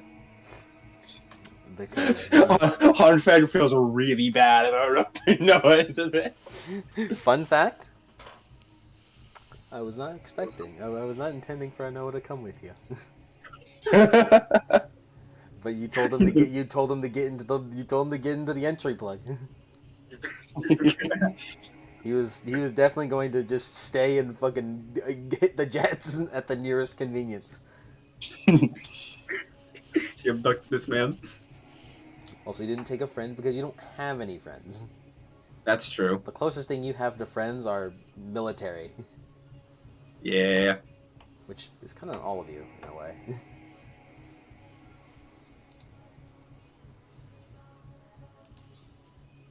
I like to think I'm still in the field.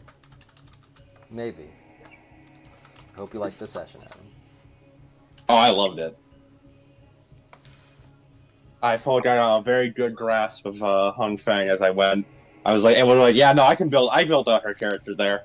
Yeah. I feel like I got a good grasp on her now. Yeah, Build her live.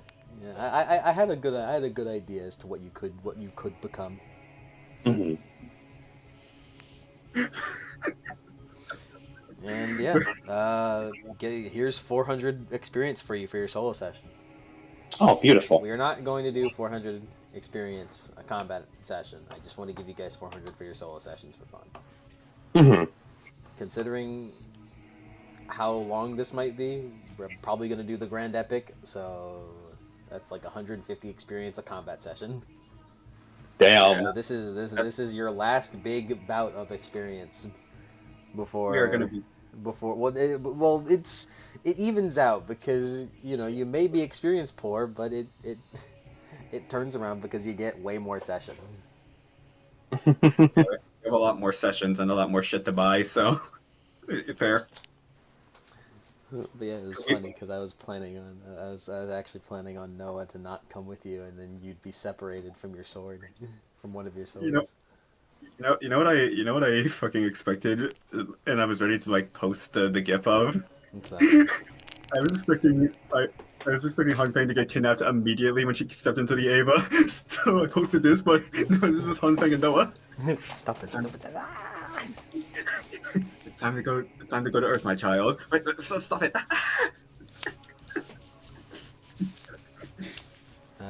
Well, no. I hope you enjoy being a part of the main cast now. He is forced to, sadly. He has been forced out of his hole. I've dragged you along for this. Congratulations, you're now a protagonist.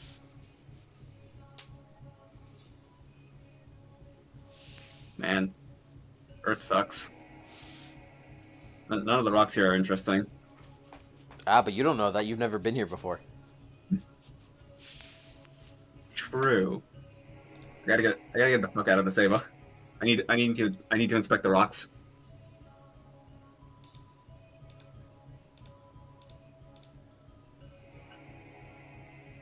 Certified rock inspector. But yeah, that's the end of the session. Thank you. Hell yeah.